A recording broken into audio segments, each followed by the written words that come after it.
Punsh Drunk. I can't hear you. Punsh Drunk, a.k.a. Mr. Moonshine himself. Of Harlem.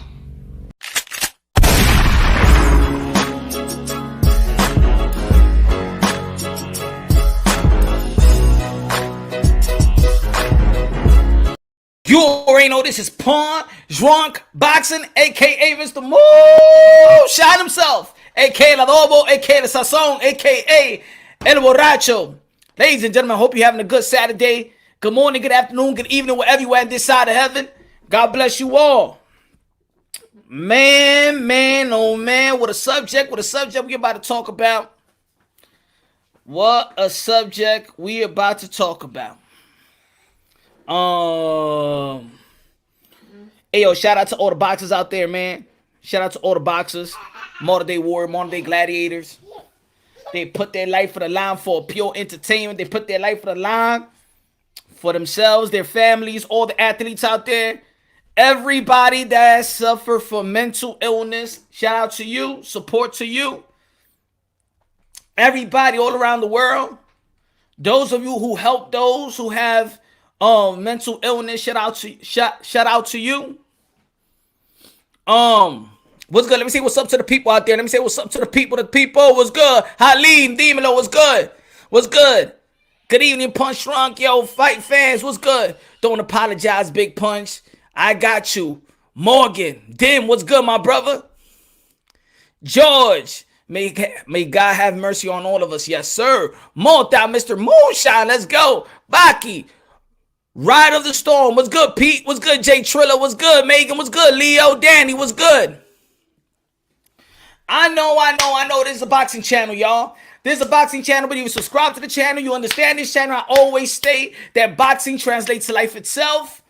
And when we talk about the sport of boxing, it's just not what happens in the ring, but what happens outside the ring, the journey of these fighters. You know? So, what up, boxing? What's good, Jay? What's good? What's good? Angel, the shadow government wants people to be weak-minded and afraid, but God said be strong and courageous.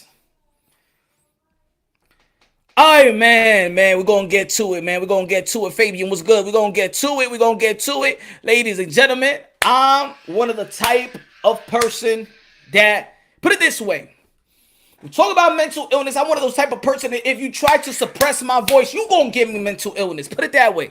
If you're trying to suppress my opinion, my voice, especially when it's genuine, you going to give me mental illness.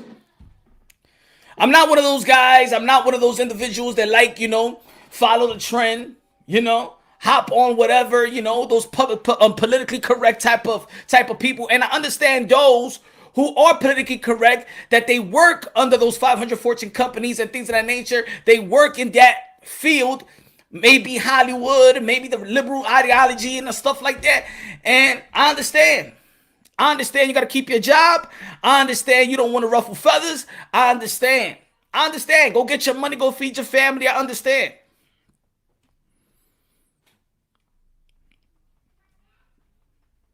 For some people, there's veganist people that don't even want to eat, take no medicine. They like the herb. They like what's natural.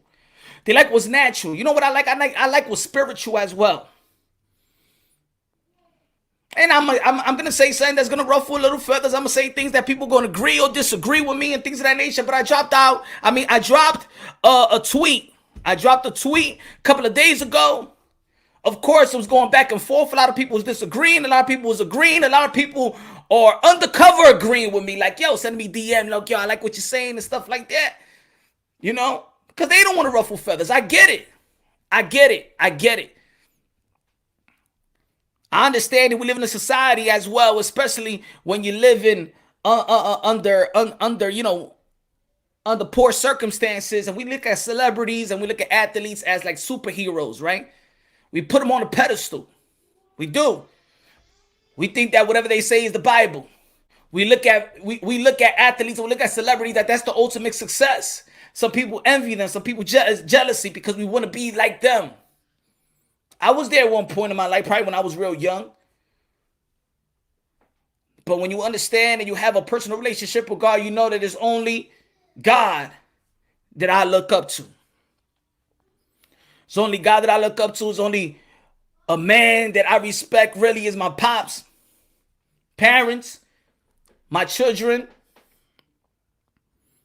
friends, helping others in need when you do got it.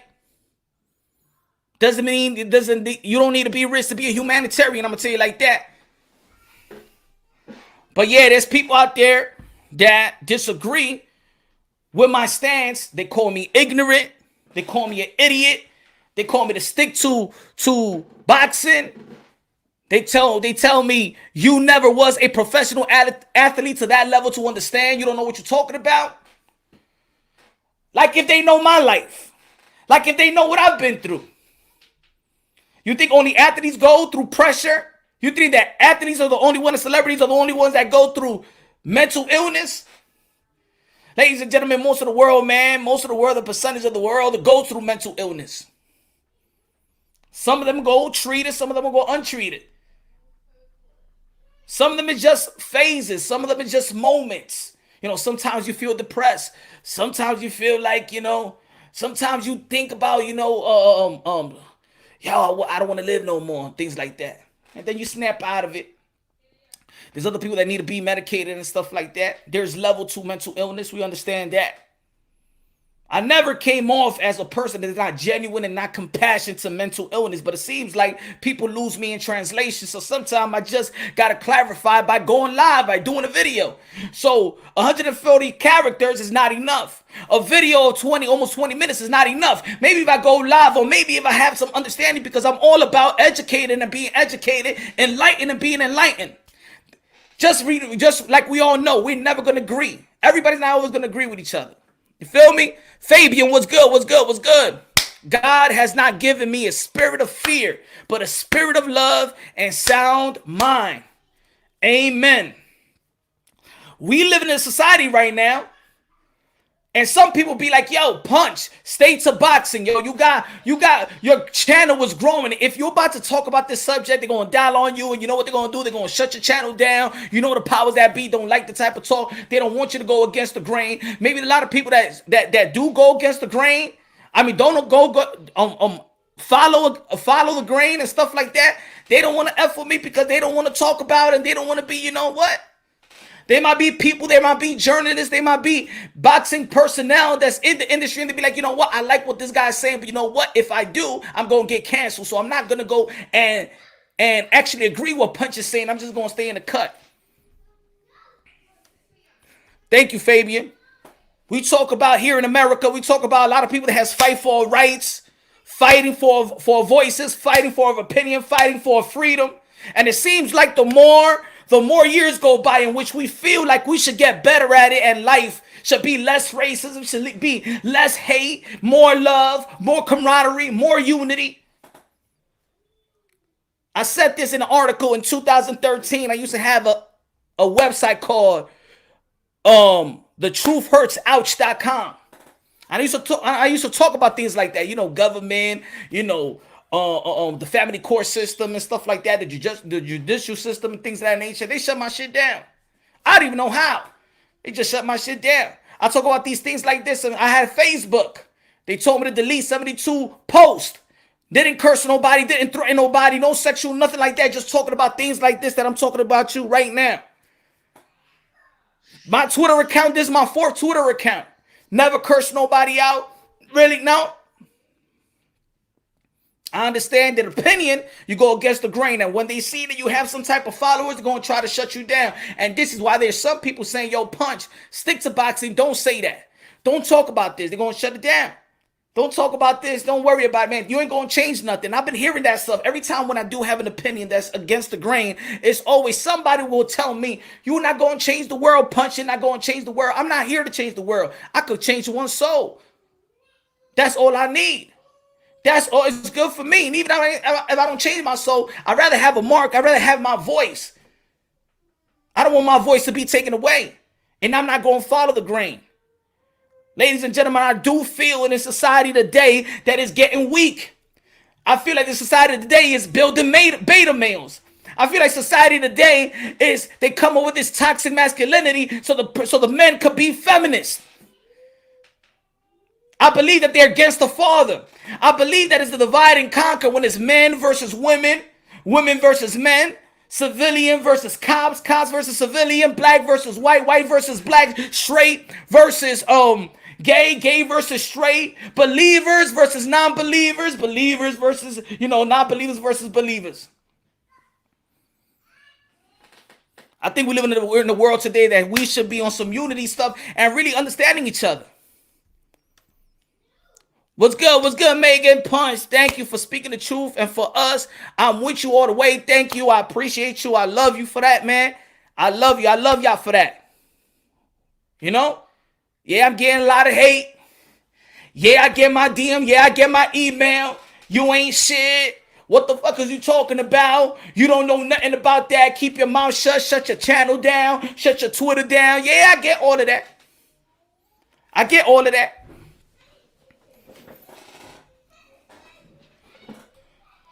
So when I woke up in the morning today, you know what I'm saying? Go to your phone, check. I see, Lennox Lewis. Yo, okay. I'm like, yo, Lennox Lewis. Yo, y'all already know Lennox Lewis, one of the best heavyweight that ever lived. A lot of people even consider him the best UK fighter ever. Lennox Lewis, man. And I still got respect for Lennox Lewis. I love Lennox Lewis. I think he's an ambassador of the sport. Did everything right, an Olympian. The last undisputed heavyweight champion of the world. We're still searching for an undisputed heavyweight champion of the world. We thought we was going to have the matchup with Tyson Fury versus Anthony Joshua, right? And it's a pleasure. It's an honor for me to even meet or even somebody in the boxing world to acknowledge my work, to acknowledge my voice, because it's always genuine. Fighters to me is modern day warriors, modern day gladiators. They put their life on the line for pure entertainment. They do a job that is that for me, I find fighters just special. Special. I find fighters just special human beings. When I look at elite athletes, I mean, they're, hard work, dedication, special, athletic in their field. Give them props all the way. Because to reach that type of level, you do need some concentration. You need some hard work, dedication. You need people around you to help you to get to that type of elite status. It's not easy. It's not easy to be Simone Biles. I'm sorry. It's not easy to be Ryan Garcia. It's not easy to be the likes of a lot of athletes out there. Not easy to be a Mike Tyson. It's not easy to be a Lennox Lewis. So Lennox Lewis, if y'all didn't catch the video, my kid's just playing around. It's all good. Hold on. So Lennox Lewis stated this. Hold on. Where is that? What the hell? Man. Excuse the noise, y'all. Excuse the noise, Excuse the noise. Hold on. Let me get what he's saying. I spoke about this yesterday. I think I spoke about this yesterday or the day before. Yeah, Alma was good. Everyone is so sensitive now. You can't speak the truth or even give an opinion because people are so delicate. Yeah, we're living in a very delicate times and a very, very PR canceling the voice. I believe that this is they're attacking our voices, man. And it's ticking me off. They're attacking our voices. They're silencing us. And for most of us, that's the only thing that we got left. They try to take the power away. They try to take our security, our guns away. They trying to take everything away. They trying to strip men from their masculinity. They trying to strip everything. They trying to strip men, fathers out the household. That's what they trying to do. They say my opinion is fucked up. They say, yo, you don't know what you're talking about.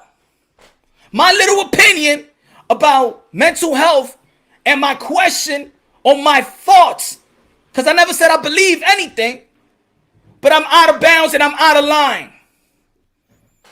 You shouldn't even have an opinion about that. How dare you say that? You be the one that should, Punch Drunk, you the one that should be apologizing. I gotta go along with everything. Everything they throw at me, I gotta accept. Every hashtag, I got to accept. If I don't go along, then I'm the bad guy. We the bad guy if we don't go along with whatever they want to push to us.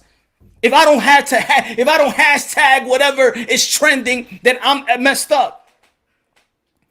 We live in a world today that I'm going to get criticized for having this little opinion and thought and opinion. But if I say, I do not want to say, for example, the Wayne Wade's son got a son that could switch up to a girl, and I'm going to be like, that's a son, and they mad at my opinion, but they not bad about what's going on in the world today. That ain't no problem. They want me to accept every little thing. They want me to accept it because they don't love God. Because they want to take God away from society. Because they don't even want to know. They don't want our children to know what God is. That's what they're trying to do. They're trying to bury God. They're trying to bury the identity. They're trying to bury the morals and character. That's what it is. They wanted to be robot. And guess what? I'm not no damn robot. I don't have a chip. And if I did have a chip before, I identified the chip, I took it out and destroyed the chip. I think for myself. I don't think as a group. I think as an individual. And this is what they don't want. The day that you think like an individual, the day that you think not like everybody else, you're the bad guy. I have to apologize. Apologize for what? Apologize for not knowing all the answers. Apologize for asking questions. Apologize for thinking something. Maybe I've been spoiled by greatness. Maybe I was spoiled by watching Michael Jordan go through all the pressure and doing what he had need to do to elevate his team and elevate himself and elevate his family. Don't think he went through pressure. Maybe I got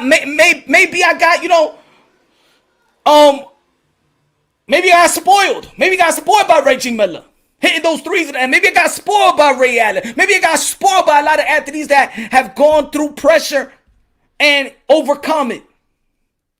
Maybe I've been spoiled by being in the community and living in the community, born and raised with a lot of poor people around me when it was the crack era, and still see people fighting to survive. Even if you got to go to a friend's house to get a meal, even you couldn't wait to go to public school and eat the public school and it would be just one carton of milk. And they tell you, but you can only get one milk and get a little hamburger. I couldn't wait back then to go to school. There was people out there that survived when it was summer. You go, what with your mother, your father used to take you to the summer school program just to get a meal because they can't buy the meal. And what we used to do, we used to save it, right? We used to save. I remember my grandmother used to put all those meals in the bag, and they used to be our dinner, and they used to be our breakfast. I came from a community. I came from an upbringing of survivors. And I know that it was a lot of stress. People want to say, yo, Punch, but yo, you never reach. You don't understand. You don't know what they're going through. You can't understand the pressure that they've been through. I do not need to understand that pressure. All I got to understand is pressure. And everybody goes through some type of pressure in their life. And guess what? Guess who wins? Guess who overcomes? The strong. The weak does not get congratulated in the world. If my son is trying to graduate, he need to pass this test to graduate high school. And he goes, Dad, oh my God, man, I'm under pressure. Dad, I'm under pressure. I'm under pressure. Man, it's giving me anxiety, man. If I don't pass this test, I'm going to fail and I'm not going to go to college or I'm not going to go to high school, wherever my son will be at. And I got to be the parent to lift them up and give them confidence. You could do it. Don't worry, baby. I got you right here. I'm with you. You're going to ace that test. As a matter of fact, I'm going to help you study. We're going to stay up night because you deserve it. You deserve to succeed. No, I'm not going to tell my son like, yo, my man, don't worry. I feel your anxiety. I get it. I know it's a mental strain on you. I know. You know what? Don't take it. Matter of fact, drop out. Do you want me to celebrate my dropout? Do you want me to tell my son, let's have a dropout ceremony? Because he's dealing with certain things? Where are we heading in this world? Are we breeding quitters? Oh, Punch, What do you mean you're trying to say mental illnesses? How can you say mental illness is weak? And how can you put that into quitter? How can you put that all together in one bowl? It don't matter. I do have compassion for mental illness, but even when a person has mental illness, that is a little weak. That is weak. It's not in a bad sense. It's not saying that you a weak motherfucker and F you and you ain't shit. When I'm saying that you weak, that doesn't mean that you ain't shit. This is what they trying to say. That if you say, yo, if you suffer, look, put it this way, yo, if you down and out, you at your weak point. Anybody. If something happens to you in the hospital, you in a car accident, God forbid, and boom, and then you got to rehabilitate yourself. You're in a weak state of mind, in a weak physical state of mind, and you're here to build little by little. That doesn't mean you ain't shit. Weakness doesn't mean that you ain't shit.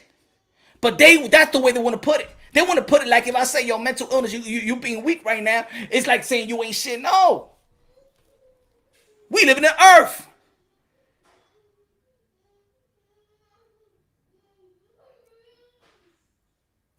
But what are we doing? What's the type of message we're sending out there? God bless Simone Biles. She been through a lot. She's a great, probably the greatest. I'm not knocking her down. Put it this way. I don't need to be high in the elite and be famous to understand what team is. Let me tell you something what I learned. And what probably everybody learned, they don't have to be an elite because you learn all the morals and you learn all like the athletic rules and you earn the lifestyle. When you join a team, the first thing they say is not I. There is no I in team, is we. Am I right or wrong? Have anybody out here been in a team before? Whether you're playing football, whether you're playing soccer, whether you're playing baseball, whether you're playing basketball, whether you're playing hockey. What do they say? There's no I in team. We're together. We move in one unit. So when somebody tells me, yo, she's thinking about herself, I understand she could think about herself. But let's not forget and let's not that she's still on the team, trying to capitalize this gold or whatever. We're trying to capitalize this championship. She was weak in a moment. I would have loved if my boy or my teammate or whatever be like, you know, I'm suffering from something. And I've been on the team like that with my boy. Put it this way. I've been on the team with my boy. Shout out to Glenn. Glenn used to be a dude. He was on the team. Guess what? He was homeless. Thank God for financial aid in college. He was homeless, bro. He was living in the locker room. In the locker room. And I'm telling you like this, man. We used to joke around it all the time. And Glenn, he used to have this odor and stuff like that. Like, damn. Some of the teammates used to get a little deodorant here and there. Buy him something, you know what I'm saying? He had the cafeteria food and stuff like that. This guy used to be the best in the team, though. You would look at him outside, you wouldn't even know that he's going through some shit, but we know he's going through some shit. I've been through some shit. I know a lot of people that have been through some shit. When you were born and raised in that type of circumstances, we all been through shit.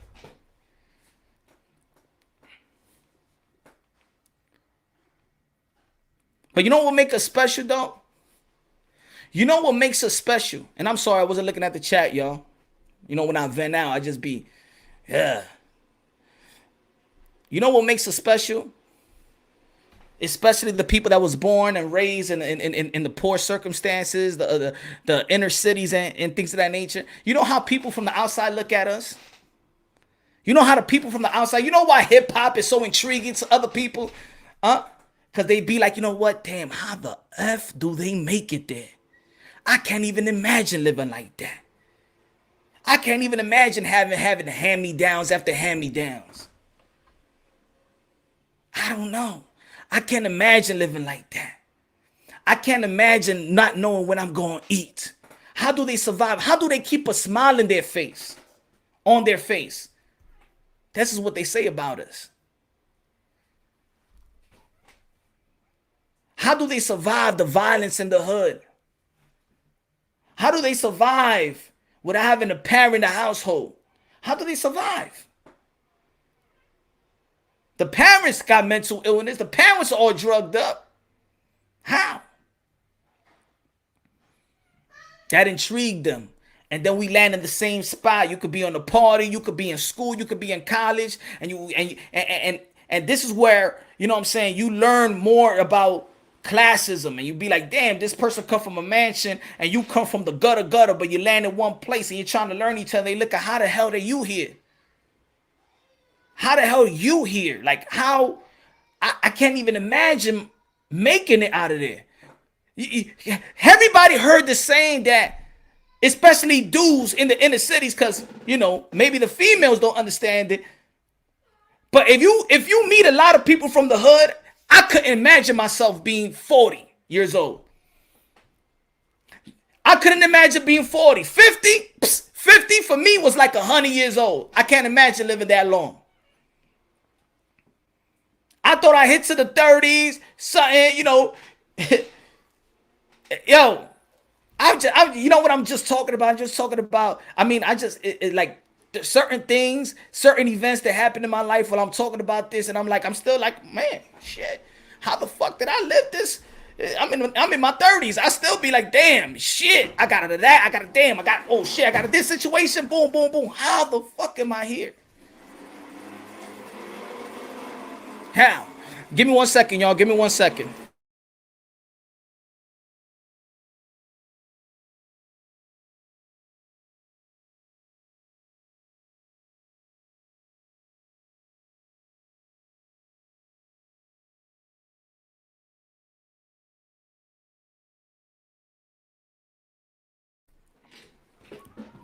All right, let me say what this Lennox Lewis said. If y'all haven't checked the video and y'all know what's the sentiment about this. Hold on.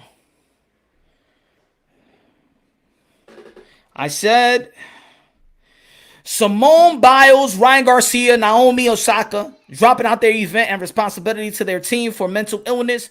Come on. What is with this generation? It's something in the food. I'm starting to think that it's not mental illness, but mental weakness. I had to say it. I think I said this yesterday. Let me see if I put it down here. Hold on.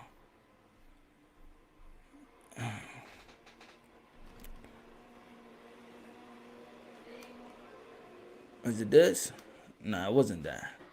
Nah, I didn't put it down. I didn't upload it. I didn't upload it here. Alright, that's what I said. Simone Biles, Ryan Garcia, Naomi Osaka, etc. dropping out their event and responsibilities to their team for mental illness. Come on. What is it with the generation? Is it something in the food? I'm starting to think that it's not mental illness, but mental weakness. I had to say it. I said, let me just say it again. Because I think the people that's replying and try to say that I'm ignorant, I'm an idiot for saying this. I said, I'm starting to think that it's not mental illness, but it's mental weakness. I just had to say it. I started to think. Think is the magic word. Think is my thoughts. Can I think? Can I express my thoughts to you? I did not say I believe. I didn't say I was right. I didn't say I was wrong. This is what I'm thinking. It's kind of odd that nowadays these elite athletes is just like, it seems like to me like they got mental illness. They may be using mental illness, and when something is a trend, especially in America, it's almost like when, you know, the Me Too movement was there, right? We don't even see the Me Too movement no more. There's no hashtag Me Too. This is what I mean about America. The America just come out with a hashtag, they get with a campaign, and then all of a sudden the campaign just goes away. So I'm thinking like, yeah, there is mental illness, but now they're on this hashtag mental health. And then, you know what happens more and more? It becomes watered down. Just like the Me Too movement, it became watered down. Okay, all these celebrities is getting raped by somebody. And then it dies down, and then you don't hear it no more. Are they using it for political advantages or something like that? So you start, yeah, you caring, but then you see like, okay, they're using this for, it's a campaign. They're using it to capitalize on something. I don't know. Everybody gonna be writing a book about mental illness, or the athlete's gonna be writing a book and stuff like that. It becomes something, and then it becomes like a epidemic, and then it stops, and then they move on to the next hashtag. Right? I know I'm not the only one living out here. Y'all see what I'm saying? I know y'all seeing what I'm saying. I mean, if y'all want to leave me in the island by myself, I get it.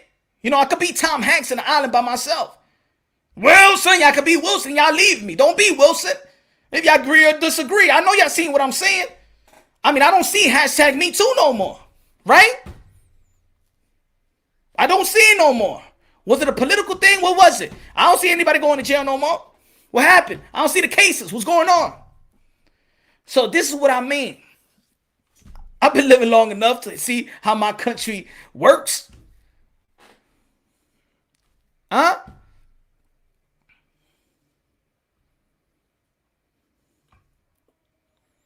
So now a lot of athletes is going through the mental illness. And I'm not saying that they wasn't on mental illness. And a lot of people be like, well, now they're speaking out. Now they're speaking out. Now they're comfortable with speaking out about mental illness. And I'm good they speaking out. There was an individual that told me, like, yo, you got to move with the time. See, around back in the days, the era that you talk about, there was people that was suffering from mental illness, but they was using cocaine and they was drinking and stuff like that. Nowadays, they talk about it, they seek therapy and da-da-da-da. Yeah, they seek therapy and they get medicated as well. They get medicated with the pharmaceutical drug. Same shit. There is compassion for it. Ladies and gentlemen, mental illness to me, I understand it. But who said I got to accept it? I understand mental illness very, very, very well. And I go deep into my life. Then maybe you know my life a little more than, you know what? Those same people that were saying that I'm an idiot, and those same people that are saying to shut up, maybe I will humble your ass too. Because the same people that be like, yo, you never lived their life. You don't know what it is at Punch. You don't know what to be athlete. Well, you don't know my life. You don't know how to be homeless. You don't know how to be hungry. You don't know how to survive the life that I survived. Don't fucking tell me about pressure. I know what the fuck pressure is.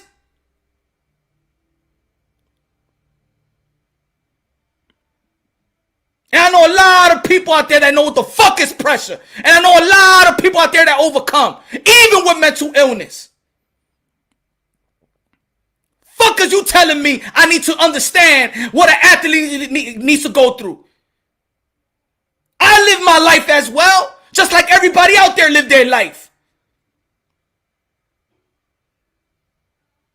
Oh, we put athletes into a pedestal. I don't put athletes to a pedestal. I respect athletes. I respect their hard work and dedication where they get into the highest of their profession. I give you props. Oh, I don't respect a dude that got a lot of money. I just know that dude know how to make money. But he probably sucks in everything else. Maybe he sucks at how to socialize with people. The people have the audacity to tell me that, oh my God, you're not an athlete of that type of status. You don't know what pressure is. Motherfucker, I know everything about pressure, motherfucker. Fuck you think I know about pressure? The fuck you think I was born at? The fuck you know what I've been through in my life? The fuck you think I overcame? How dare you tell me that I don't know pressure? Matter of fact, those same athletes that's up there that you think you want me to idolize, they will commit suicide if they live my life. Straight up. Or anybody else's life out here. You lucky we put you on a pedestal from time to time. I don't want to be you. I love me. I got God. I just like the way that you entertain me. Don't you ever question me and my pressure, the pressure that I have to deal with in life? The fuck you think I am? I don't idolize you. I respect you and what you do as your profession, and you're a good entertainer. All of you entertainers. But don't think 1 second that you have ever faced a pressure like mine as well.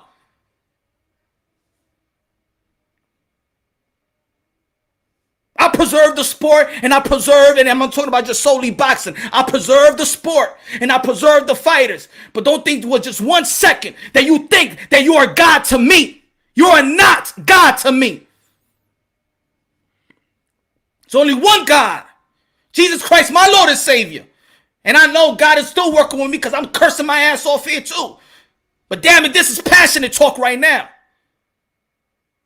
I don't give a fuck if you want to silence me. I don't give a damn if you do anything. That's why I talk the way I talk. Whether you're a professional or not, I talk the way I talk, and I'm going to speak my mind. But I'm going to come at you genuine. And I'm open to be educated as well. But don't you dare tell me that I don't know shit about pressure, motherfuckers. Because I swear if you live my life and you walk in my shoes, you won't walk dead in my shoes, motherfuckers.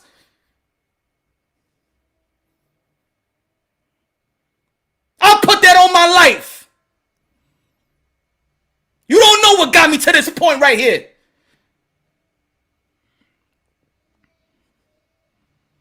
No handouts.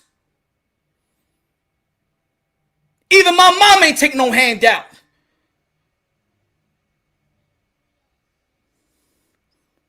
Even my dad ain't take no handout.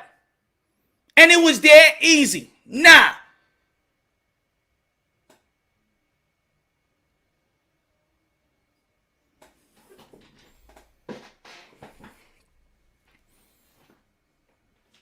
I ain't gonna be I'm unapologetic. I'm not gonna apologize for letting you know how I feel, but I'm gonna be genuine about it. I'm gonna be solely genuine about it, y'all. But I'm gonna keep it real with you. You gonna know there's a real motherfucker talking to you.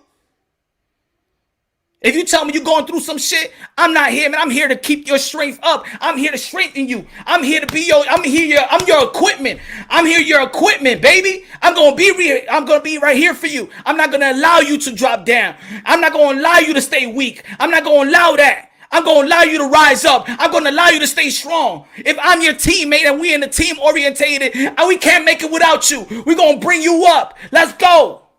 Not saying, yeah, you know, you can sit back and do what you got to do and just mesmerize on what you're going through. Nah. That's what we do, really, in the hood. Every man for themselves. It don't got to be like that either.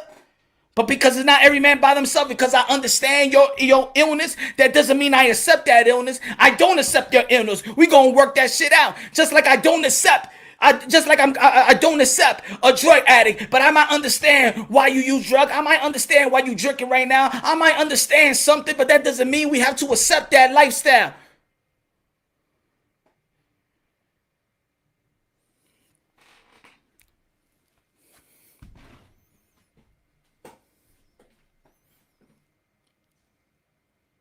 A lot of people be medicated. I'm gonna tell you what it is. Unsubscribe, unlike, dislike, whatever you need to like. But I'm going to tell you like this, and I'm going to keep this shit with a good-ass energy. The cure of everything is God Almighty. The cure of everything is having God in your heart. The cure of everything is building a relationship with God. I'm going to keep it real with you. You want to know the cure? You want to know the cure of mental illness? You want to know the cure of feeling sad? You want to know the cure of depressed? You want to know the cure of anxiety? It's God, baby. God is going to repay. God is going to give you the strength. God is everything. God is everything. I'm going to keep that energy. God is beautiful. You don't know what God did to me. You motherfuckers is weak, but if you lay your hands and pray to God, He's gonna give you everything. Everything! You will never be weak. You will never be weak.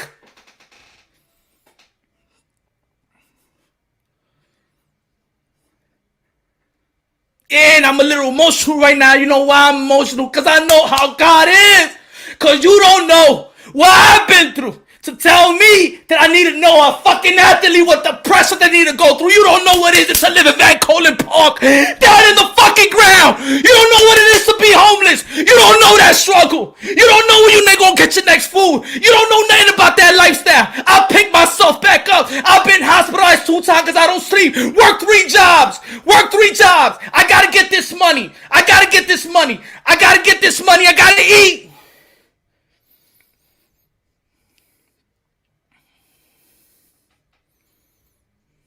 Fuck a mental illness. That shit ain't gonna hold me down. Nobody. You see, God is your cure. God is your medicine. God is everything. Everything.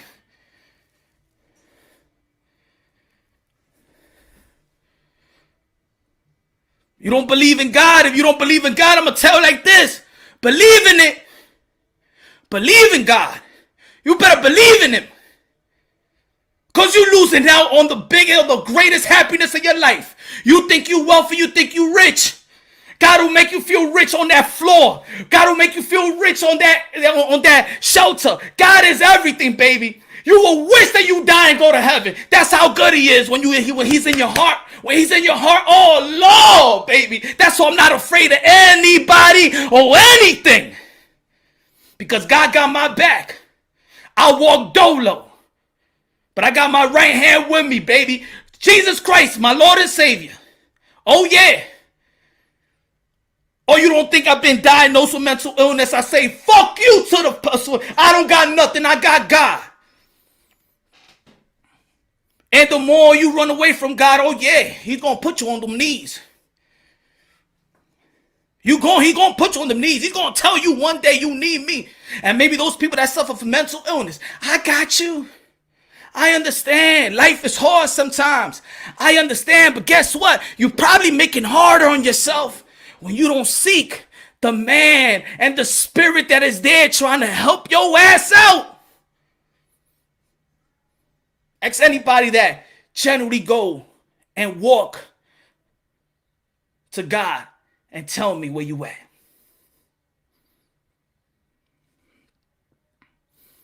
Tell anybody, any genuine person that go see God to see what they got. All shit goes away. God is happiness. God is strength. God is love. Don't come around here and doubt me with God.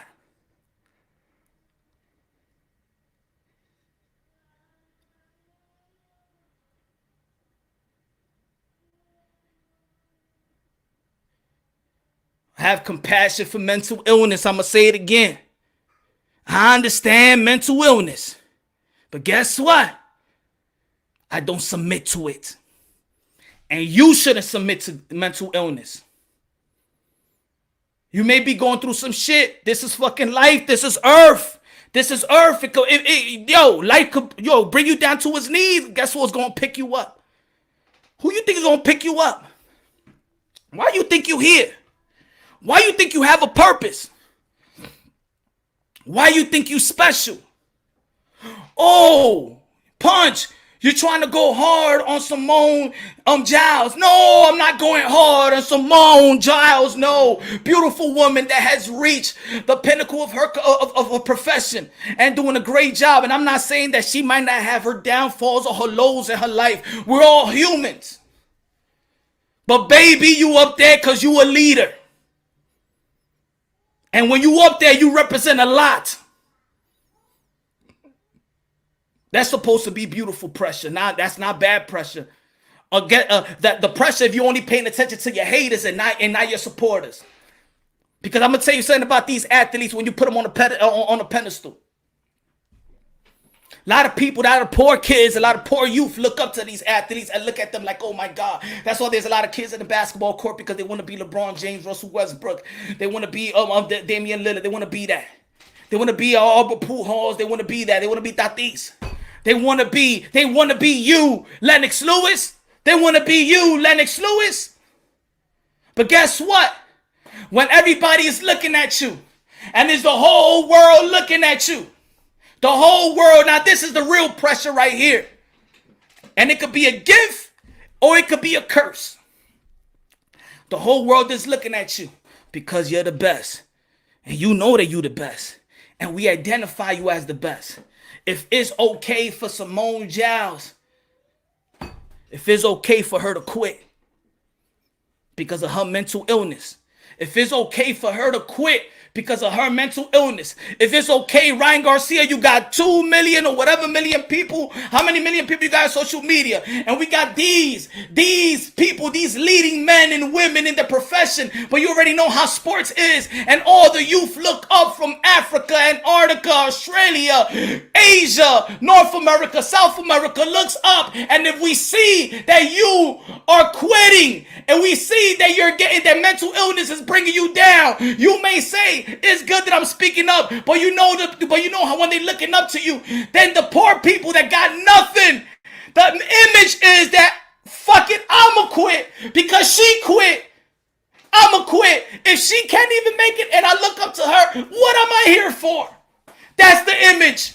And that's the image that is going throughout the whole world. Sorry, Simone Giles. Simone Giles. I love you. I like you. I like you. I like what you have done in the gymnastic world. Thank you. And thank you for all your services. I understand. But that image of quitting and people just being around and say, yeah, it's okay. You got to understand now the responsibility. You chose a profession to be emulated. You chose to be in the cameras. It was you. And when the shit goes good, you love the praise. When the shit goes bad, you can't hide. Because even when you fall, you remember that guy in the track and field, I don't remember his name. And he messed up his knees and he got back up and he kept running. Oh man, what a motivation that was.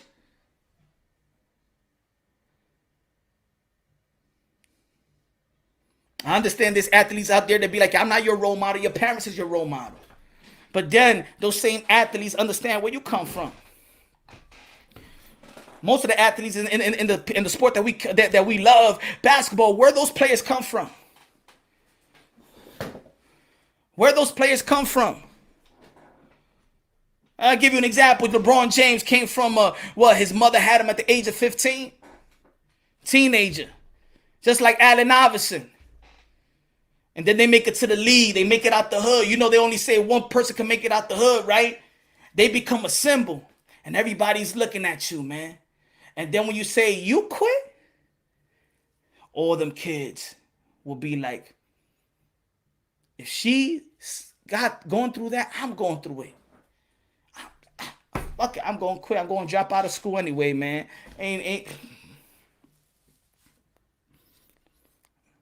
That's not the image we want. The image that we want, that we're going to have compassion, we're going to understand people with mental illness, and we're going to wrap our arms around them. Not to just stay there. I'm going to wrap my arms around you, and we're not going to stay there. I'm going to wrap my arms around you, and I'm going to carry you up. I'm going to carry you up, and so you can rise. I'm going to lift you off your feet so you can understand. We're going to rise up, and that's the way it is.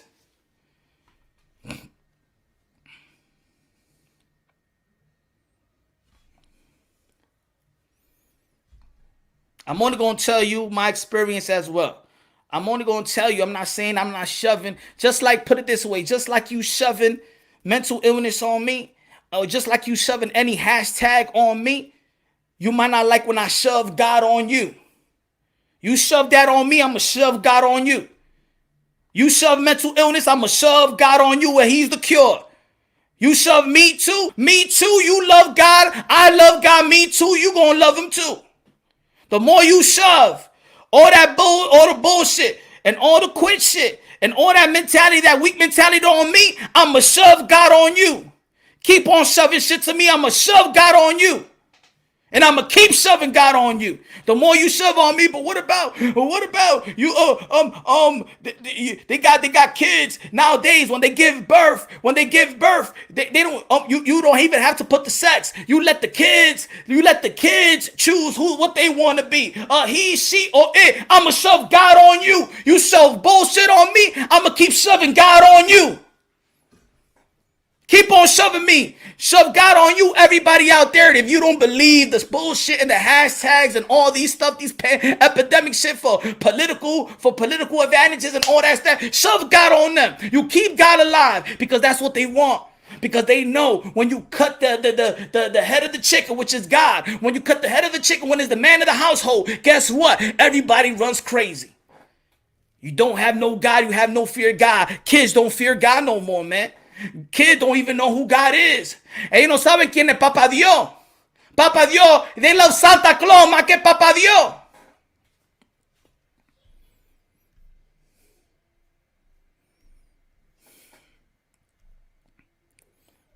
My fault, yo. My chat It's a little frozen. Hold on. Danny, I can't relate to you, Punch. We soldiers out here. Love, man. Thanks, Danny Medina. Love you, my brother.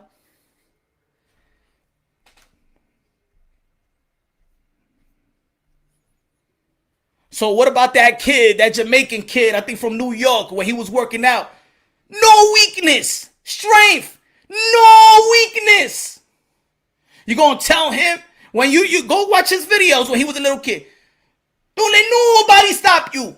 No strength. No weakness. Oh, I love that kid. I love the passion in that kid. That's the type of kid that we need to grow.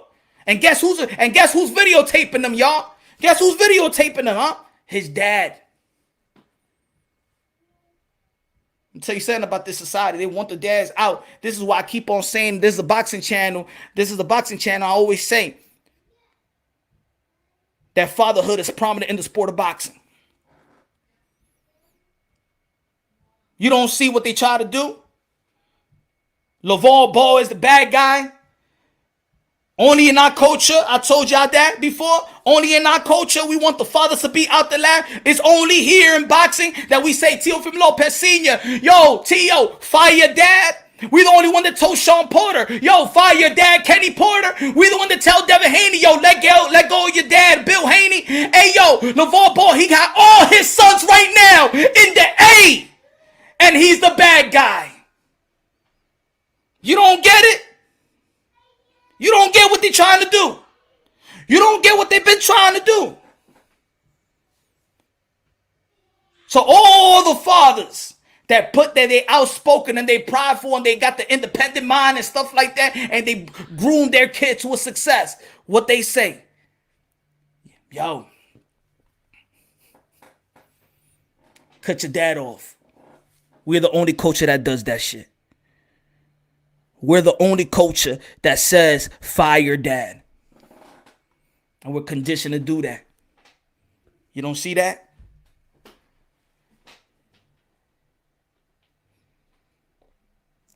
Nah, for those that see like, yo, if y'all don't see no wrenches and stuff like that, I took all the wrench away. It's nothing personal. It's nothing personal. I don't feel like we need any wrenches. I want everybody to have their voices. I don't need the protection. My page don't need no protection. It's no personal to anybody. No personal to everybody. I don't know. Some people be like, yo, I don't got a wrench and that shit, the motherfucker, he don't. Nah, everybody, it doesn't matter. It doesn't matter. Everybody got to say. I don't want nobody to be more important than nobody because we all brothers and sisters, all right? No favoritism or nothing like that. For those of you that know me, you got my number, and when I chop it up with you, you know who you are. You know who you are.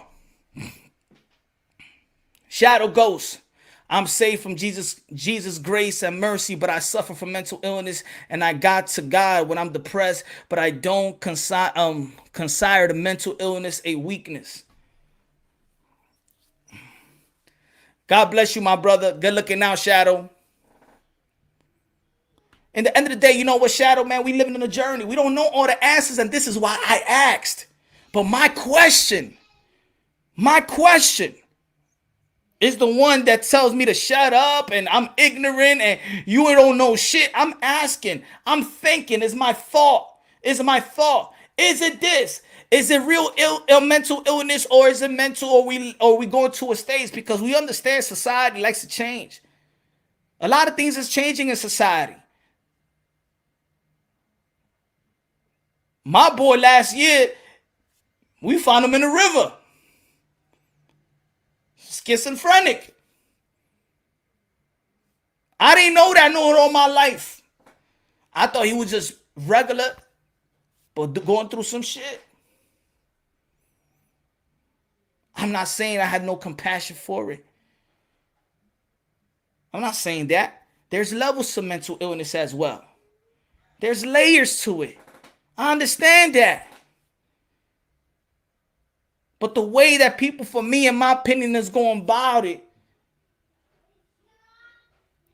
I don't want to clap for it. I don't want to celebrate. I don't want to celebrate that mental illness is getting the celebration. I feel like mental illness is fucking Satan.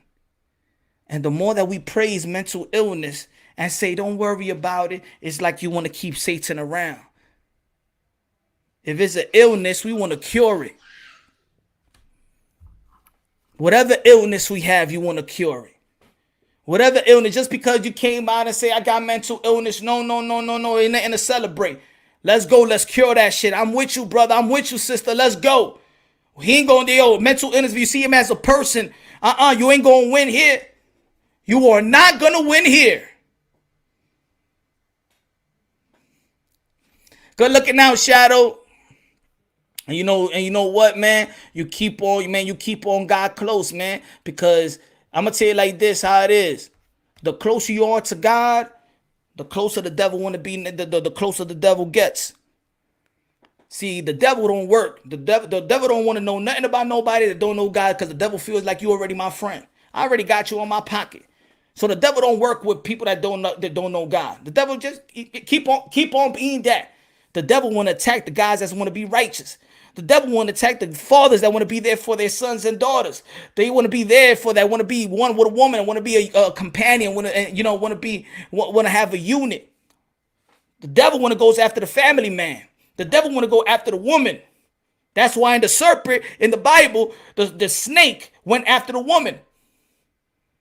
That's what they do. The government goes after the woman. Go and kick your man out the house so you can get this government help. Kick your man out the house and leave him out the house. Let me help you out. The government helps you out. The government be the daddy. Get this man out the damn house. I got your back. And then when you get used to ladies, when you get used to that help, and he tell your man, you can't get no job. We're gonna paralyze your man. You don't even want him in the house. You remember, you got those friends that take advantage of the system. And then when the government comes over, the woman tells, yo, get out the house. Get out the house so we could keep getting this type of money. Come on, y'all. Don't leave me in the island by myself. You know what the fuck I'm talking about.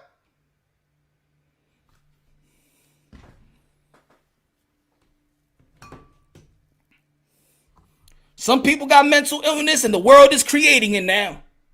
I'm going to tell you like this. The world is enhancing mental illness. That's what they doing.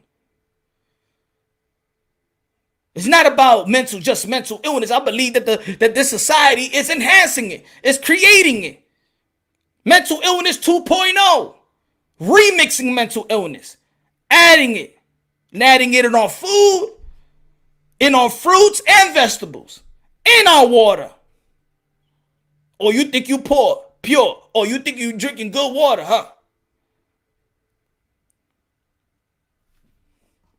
They want you out the church. And every time somebody got a voice, what they do to them. Just like they try to do to me. So you got a credible voice like Lennox Lewis. And this ain't personal, Lennox. I respect you. But then you have a credible voice like that. And then he say something to me against what I'm saying. I got to apologize. Now people going to look at me. You heard what Lennox Lewis said, Punch? Yeah, that's the man right there. Because I ain't shit. That's the way they look at it. I ain't shit. He's it. And whatever he says a Punch Drunk. If you think like this, you're out to apologize. Lennox Lewis, man, you one of the best in the game. You was one of the best in the game. But I'm going to tell you something like this, Lennox Lewis. You a tall and strong man, but you ain't strong and tall. You ain't taller, no stronger than my God Almighty, baby. You're not taller, no stronger, nor you swing like my God Almighty, Lennox.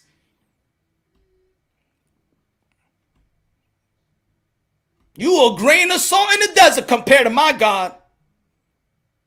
My God will knock every soul out. And God has felt his wrath. I mean, a lot of people has felt God's wrath. Don't apologize for your opinion and your thought when it's genuine. I mean, there's a lot of trolls out there. You feel me? There's a lot of trolls out there, but I'm not going to apologize for my opinion and thought. I'm not going to do it. I respect your opinion just like you respect mine. And maybe, if you come out and if somebody be like, you know what, Punch, I understand what you're trying to say. Because there's people out there that be like, I know you coming from a genuine place, but maybe your delivery was kind of harsh. You know what I'm saying? Maybe, and then we have that dialogue. That's why I love to have dialogue, because I'm not right. You know what? I'm not wrong for having an opinion. I'm not wrong for having a thought. I'm not wrong for looking at society sideways. Like, what's this again? Is this real mental illness, or what you trying to do? This real? You trying to write a book? What is it?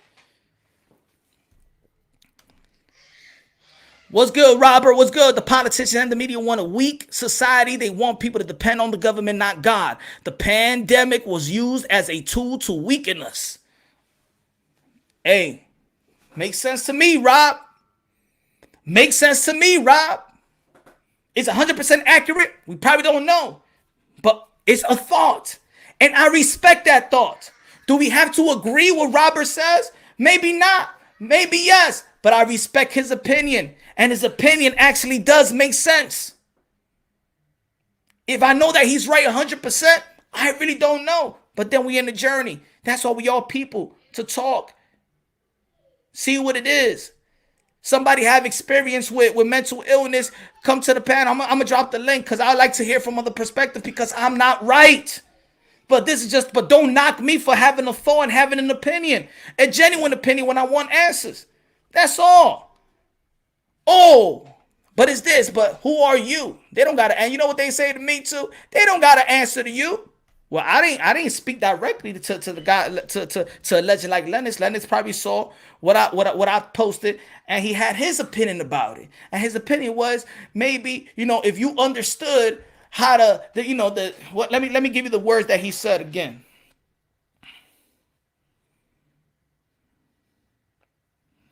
Brethren, shout out to Jamaica, y'all. Brethren, if you knew the mental strength and fortitude it takes to be the best in the world at a chosen profession, you would apologize for that statement.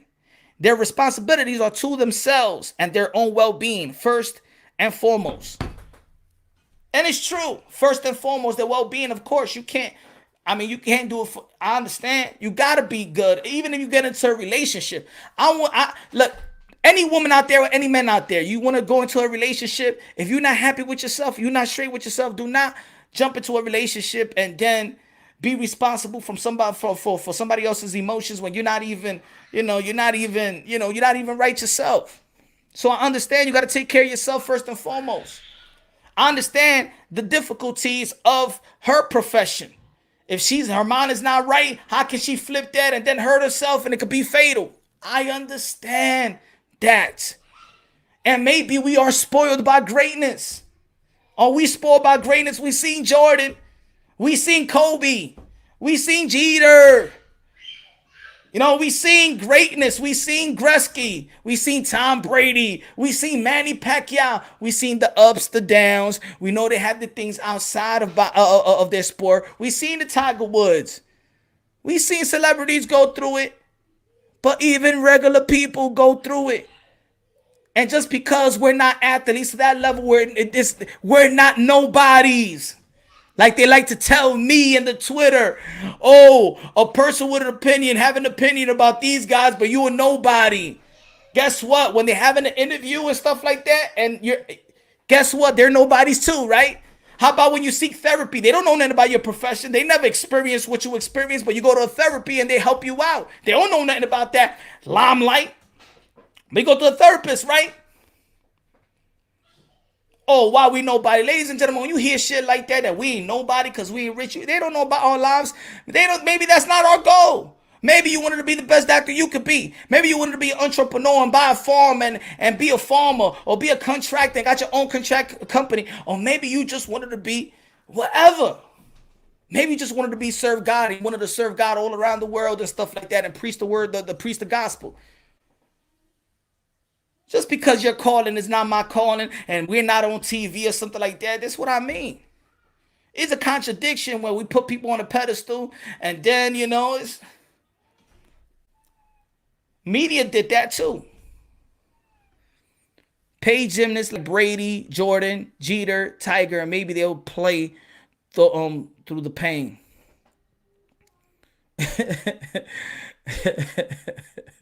Maybe it's the money punch. Maybe. I mean, maybe, yeah, you know. I mean, I know she got hell of endorsements, right? He said, Bay said, "Shot a ghost. I feel you on that as well. It depends also on the main." Man, look, man. I'm not gonna look. I could. This what I'm gonna say. Just like in anything else, I be saying if I'm talking about race, if I'm talking about society, if I'm talking about everything, I'm just giving you my perspective and my opinion. But I'm gonna tell you the truth. The truth is, yeah, Guido. I'm gonna drop it, my brother. I'm gonna drop the link. Like, give me less than 5 minutes, 4 minutes, 3 minutes, whatever. I just want to finish this up, so I don't want to lose my train of thought. HLD in the building was good. What I know is I'm coming from a genuine place, y'all. Straight up and down, bro.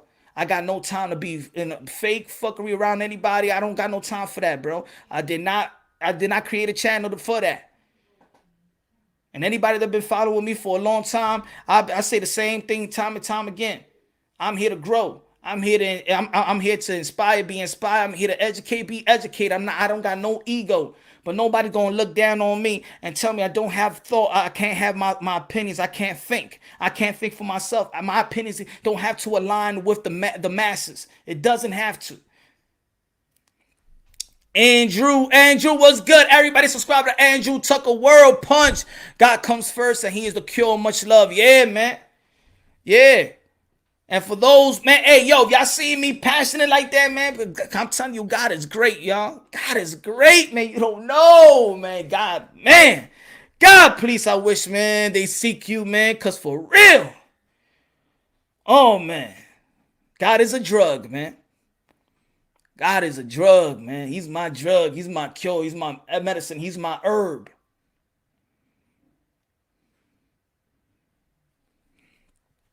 I'm going to keep on preaching that, man. And I know there's going to be people out there that don't believe. I'm going to keep on preaching. You bring what you bring me, you're trying to shove things on me, I'm going to shove God on you. You should go live chat on your next time and bump it. G Funky Boxing, subscribe to G Funky Boxing in the building. What's good? Dim in the building was good. Slap in the building was good. Pounds. Thank you again, Andrew, my brother. Appreciate you, man. Let me send the link, man. Let's talk about this, man. Let's have a dialogue. Let's show people out there that's going to tune in or going to catch the playback that everybody going to have some different of opinions. But I know one thing, man. We all know that people do have mental illness. And people do suffer. And people handle certain things stronger than others. I may be weak in one aspect. On the same aspect, you may be stronger than me. But we're brothers, man. We're brothers and sisters. We got to lift each other up. And also, we got to send that sign to the youth. We always heard when we was youth, they used to be like, we got to do it for the youth. We got to do it for the youth. It's the truth, man. They taking advantage of the youth right now. They weakening us right now. And our kids are weak, bro. They're going to be weaker. They staying home. They being obese. These kids don't want to do nothing. They staying home and stuff like that. Like I said before, stay close to your kids, man.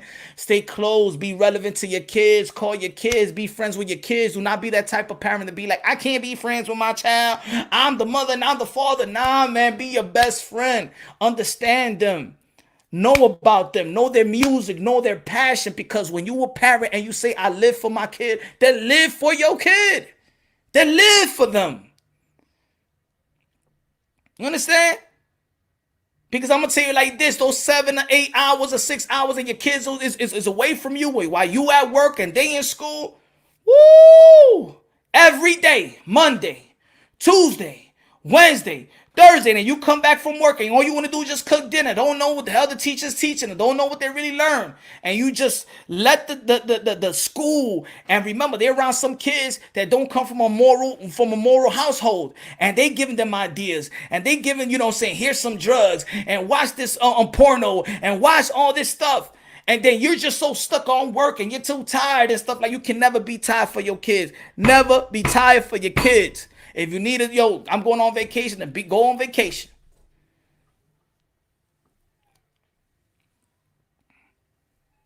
That's mental illness right there, right?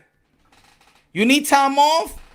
Get your time off with your kids, for your kids. Get your time off.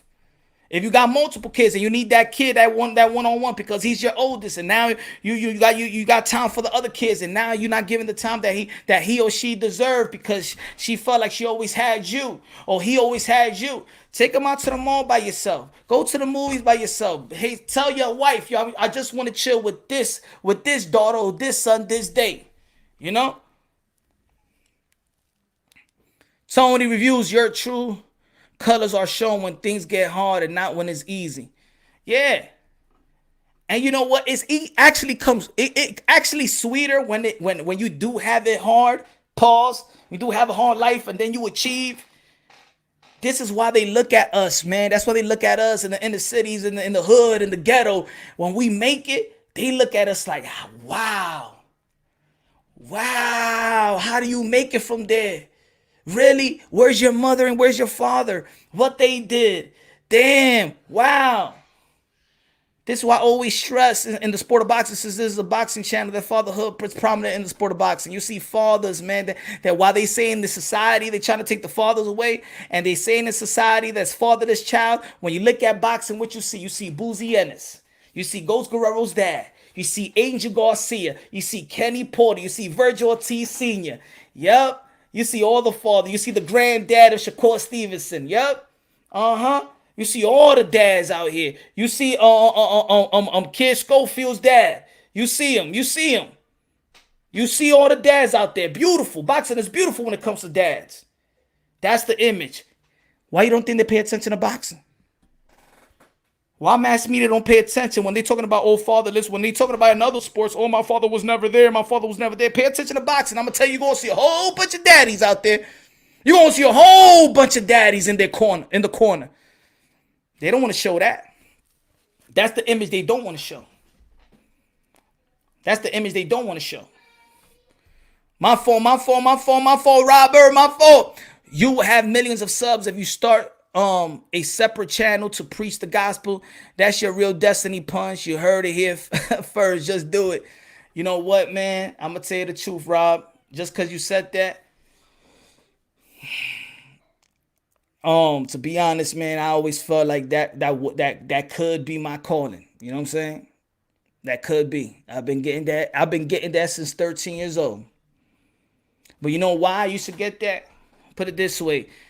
When I was 12, 11, and you know, my grandmother in the church, pops, after, you know what I'm saying, had his thing and locked up, he got into the church. And I used to have questions just like now. I was always asking questions to the point I didn't want to go to church no more because the preacher wasn't answering my question. And he'd be like, you know what the preacher used to tell me? You ask too many questions. Why? The preacher used to say, all you have to have is faith. Don't you ever question God. I'm like, question God, but he's God Almighty. I used to be, he's God Almighty. He loved me. I know God would love. He know how hard it is in life. He would love me to ask question to God. God would love my conversation. What you mean don't ever question God? And I used to go to church, and then the preacher was just not giving me the answer that I was asking. They look like, damn, y'all ain't know the Bible like I know. And I used to come with the Bible, and I'd be like, yo, but it said this right here. And they'd be like, you always got questions, yo. You know? And if people understand me, yeah, I try to be convert to Islam. I used to call myself Chrislam. Yo, what are you? I'm Muslim and Christian at the same time. And then I got to that point, living in the street. Was rainy one day, Van Corner Park, down on my knees, man, and everything just changed. My whole perspective, everything changed, bro. I broke down so bad. And I was talking to God. It was a rainy day. I was in the street. I was in the ground, man. I submitted to God. And yo, I'm not perfect. I still got my thing. I like to drink here and there, you know what I'm saying? But it's still a journey, and God is working with me and building a relationship. He knows who I am. And I feel like, you know what I'm saying, we're growing together. That's why I always say seek a personal relationship with God. And yo, man, I don't even, man. Yo, Rob, man, I can't even express to you, man, how, man, I can't even express to you how good it feels. Put it this way, man. If you thought, yo, God, my fault if I try to compare this like this. But if you thought, just think about your best time with a woman, the best feeling, the best. I'm not gonna say it felt like I don't know, yo. That's why I don't even know how to explain how beautiful God is, bro. Yo, I said this before. If y'all do follow the channel, yo, when I had that's it. That's it. God, you're in my heart. Jesus Christ, my Lord and Savior. Yo, I was to the point that I wanted to stay homeless. I wanted to stay in this. I wanted to stay on that bench. I wanted to stay on that car. I wanted to stay there because that moment right there, I never wanted that moment to actually leave. That's it. I felt rich. I felt like that moment right there. I was living in the biggest and the best. I was living in paradise. Mentally, I'm living. I really don't. To be honest, I really don't ask God for anything. I just say thank you, thank you, thank you, thank you. That's why I could talk to anybody. That's why somebody in boxing personnel could say something to me and I talk the way I talk. You know what I'm saying? Because they great. And all these fighters are great. And I'm honored to talk to any fighter that I could get to talk to. Because I do look at them like some special human being. I love what they do. I love the art of I love the art of war. I love it. You know? But you're not my God. And I do not look up to you.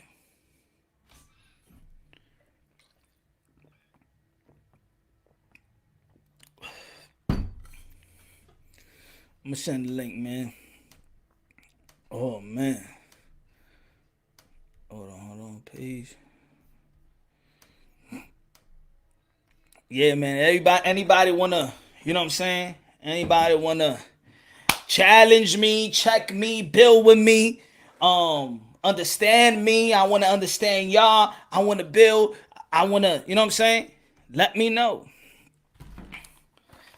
Yo, Shadow, that's you, Shadow? Cause you know how they be doing, you know how these I got you. You Yo, know the hey, listen. you know their new stuff right now. They like to record somebody hmm and then Yeah. and then make believe like it's you, and then hmm they show the PP. Hey, I know, bro. They did that on my channel too. Hey, yo, first of all, can you hear me well? Great. Okay, all right. Listen, I'm not gonna stay long. I just want to say something. Look, after illness, there's a lot of people that do. You don't have to really go through anything to experience mental illness. Some people can just have a chemical imbalance. We, us that's grown up in the hood, we know. Just my personal experience, bro. I lost my mother when I was 14. She died of AIDS. My father was murdered when I was 18, and I went straight to the military. Right, coming out the military, I get depressed all the time, but I go to God. I mean, shit, my Bible, I curse all the time still, but I understand that I'm a sinner. I'm saved by His grace, bro. There's nothing that I do that makes me good. It's Him. You know what I mean? You should never apologize for having an opinion. So I stand with you on that. Maybe it's just the delivery or something like that, but it is what it is. We live in a world where people can't take their own opinions now. If you say something, they want to cancel your show. If you have your own opinion, they want to get on you. So nah, man, never apologize. You're right. You never apologize for it. All you could do is just get advice from other people that suffer from mental illness, or even yourself. You don't even have to really suffer. I think we've all gone through mental illness, bro. If you've lost somebody, if somebody's died, you grow up in the hood, you get beat by your parents, you get picked on in school, whatever, man. It could be my baby's mother, man, has put me through so much with my son, not letting me see my son, not letting me see him on Christmas, bro. But yet every month you want that $500-600 from me. So I understand. All I gotta say, bro, is you ain't gotta apologize to nobody. And you're right, bro. You just go to God first. I just know one thing, shit, and maybe they do need time off, Punch. That's all. I'm not saying that's they're quitters. What I'm saying now, but you are right to question people like a Ryan Garcia, somebody like that says, "Hey, I need time off," but then he's over here, he's over here, and not saying that you can't go nowhere nice when you're depressed, because that's another thing. They want to get, oh, you was depressed, like just because you smiling, just because they see me smiling, then oh, I thought you was depressed, bro. Just because I smile doesn't mean I'm not depressed on the inside. But you have a right to question it. Like you watch boxing, bro. It is what it is. Or sports or whatever. If you feel like, hey, is it really mental illness? Or what I do when it's mental illness, I go to God, and that's all you telling them. But sometimes people, we live in such this a society where people that they're so sensitive with everything that you say. That's why you see it in boxing and you see it on YouTube. We give an opinion, all of a sudden they say that you're a hater, or they say that you don't like this guy, or whatever. When all you're doing is just giving your own opinion. So with that, bro, I salute you as far as like you saying what you gotta say. You ain't gotta change your opinion to nobody, bro. And you right, God is higher than all these athletes and everything good comes from Jesus. So with that, man, I'm gonna sign off. All right. Thanks, brother. Thanks, brother. God bless, man. Hey, what up, Shadow? What's good, everybody? What's Dímelo, good? What's good? Punch. HLD Guido. What's good, man? Okay, hermano, what's Man, I've going been on, seeing Guido? this, man. Hey, ¿cómo estás, mi hermano? Talk to me. Talk to me. Talk This, to me. this is a heated topic for me, man. Super heated. And Punch, Yeah. I applaud you, man. I fucking applaud you, and I don't give a fuck what anybody got to say about it because we don't want to speak the ugly shit. That's the truth sometimes. You know, we're using a lot of things just like people want to use racism for every fucking thing and watering the fucking issue down with shit that has nothing to do with it. We want to use the Me Too movement for certain things, and then yeah, there's a truth to a lot of this shit that happens, and it's fucking wrong of the things that happen. But when then you have the groups that then use it to make themselves a little bit more famous and shit like that, they watering down the fucking movement of what it is. Here we are nowadays. Hey, life is fucking hard. Life is not supposed to be fucking rainbows and sunshines. It's not fucking Así like mismo. that, people. It's not rainbows Así and mismo, SD. sunshine. You know, it's just SLD, the salud. fucking truth. We have to fucking learn how. Look, the one of the biggest problems we have right now in societies is we have a whole bunch of pussy ass piece of shit parents raising kids that don't know how to raise, don't know how to raise Yep. men, don't know how to raise Yep. women, don't know how to raise nothing but fucking enabling their bullshit. You know what I mean? We see a kid in the fucking store throwing tantrums. Get the fuck out of here, man. Why is that kid throwing a tantrum? Oh, let me laugh. It's okay. It's normal. He's just a baby. No, motherfucker, your job is to discipline your child and teach him Así right and mismo. wrong. You know what I mean? And we have this shit that, oh, I got, just like you were saying earlier, oh, my son may have a test and he can't sleep because he might fail. So you know, he's too scared that he might fail. So guess what? Let's not try. Let's quit. It's better. No, motherfucker, take that test. Do the motherfucking best you can. And if an F is what you get, then that's okay. But do the best you motherfucking can. This shit about that I'm not gonna perform because I don't want to have an O on my record, or because you know I might not make it to the finish line, or because oh man I don't know if I'm gonna get that job. Let me not go make this interview, man. I'm fucking sweating bullets in this suit. I don't know if they're gonna give it to me. Maybe you know what? I shouldn't go. You know, get the fuck out of here with that shit. You know, life pressure is not the same as fucking having mental Oh, illness, which can be from fucking true bipolarism or having some fucking super anxieties, but it's because you're born with this shit. It's not because you can't deal with life. It's kind of like type 2 diabetes. Everybody, ay bendito, estoy diabético, I'm diabetic. Motherfucker, let me see, you're type 2 diabetes. Have you been eating right your whole life? Have you been exercising? What have you done to make it better for yourself? Oh, let me just take insulin and let me just keep on doing the same weak ass shit and I try to work through these fucking illnesses that we got. Let me take this pastillita. This pastillita is a magic pill that's gonna cure me of everything. Get the fuck out of here. You know what I mean? We need to stop this bullshit. This bullshit that it's okay to quit. Everybody gets a trophy. You get a trophy. You get a trophy. There's no losers here today. Everybody's a winner. You know? Because you know what? In the Olympics, if you don't make it and you're supposed to fucking be getting gold, oh, I might not get gold. So, you know what? Because you know what? Look, nobody's talking about this shit about Simone Biles. I respect her to the utmost of what she's done, her dedication that she's done, and the proudness that she's brought to our country. You know what I mean? There's nothing but exemplary of what she's done. But nobody talks about her needing her fucking Ritalin to be super focused. All right? This shit drug that everybody takes on the down low to be super focused to take tests in colleges, pictures in their Yep. major league want to take them so that they could fucking be so super tuned in. You know, it's a super fucking drug. It's a super fucking. It gives you height alertness of focus beyond anything. And then she's not allowed to take this in Japan. So Yeah. guess what? She was not able to overcome to being focused and learn how to focus. This shit about just be dependent on a fucking shit because you can't focus. That's fucking ridiculous. And nobody talks about it. Nobody talks about it because God forbid you speak the truth and you're a piece of shit because you don't want to say the truth about it. No, it's okay. It's okay to sit on the sidelines at the 11th hour and fail your team. It's okay not to give it your best. I would have rather had you. She might have gotten killed. Maybe that's what they're saying. That's why she didn't want to do it. I mean, there's a lot of bullshit to this stuff, man, and everybody's using it as an excuse. Man. Yeah, and that's what I was saying. That's what I was saying earlier. Like, am I saying that you when I say that you're weak, am I saying that you ain't shit? No, but you're weak right now. You're weak. Anybody could get weak. That doesn't mean you ain't shit. But you're weak. If you need something, you're weak. You're weak at the moment. That's all. It is what it is. We all get weak sometimes. Yo, if I don't go to the gym, if I don't run, guess what? My legs will get weak. If you don't work the mind, your mind will get weak. If you don't work your body will get weak. Your back will get, it's like, I don't know. We heading into a time where like you can't even say nothing. You can't. And yo, Punch. They want you to be a certified robot. And I'm with you guys 1,000%, man. I grew up in the old school way. You know what I'm saying, bro? Mm-hmm. So it kind of this right here, man. I don't understand this generation. To be honest with you guys, this generation is some other shit, bro. To be honest, I don't know what it is with this generation. Es hay bendito, hay bendito. Punch, you had me thinking. What if Julio Cesar Chavez was too quick in the 12th round? Or I'm not gonna get the knockout. You can imagine Chavez was be like, you know what? I feel anxiety. I'm not gonna win the fight. I don't. You know what I mean? I'm gonna quit the last 12 rounds. You know what I'm saying? It's almost like they trying to take away their faith. They trying to take.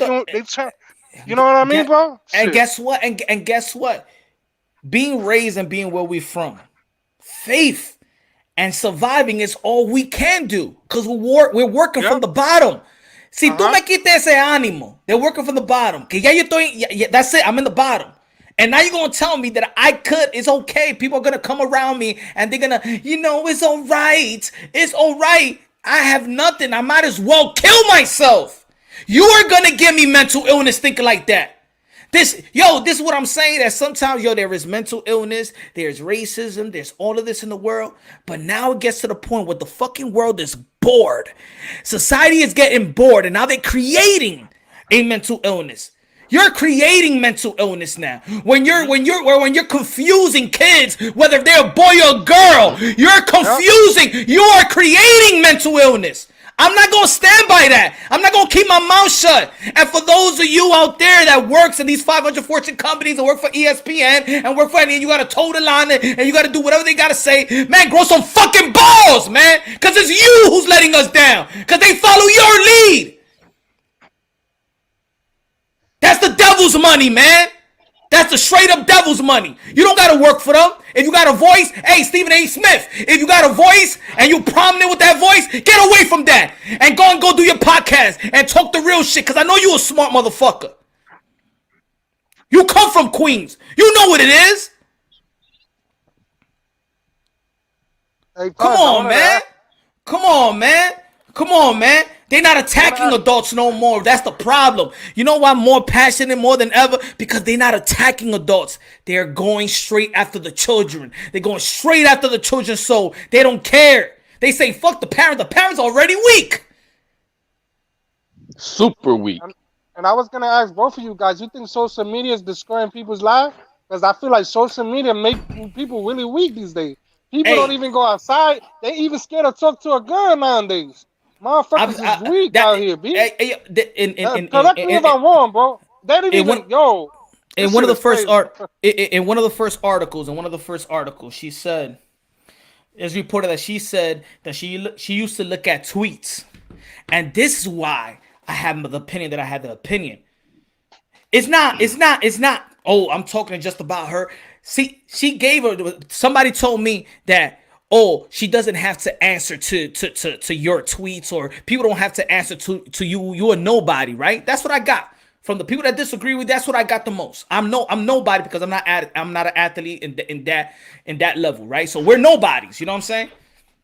I'm just going by what she said. When they asked her, I'm going by what she said. If she never said anything, then you know what I'll say? Damn, I don't know what she had. Maybe it's something. But she told us what it was. She told us what it was. It was pressure. She didn't feel comfortable doing the flip that the coaches asked her to do. She couldn't think that she could have capitalized off it.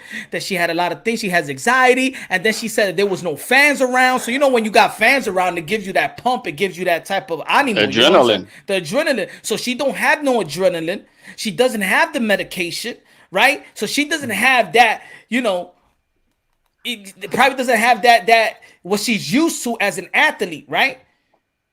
And then she also mentioned looking at tweets. For me, that's not a. See if see what they don't say is, look, I watched her performance right before she came out with all this bullshit. I'm sorry, I'm gonna call it bullshit. This is my opinion. This is not Punch Drunk Boxing, but it's my opinion. It's bullshit. She had a floor exercise. She was tumbling, doing her on towards the end of her floor exercise, and when she did her flip back going into the corner, she overjumped and fell off. Fell off to the back end of the fucking floor thing. That's not typical of her. That is just like, oh my god, because she's perfect. She fucked up. Big fucking deal. Overall, her performance was great, but she fucked up, and that's not her. You don't see her fucking up, and she couldn't deal with that. She couldn't deal with that. She couldn't do that. If I fucked up here, I'm gonna fuck up the rest, and if I fucked up the rest, they're gonna blame it on me. So if they blame it on me, then you know what? I better not be there, and like that, it's not on me. You see what I mean? And this is the bullshit that nobody wants to say. How did they lead up to this? She had a floor exercise where she had one fucking mistake. She fell off the back end of it. Big deal. She got back in. She finished her shit. It was great. Still performance to me. Mm-hmm. And after that, that's when this shit came about. Oh, I can't deal with it. She couldn't deal with her own shit, her own issue. And that's why she is where she's at. And now to use fucking mental illness because everybody's gonna play the ay bendito. Oh my gosh, yes, poor thing, and all the pressure, Let's give her a pass on this shit. And I'm sorry, that's not the way it's supposed to be. You know that. Then you know what it is the strategic way of they trying to make me, if I think a certain way, make me feel like come on, like I'm effed up. You know what I'm saying? Like when he tweeted in the end, he said their responsibilities are to themselves and their own well-being first and foremost. I know that, but let's not forget where she's at. This ain't a regular person that we're talking from the street. We're talking about she's in a team, right? And her team is counting on her as well.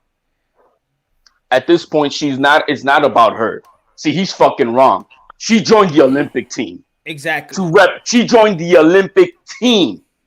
All right, it's not about she just doing her thing at the World Championships. Like if she wants to, she wanted to join the Olympic team to represent this country and represent the team that she is with, and that comes with all the pressures that comes with it. No fucking excuses. No fucking excuses. Hey, let me just say this, at that point, it's not about me. Yo, can you hear me, guys? Yeah, what's good, Rap Star? Yeah, I want to say this. HOD, I appreciate what you're saying. I get where you're coming from. But you have to also understand this. When somebody's been used to winning most of their life, they also are human beings.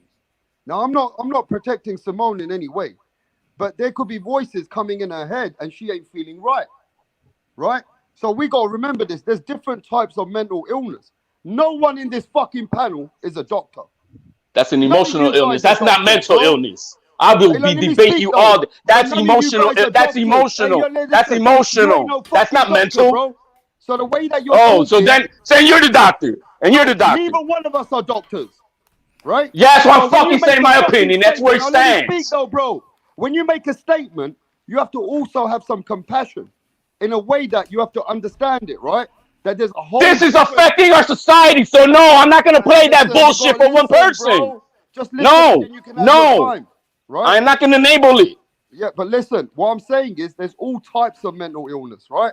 That's OCD. Emotional. Let me just say this. There's OCD. There's thoughts going to people's brains. There's people which have got bipolar. People have got anxiety. So that's real shit. Can I finish? Every different physiological shit. Fucking mental illness. Let me just say this. they make a big thing out of it. Nowadays, Punch, let me just say this, Punch. Do you know Mariah Carey's got mental illness? You know Leonardo DiCaprio has got a mental illness. Michael Phelps, 19-time fucking got a 19-time medalist for Olympics. He's got some kind of mental illness, but they don't make it a big thing. You know what I'm saying? You can still have mental illness and be great. It doesn't matter. It doesn't mean because you got mental illness, you need to start judging a person or you need to start throwing a person in the trash. It don't work like that, bro. We still got to have compassion and we need to work with people. And I understand that people are soft today, right? They kind of like, you feel like they're escaping. But let me just say this, bro. We don't know. We don't know. When Lennox Lewis said something to Punch, maybe Lennox Lewis is feeling a certain way, Punch. And I appreciate your views. And I appreciate what you're saying, Punch, that people shouldn't be blaming or escaping it. But maybe he has a different outlook because he's seen something different. What do you think about that, Punch? When it comes to Simone, when it comes just to, if it's just to Simone Biles, when it comes to her, she did an interview and she talked to reporters, which, you know, she talked to reporters and then she did the press conference. So when we're talking about her and say we don't know what she had, she told us what it was.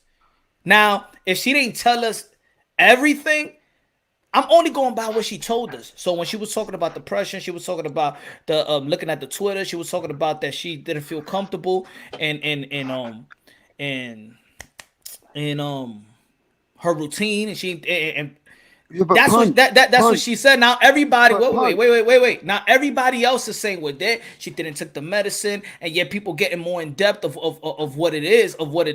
But I'm only going by what Simone Biles said. You know what I'm saying? Like people, yes, she was sexually abused by one of her coaches and stuff like that. If we knew that from the other Olympics, we understood it already. But that's not the excuse why she said that she's having this problem or the anxiety. She didn't say that she was thinking about what happened to her past. She gave us an explanation of what she was going through mentally. You understand what I'm saying? Right. So I'm only going by what she said. If she said something like, yo, I can't concentrate because that coach that actually molested me is still coaching this team and he's telling me what to do, and then my mind is not, then it's like, yo, I understand completely, but she's not saying. So what you're saying is on a case-by-case basis, and I think that's what HLD was sort of saying. He was just saying it like really with emotion, but like you got people that are born with it, you got people that have anxiety disorders, you got people that have bipolar and stuff, but then you got people that just go through shit. And then you got people that are born with it and go through shit. So I chemical imbalances are real, man. That's not a joke. Right. When you're born with different hormones that fuck you up, that's real. Right. That's real. Say this as well, though, because I'm gonna jump up and come back in a minute. Listen to this. How embarrassing could it be for a human being sometimes to even come up there and say I'm mentally not well? You got to appreciate that at some point she's only telling you maybe what she wants to tell you, because maybe there's some stuff that they don't want to tell you because they don't want the public to know. We don't know the facts, do we, Punch? We don't have the facts. I'm only right? if what she told us is her facts, I'm only going by what she's telling us. So, not now. Should I assume that she has more to say, or should I just go by what she's saying? Or I'm gonna take it, or it got to be more than that. How about if I'm just taking what she's saying? Why do I have to think further than that if she's just giving us what it is? Now if she does another press conference. In the back of her head. Say if she's having a lot of thoughts and there's a lot of things that are really, you know, like she wasn't allowed to take Ritalin, period. Yeah, she was not allowed to take Ritalin. If we all here on this panel were to take Ritalin, I promise we would be speaking a lot more eloquently after we read the whole fucking dictionary, because you're going to be able to do that in a fucking night. You see, that's what happens with that. Ritalin does not affect everybody the same way. Yeah, but like, also, you can't just be like, Ritalin is the silver bullet and now you should go out and win a gold medal because you got Ritalin. Like, yeah, listen, she is not able to focus. No, I'm gonna go, right? You guys can chop it up and be back. Yeah, but sometimes we have to think out the box. Yeah, we have to also, as human beings, we can't just look at Simone and think, why she quit? I Why am, too but quick? but There rap must star, be a big thing. There rap must be star, things going on, bro. but rap star. Me thinking out the box is why I get the you're an idiot in this because I'm thinking outside the box. I'm not thinking this new wave and this Right. new pandemic of Okay. everybody got mental illness, and I gotta be like, all right, so mental illness, everybody got it. I also understand this country as well. I'm not saying that nobody got mental illness, but I understand there's some mental illness fever. Not everybody is making and profiting off of it too. All of us on this panel go through anxieties. All of us go through depression. All of us have this shit because that's Facts. life. That's Right. fucking life. So the issue Yeah, no, is that's facts. I'll right. be back anyway. So I'll be back. if I can All if right. I can jump in here, there's a couple things that happen. First off, from my mind, from my perspective, first off, Simone Biles is talking about symptoms. She didn't diagnose herself, right? So now we're talking about something that actually has a diagnosis and whether or not it's being classified properly. If you have aerial disorientation, that's an actual illness, right? That's now the question is it a brain injury like a concussion, or is it a mental illness like anxiety, right? Because your brain doesn't work right when you're experiencing the things that she's experiencing. So that's really what we're talking about. We're not talking about whether or not everybody experiences anxiety, so she should just suck it up. Of course, everybody feels anxiety. She's She not felt on anxiety. Ritalin. Well, smoke. Hold on a second. That's what I was trying to say. Actually, Of course, I'm not everybody. staying long. I'm not staying long either. I just wanted to say. Yeah, this no, because no, I'm not. I didn't even hear what you were saying, Shadow. But let me just finish my point before you No, I like was jump gonna- in, because I didn't even Alright. hear what you said. So I'm not even No, addressing my I'm point trying to to you get at off. all. Is what I'm trying to say. I'm trying So to. I'm just I'm just from my perspective watching the Simone Biles thing, what my thoughts are. I did hear. I came on the panel and it seems to be that people are thinking that Simone Biles is experiencing the same kind of anxiety that everybody experiences every day. And I would say that would seem very weird that you would pull out from your art, your everyday garden variety anxiety. Something else must be happening if you're saying, hey, you know what? This is now a place where I'm not performing since it came on the heels of one of the worst, the worst vaults he ever did in her life. Then the second part of it is, we saw her like jump all the way off the fucking mat. We just saw like little things happening. So at a certain point, you go, am I helping myself and am I helping my team? Yeah, I came here to rep the team, but I'm actually blowing it right now. And I don't even know how bad this can get. So what do you do in this situation? Do you say, I'm not? Do you ignore what's happening with your mind and your body? Or do you do something? And then fully knowing that, that the mental health controversy, like this whole idea about thinking outside the box, like questioning the profit motive that our healthcare industry has, that's going to be part of it. Like people are going to say that you're weak, that you're faking it, that whatever, like all of that stuff. I'm sure you have to think about all that while you quit in front of the eyes of the entire world. It seems to me very weird when we decide we're going to support people and when we decide that they're not worth supporting and now we need to throw tomatoes at them. Like kicking a person when they're down doesn't seem to be that compassionate or that big-hearted, especially for athletes that don't get paid a fucking whole lot. Let's be honest with ourselves. These are people who are going out there and giving it their all for their own personal reasons. Not at her stage. She makes money. For our thing. Like we can attach our own goals and aspirations on them for what they're doing. But at a certain point where you got to stop living vicariously through people, stop with the heroes and the villains conversation that we always continue to have, and grow up and be compassionate to your fellow man. I think. Go ahead, Shadow. Go ahead, Shadow. Yeah. I just want to say, bro, I think that for each person, it is an individual basis. But I also think that if you're going to go on social media and tell somebody that you're suffering from mental illness, you need to be prepared for whatever is going to come back. There are ways to go about things. And so of course, there's going to be people that's going to question you. So when you go and you put anything on the media, anything online, that's opening up the door for people to attack me. But I'm prepared because I don't give a fuck. You know what I mean? Like it is what you could judge me all you want. But there are other people. I feel like if it comes down to a health situation, and what I mean by that is if doing what you're going to do was going to continue to make you worse, then it becomes a health situation. And this is what I was going to say, Punch, before I get off. I'm 100% service connected, right? Which means I'm on like the highest pay scale of what they get from the military when you come out. So you have PTSD or whether it's physical or whatever, they pay you in increments 10, 20, 30, 40, 50, 60, 70. I'm 100%. I don't have to work, but I want to work because I know that just having idle time can mess with my anxiety, mess with the stuff that I've been through, right? So I had to get a procedure done, and I had to think like, okay, do I still continue working while I do this, even though that's what I want, even though that's what I do? And I'm thinking like, damn, if I just quit, I'm a quitter. But then I have to realize, to me, I had to sit down and evaluate and realize that if I would have continued to do it, my back would have got more fucked up. So I'm better off to just fall back, take some time off. And that's what I meant by a case by case basis. If you feel like what you're going through, if you continue to go on, is going to make your health worse, then that's different. But at the same time, we do live in a world where everybody gets a medal, where everybody's a winner, everybody's and I believe that because this world has changed in the past 15 years. It's weak. It is weak. You can't even give your own opinion anymore. If you come out on social media and you say that you have mental illness, just be prepared for people to support you, and be prepared for people to question you, and be prepared for people to backlash. If you can't handle that, then don't go tell people that you got mental illness. That's all I gotta say. I mean, I saw the part where she said that she's on Ritalin and shit like that, and maybe it is that. Maybe it is. She can't take it anymore. So now, No, she can't take it in Japan because they don't allow it in Japan. Right. They can't take. So then finally she realizes, okay, and if she's using that as a hump to get over something, then yeah, it's probably hitting the fan right now. She probably thinks, oh, this is gonna affect me mentally and everything. And then we got people that grow up and everything is on social media. In the past year since the pandemic, everybody I talk to 90% of the time is on fucking line. It's online. We live in a society where now we're not even meeting up with people anymore. This is the new normal. This is what they want us to do. They don't want us to socialize. They don't want us to do. So that's what I'm saying. To me, it's just a case by case basis.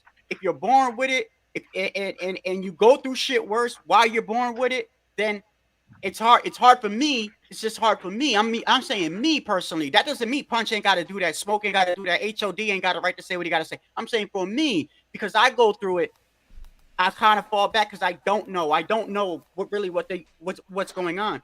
But it's like you guys have every right to say what you got to say, and that's the problem that we have. If you say something, they're gonna cancel you, or you a hater, or you don't care about her, or whatever. You could just be questioning it and trying to give her advice. I mean. That's what I thought Punch was doing. That's what I thought Punch was doing with God. You were trying to say, bro, God will get you through it. But with the tweet, right? We're looking at that number one thing. We're looking at sports, right? When we're looking at her, we're looking at every other. We're talking about the Naomi, the tennis player, because I mentioned her also in the tweet.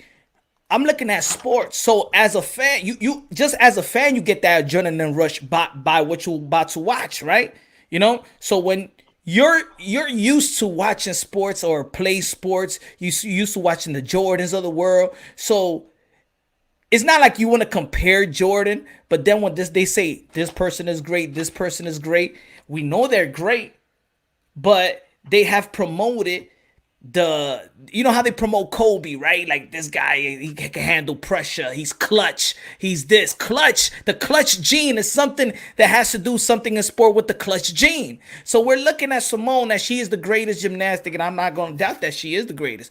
It's clutch. They in the final. This Olympics. You feel me? You coming through, and then it's like we've seen other people handle pressure. We've seen other people go through anxiety. A lot of people, they all say that, and I'm not saying none of that. The thing is, I'm trying to match also the mental illness pandemic, the epidemic, and her statement at the same time. All these, a lot of athletes is coming out with all of this. Is it true? I know people that fake mental illness too to get apartments. I know that. I had a fallout with one of my homegirls for doing that. I said, why you trying to go that route? Why you? And she trying to get back. Oh, the people say I'm not bipolar, and she's going to court saying that she's bipolar, and the court made her go through to the doctor, and the doctor said you're not bipolar. She keeps on fighting she keeps on fighting the therapist to tell her that she's bipolar so she can get this apartment. You feel me? It's like it's that too. It's crazy. Yo, and you got listen, and you could speak out about it, and you could speak out about it, but I also agree with we are living in a times where like that it's like an excuse now. You know what I mean? Like, listen, I can get depressed. I don't wake up and go, damn, I'm not gonna take care of my son now because I'm so depressed. I'm so, and I know I have depression, but you have to go through it. You have to continue on. That's why I found God. You know what I mean? And I still do bad things. I still curse. I still look at women in maybe in an improper way when I think the thoughts go through my head. But let me But ask you a question before Smoke you go. Let me ask Shadow a question because I was talking about it. And you know you suffer from mental illness. So can you explain just briefly, knowing that you suffer from mental illness, right? When you did encounter having that relationship with God, how did that help your mental illness? okay, just real quick. I told you both my parents passed away. When my father was murdered and I was 18, I went straight to the military. I did not believe in God. I thought if there was a God, why would he take my parents from me? Why would he let my mom suffer? Why would he let my father get murdered and he died in an arson fire in Belmont Ave, Patterson, New Jersey. And it I go into the military and I experience what I experienced, and that stuff that happened with my parents, it didn't catch up. It didn't catch right away. Like, you know what I mean? Like, it happened only after I went into the military. And when you're in there, you're basically you're focused 24 hours a day. When I got out, all that shit floodgated me. My mom's passing, my father's passing, everything happened in the military. They try to throw pills at me. They're throwing Seroquel at me. They're throwing all this type of stuff at me, right? Then I found a pastor, Pastor Luke, who introduced me to God. And I realized, just looking at the gospel and just that knowing that I'm born in sin, bro. You know what I mean? And that there's nothing that I can do about it. He's my savior, bro. I'm saved by his grace and mercy. And for some reason, that was better than any medication. That was better than anybody telling me, oh, it's okay. It's okay, Shadow. You could be depressed. You know, we all go through it, even though I know that they do. But I know not everybody leans on God, Punch. Not everybody leans on God. And you know that this world belongs to the devil. So we have, and anybody that leans on God gets persecuted. But I will say that every time that when I get depressed or sick now, I pray. I don't run to the doctor at the VA and go, hey, something ain't about my meds. I need extra pills, because all that did was make things worse. I got more side effects. I gained weight. Sometimes the medication didn't work. Sometimes it made it worse. Sometimes it did work, but it only worked for like a week or two. And then the symptoms still came back. So to me, God in prayer to me works for me, but I do know that not everybody does that. And since I know that not everybody does that, and I'm like, well, if they're not leaning on God, then what the hell is helping them? Nothing is helping them. Their mental illness is eating them alive. I just pray for those people. But yeah, we live in a world right now where everyone gets a medal. Everybody wins. There is no first or second place. But that was not the case. Then don't practice. Then we need to practice. Everybody's gonna win. Don't even keep the scoreboard anymore. Just get everybody wins. Everybody goes home. We're all happy. They like to paint this shit inside society, man. But yeah, it to me it's better than medication, because to me medication is man-made. It all has side effects. To me, every time when I found God. And when I was born, it was like that situation that you said when you was in the park. I literally cried, bro. I cried. I said, "Forgive me, God, for being mad at you, for saying all these things about you. I didn't believe in you, and I said all these bad things. I understand. You was probably helping my mom from her illness. She's with you now. I look at things in different perspectives. I look at the scriptures and see what it says, but I know that not everybody does that. I'm talking about for the people that don't. You just gotta pray for those people, man. And sometimes those people they're confused because they grow up in this generation where it's okay to quit. It's okay to say, oh, it's okay to be depressed and everything. To me, if you're depressed and you suffer from something, you have to battle through it, because if you don't, it's gonna eat you alive. So I understand when people say, yo, don't quit. Don't quit, because if you quit, every time you get sick, you're gonna quit. So I understand that mentality. You know, I just understand both sides, I guess. It's just weird. But yeah, I believe in Jesus, and he saved me from, I'm not saying that I don't get depressed and I still have anxiety and stuff, but it makes me feel a lot better than the medication that was offered to me. Amen, bro. You know? If I can just jump in, I will just tag in on what Shadow Ghost was saying about medication. Most medications, like if she's using whatever pharmaceutical to manage her condition, most medications have side effects. So if all of a sudden you don't have your medication that you're supposed to be taking, not only can you not manage your condition in that manner, but also you may have to deal with some other side effect that the medication itself causes. That's just an afterthought about that. The the idea that people are scammers and try to get over on the system. Yeah, that happens. It doesn't matter. It doesn't matter if you're a man or a woman, if you're rich or poor, if you're even desperate or have you're mean. If you're desperate or just or if you have abundance, like people try to game the system. It seems to me that when it comes to like the Simone situation, that there's just no upside to it. Like what she hope to gain from faking a mental illness or brain injury? Like what's the upside to this? It just doesn't make sense for me in that sense. And then also that I understand that we try to like flatten the curve and just say all sports and then talk about clutch genes in one aspect, but I think it bears saying that incentivizing people to be clutch also has a role. Like the idea that you're going to pay $100 million for somebody to be clutch versus you're just going to get a bunch of applause to be clutch. Yeah, like Kobe gets paid to be clutch. Jordan gets paid to be clutch. Like these guys they get hundreds of millions of dollars. There's a huge benefit from them playing through pain, from them ignoring what the hell they got going on in their individual lives to make it better for themselves and their families. Like, I find it a little bit unfair to judge somebody who is doing something for for pennies at the same rate that somebody is doing it for a fortune. What you're trying to say is that she doesn't have nothing to gain from it. Saving herself from embarrassment is what it is. Saving herself from not performing at her max and keeping her perfection image that she's got. That's what she's saving. You see, and instead of going through it, even if she didn't perform her best, how do you say that by quitting, HLD? Because she didn't perform it, so now she didn't look so bad out there. But you quit though. Like all of that shit that you're just talking about. No, because she didn't. No, she didn't quit. She has mental health illness. She didn't quit. She didn't quit because the bullshit narrative is that she has mental illness. Okay, you said you literally are. Okay, on one hand, you said she's been prescribed to manage her mental illness with Ritalin. So that's not a bullshit thing. She's taking. It is a bullshit thing.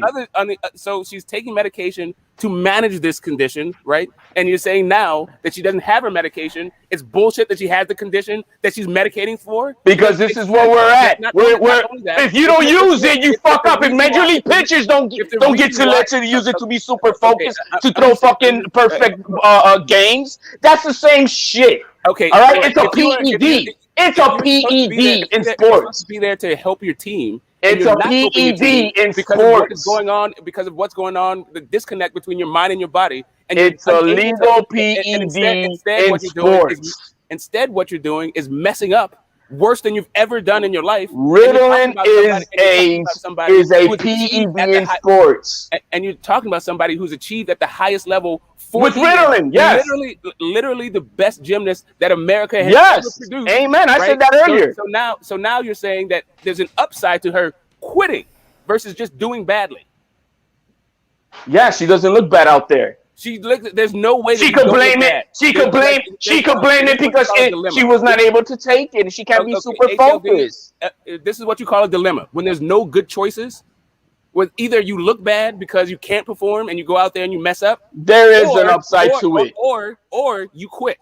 You find the best of two evils. What's the best of two evils? What's the no? Because she didn't quit. They allowed her to because it was because of mental illness. Okay, great. And she looks good because of that. Look at how good she looks about it. But had she gone out there and fucked up and not performed at her best, she would get the wrath from everybody. Oh, she sucks. Now there's shit like that. And she's still getting the wrath from everybody. And no, she's not getting the wrath from everybody. The majority of society is doing the bullshit. She has mental illness. That's a majority. Don't play yourself with that. All right, HLD. Like that's the majority in your mind, right? That is the majority, man. The media runs with it. The media runs with it. Look what Lennox Lewis did. All the pundits out there running with it because they got to do that. Yes, I have listened to all the pundits, and it seems like people are making this into a political issue. like what seems to No, be happening. I'm not talking. No, I'm not going to talk about political. I'm talking about what it's doing to our society and making it do our kids. Exactly. You It's turn making into them fucking football, pussies out there. just like We're raising pussies Correct. out there nowadays. Correct. That's what's happening. A weak Correct. And you're turning society. into This you're turning country has become one of the fucking weak-minded fucking countries in the world. In the great. world. All right, great. All right. So There's a you got big lot of difference to feelings, that. right? You have a lot of feelings based in your argument. Oh, right? it is a lot of feelings because it's the fucking truth. This shit is fucked up. We got kids quitting on everything. Everybody gets a trophy. Everybody is all soft and then it's okay. Okay, Get the great. fuck So, out you of know here. what? Okay, what I don't understand is when everybody wasn't getting a trophy, America wasn't that fucking great either. The fact We that were everybody mentally gets a strong, trophy is and you not the fucking issue. don't blame every issue for why you're a fucking loser in life. You don't fucking everybody didn't get a trophy also. No man. Whether or not we're winners or losers has nothing to do with whether or not everybody gets a trophy. What you should probably do instead of having these like just being outraged at the thought of things, because I understand that if what Simone Biles was doing, if she was doing what you think she's doing, then yeah, I get it. So she's just grifting. She's just. Oh yeah, because it's just happening. It's just happening in this fucking generation. It's just like Punch was saying. What is it in our fucking food nowadays that's causing all this shit? Can I get through this thing at all? What's the difference? No man, because we're gonna rebut. I'm not gonna let you go on a whole fucking thing, and no, you already have. No, I haven't. No, I haven't. You're like responding to something I have not even said yet. So anyway, like I was saying, the idea that Simone Biles, or either we acknowledge that mental illness is a thing and that people suffer from it and we should do something about it, or we say that it's all just a bunch of bullshit and everybody is just trying to hustle. I'd rather not fight because I might get an O, so I'm not gonna fight. Well, okay, so once you say that mental illness is a real thing that people need to do something about, then you need to stop. There are real issues, and these motherfuckers are watering it down and making everything a fucking mental health issue. What about? Because you don't know how to deal with the pressures of life. Because you can't. Because we don't all have anxieties. We don't all get depressed. We don't all go through tough times. You know what I mean? Hey, man, God forbid that I'm the only guy who didn't get to eat today. I mean, oh my God, the world is going to come to an end for me. Get the fuck out of here. Again, what you're describing is things that you don't think is mental illness. What I'm saying is at a certain point, you have to acknowledge either you think mental illness is a real thing or you don't. Not just say because it's not a black and white issue. It's not yes or no.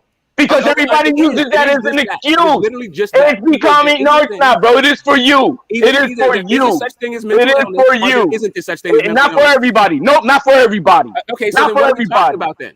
Not for everybody. What are we talking about then? Then what I'm talking about, I believe all she did is quit. Forget everybody.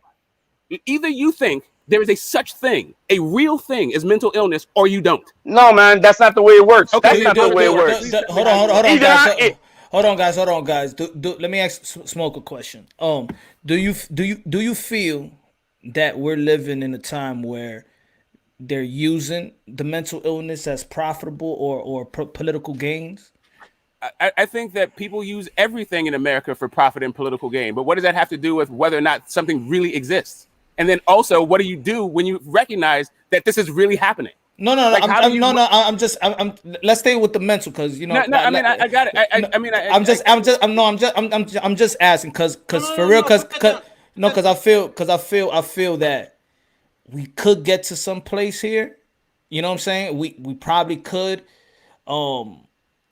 Somebody that's going through it may see mental illness. Maybe they may see their mental illness and want to approach it, how to handle it a different way or whatever. Like I said, man, my cure is God, right? Yeah. For other people, like Shadow Ghost, his cure is God. All I'm saying is, I don't think nobody in the panel is saying that we don't believe that there's mental illness. I do believe that it's gotten to the point where it's almost like applauding. It's almost like applauding it. It's almost like, okay, you don't have, all right, you got that? All right, sit down, cool, don't worry about it, you cool. And when we're talking about sports, you know what I'm saying? Because we're talking about athletes right now. Then we're looking at it like, oh, you could just quit at any time, and we have to be, it's okay, you're going through mental illness and you're going to sit this one out, and that's it. And we have to accept it and be, congratulating it or like I don't know how to look. How can we look at sports like this? Can you imagine if Every athlete And does that. punch and punch. Hey, That Punch, goes back. Shadow. That goes Let me back just to let me the just jump in that, real fast before we that get goes back to the God because I thing, want to guys. jump in really because it's right here. The issue is how we look at things. Like when we look at the Warriors is my favorite team. We're in the finals. We see Clay go down. We see KD go down. We see Boogie go down.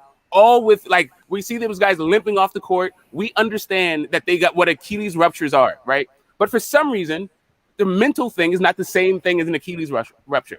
For some guys, for some instances, we go, yeah, that's an injury, and we just keep it moving. We don't talk about whether or not they're clutch or whether or not any of this other stuff happens. We just go, it's an Achilles and keep it moving.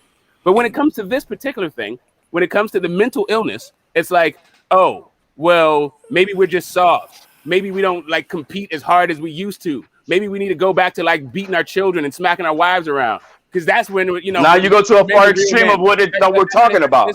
I understand HLD. I'm not putting that jacket on you. I know that I'm using your. No, I didn't say put it on. I'm saying overall. Overall, what you just said is bullshit because that's not the majority of the cases of the past. HLD, I'm Punch, really not trying to put that on you. I'm just saying that there is all this time about how we are weak society now. This extremely this idea that we're weak because we give participation trophies. I think that damn right. I think we need to take a step back and think about why we started giving participation trophies in the first place. What is this idea of playing through pain? What is it really about? And what single moms? You know what made the participation trophy? Single moms. Single moms raising kids on their own, and they don't want to see their kid crying for not making it happen. Oh, but here's the trophy, baby. No, because you want to say what brought the participation trophies? What brought it up? Single moms, not because they're not men, and they're raising the kids on their own and trying to do the best they can. And then what they do? Hey, son, I don't want to see my son crying, so here's a trophy for you. That's where it comes from. Okay, cool. They're not men because they didn't earn a trophy. Got it. So the point that I'm trying to make is that I think that we need to take we need to understand if a person is actually having an illness, then we need to treat the body in its totality. An Achilles is not more understandable than your brain. We understand concussions. We need to start understanding that your brain also creates things in your body that you can't overcome, maybe in a moment, and then understand that.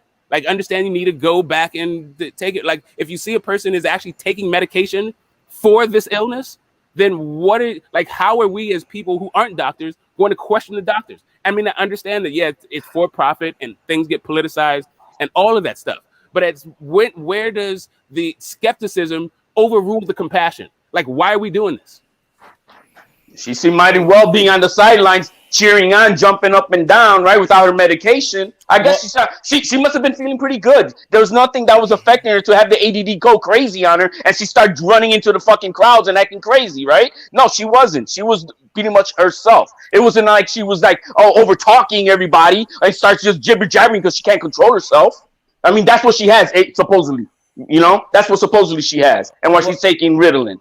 Was Shadow Ghost? What you wanted to ask? I was gonna say, Punch. When you got saved, right? I remember when I got saved, and you ever meet somebody that they either don't believe in God, or they don't have God in them. Maybe you could tell, if somebody brings up Jesus or God, or if they don't like the conversation, you could just tell. You know what I mean? I used to. At first I wouldn't really talk about it. I would just show through actions. Because let's say it's like you running in the street, right? And you're doing your thing, whether it's illegal, whatever, and then you come out of nowhere and just talking. You want to show them with actions. If you was in a club with your own boys, grabbing chicks and stuff like that, and just having different chicks, and then you show them that you settle down and you have a family, you hold your homebody, you change it with action, and right. Then you tell them about your experience, and right? then when they be like, this change, where you been at? Where you been? And then you get this is my transformation, this is my growth. It's like when you move, it's like you from Patterson, right? Yeah. Now you go when you go. I bet when you go back to Patterson, you be like, damn, the same dudes on the same block and The the same same hood doing corner, the same same block. thing. Yeah. But they look at you like, where you been at? Because you haven't been around. Where you live at? You live out there, yo. How it is? And now you could tell them. Now you could really, yo. Now you know what I'm saying. I work here, got on my grind, man. I go to church and whatever. I got God and what. And that's when you be like, damn. I like where Shadow was at, man. I wanna. Yo, I know Yeah, when he was bro. struggling he was struggling Punch. just like us. And That's what I'm trying to say, Punch. Like, because you could look at somebody, we don't know exactly what their beliefs are. We don't know whether they believe in God. We don't know really what they're going through. But at the same time, we also know that the world is going in a weak place as far as like using it as an excuse. Uh, Punch, Smoke, and HOD were talking about the participation trophies. I brought it up too. But when you see somebody and you know what God has done for you, and you know that you want to tell them, bro, yeah, you don't have to do this medication, you don't have to, because God fixed everything for me, right? And that's, I understand you on that. That's why I say, bro, you ain't got to apologize to nobody. I understand where you're coming from, but at the same time, they don't know. don't you ever look at a person, Punch, and go, man, I know the answer, or I feel like I know the answer. God has healed me, but I know that that person is not going to God right now. So now I feel for that person. I feel for that person because I know that that was me years ago when I didn't believe it. I didn't go to God or whatever. And that's what I'm trying to say. Like, I don't know exactly what a person is going through. I do know people use it as excuses, but I also know that after being saved, I've talked to people that were doing the same shit, go on the same corner, doing the same things. And you want to tell them, but you can't force them to do anything. But you can also, but as the Holy Spirit in you, you have compassion for others. You see, Yeah, I mean, it's like automatically it's in you. His spirit is in you. So it's like and you know, it's just like when you have conviction of doing something wrong. You know that was wrong. I shouldn't have said that. I was angry. I was wilding out. I know that was wrong. And that's where I'm kind of like I'm at. It's like I see both sides and I can only take my personal experiences and talk to somebody about it. You know what I mean? Because other than that, you really don't know. But I can't fault somebody for feeling the way that they feel. And people might call that playing the fence, but it's not. It's called living in a country where you have the freedom to say, to speak, and believe what you want. That's all it is. And right now, we're at a time where none of that is happening. None of that. So that's what I was, and that's the question I was trying to say to you, Punch. I'm sorry, HOD. I just want to say Yeah, the boss. one thing, the only thing I was trying to say is like you've seen people, Punch, that after you got saved, and you probably looked at them and you was like, damn, they're in the same situation as me. He's in the park, he's homeless, he's asking for money, or right now he's dealing with addiction, or he like, and you want to tell that person, but that's all we can do is tell that person. You know what I mean? And that and what whether you think your delivery is harsh or not, bro, as long as you know in your heart that it's pure, it's coming from a pure place, then don't worry about what anybody says. You know what I mean? yeah. As a person that believes in God, if you're saying what you're saying about Simone and Ryan and everything out of the pureness of your heart, then you ain't gotta apologize for nobody. I think when the delivery it is what it is. Sometimes let's say for if HLD's delivery is different, Smoke, your delivery is different. My delivery sometimes is light, sometimes is yo Punch you, yo what yo you saying some crazy stuff, and sometimes it gets lost in the translation because the delivery how it is. But I think the delivery comes from where we come from, where most of us do come from that hard life. And then knowing that, yo, life don't give a F about you. I don't have no time to tell you in a nice way, sugarcoat it for you. I don't want you to, I gotta, boom, take you up, You want to pick talk you off? up. I'll I tell you gotta, I off. gotta tell you like this because life is gonna tell you like that. Life is gonna hit you harder than my delivery. Trust me. My delivery ain't shit compared with how life is gonna hit you. So don't get mad at me. Just know that I'm coming from a genuine place. Whether delivery is kind of rough, or just know that I'm coming from a genuine place. Because because I think if I do say it like, I mean, I understand. You know what I'm saying? Don't worry. Mental illness. Everybody got it. You know what I'm saying? And you just see a therapist and stuff like that and feel nice. Go sit. I can't let you sit this one out. I gotta be your teammate and I gotta pick you up. I gotta understand you, but I'm not gonna let you sit this one out. I'm not gonna let you just lay down. Nah. I'm gonna pick you, and I think that's what in sports as a team orientated person. That's what I would do, unless if you got some selfish teammates that they can't wait. You know what I'm saying? Let's say one of the girls is like, "It's good that she sat out. Yes, now I get to do it. I get to do her thing. I'm gonna step up. There's some selfish teammates too. You know, like yeah, he on the bench. Yeah, he's injured. Now it's my time to shine. Now I'm gonna start. There's teammates that don't care, but a real team, you're gonna wrap your arms around you, but they don't want you to fall. They ain't gonna keep you there. It's for you to be the Simone that we know that you could be. When I That's speak what I about think. And I don't fault somebody like HLD for being the way he is, because I see where he's coming from. We're we're, Yeah, we're, we're because from we're from that generation where none of this. It's okay. It's everyone gets a medal. We're not from that. Nah, it's We were because from it's because we see what society is taking other things, and then um yeah. it's But, like but it's see, like it's like and it's like I come from an it's era like I come from an era that predates that, and also that's after that. So I understand what it is. What I'm saying is the things that the problems with our society isn't about that. It's not about the participation trophy, because if you go back to the days before there was participation trophies, society was still fucked up, and we still didn't know how to be like we still didn't know how to interact it with was each not other perfect. It was not. in a It's healthy, not to say that it was perfect. bro. But we I'm don't not we don't interrupting we you. don't I no. don't But dude, understand why you've you're so had your say triggered for a by that. while already. You've had Uh, your say several times already. Okay, great. And I will Great. So have my then I'm say several speaking. So times now I'm more. And even speaking. times Now you I'm have your speaking. say, You see what I and mean? several You times see more, how I it won't works? interrupt you You while see you're how having it your say. works? I No, don't no, no, understand. little I don't girl. That's not understand the what way the it issue works, is, man. let him HOD. let Chill. let hey, let's smoke. I ain't going nowhere. There's gonna be a topic that people gonna jump in and out, and let everybody say their say, so everybody in the chat and whoever's gonna look at the playback understand different perspective. That's all.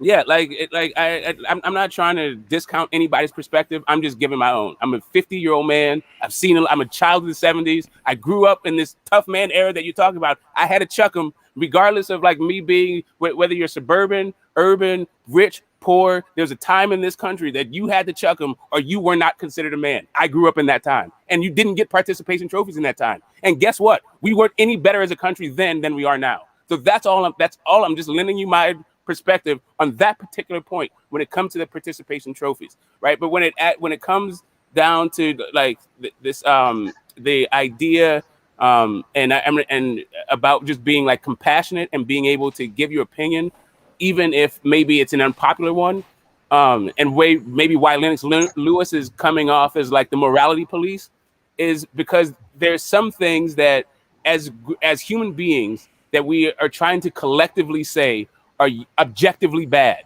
No matter what your perspective is, no matter what your opinion is, we don't want you to go out and like rape children. We don't want you to go out and murder, regardless of what your opinion is. And it's cool that you have an opinion that runs counter to that, but we're supposed to be, as human beings, a little bit more charitable and better to one another than that. Yeah. HOD.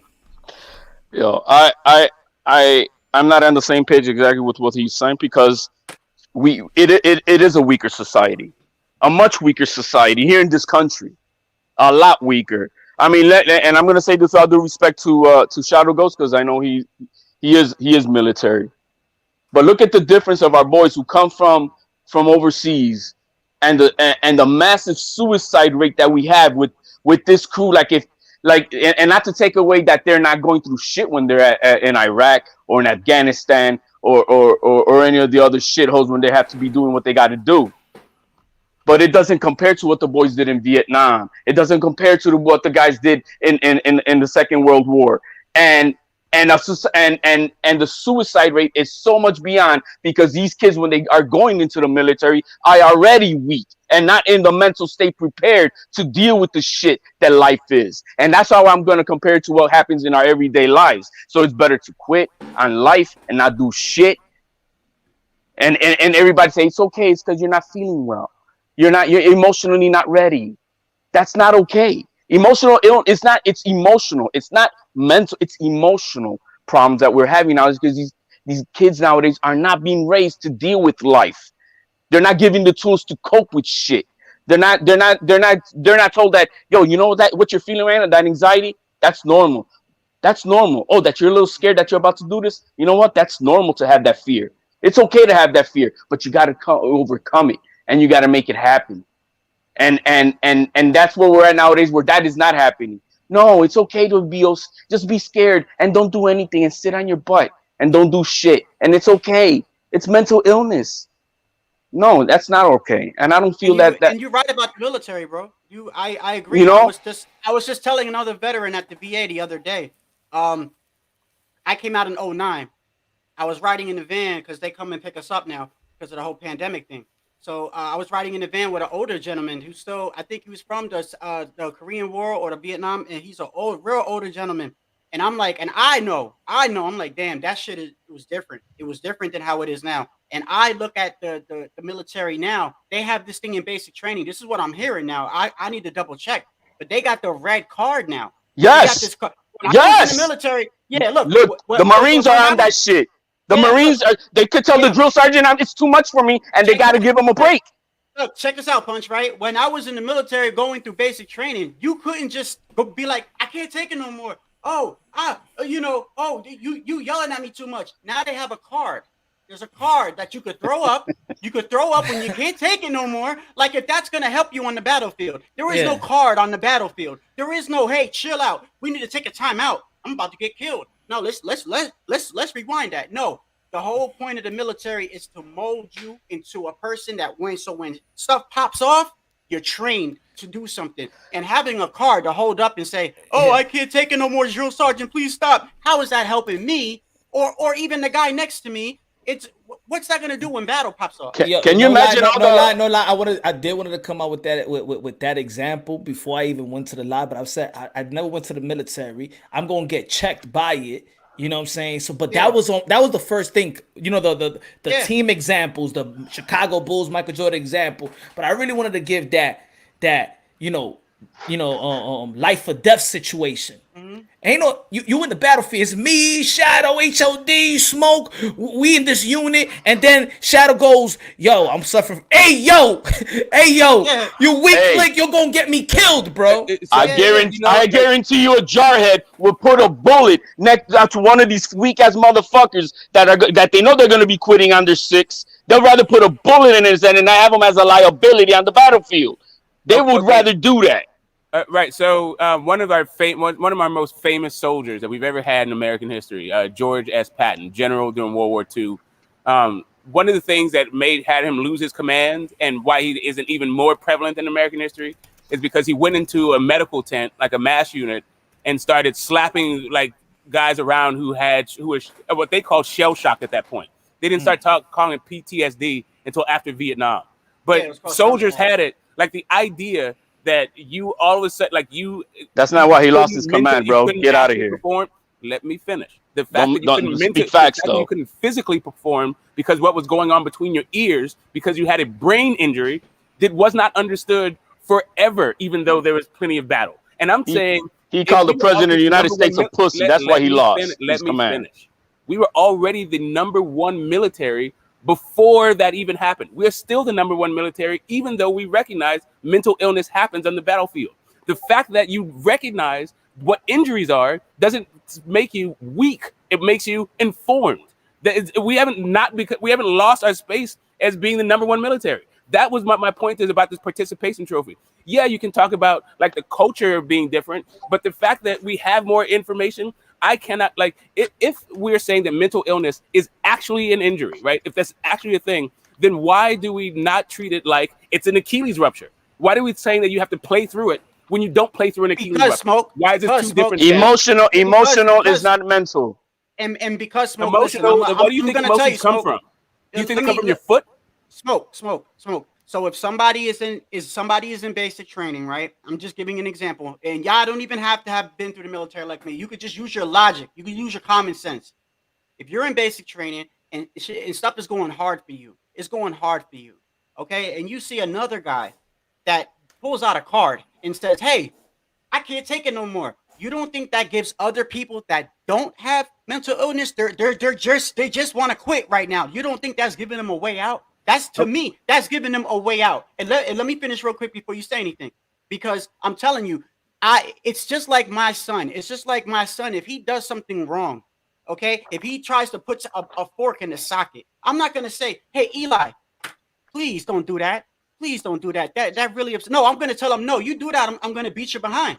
Because you can get hurt like that. There's certain ways that you go about things, bro. And holding up a yellow card or a red card, if that's the case, you shouldn't be in the military. I'm sorry, bro. I'm sorry, and I'm sure a lot of veterans will say the same thing. Maybe there's some veterans that would disagree. Probably the ones today. But I know when I was in, there was no red card.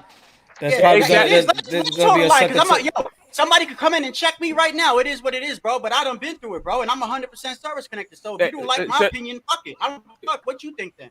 So Shadow, I don't disagree with you that it's saying a way out, and I would, for me, I want the people. If I'm actually in a battlefield, I want that process to already have happened. Like I would prefer that in basic training that people started raising the card and saying this isn't for me. And I'll give you another example. Like the one of what our most like highly trained soldiers are the Navy SEALs. That is completely voluntary. Like as you go through your Navy SEAL training, at any point you can opt out. You can go ring that bell and go sit your ass down somewhere else because you're not built for it.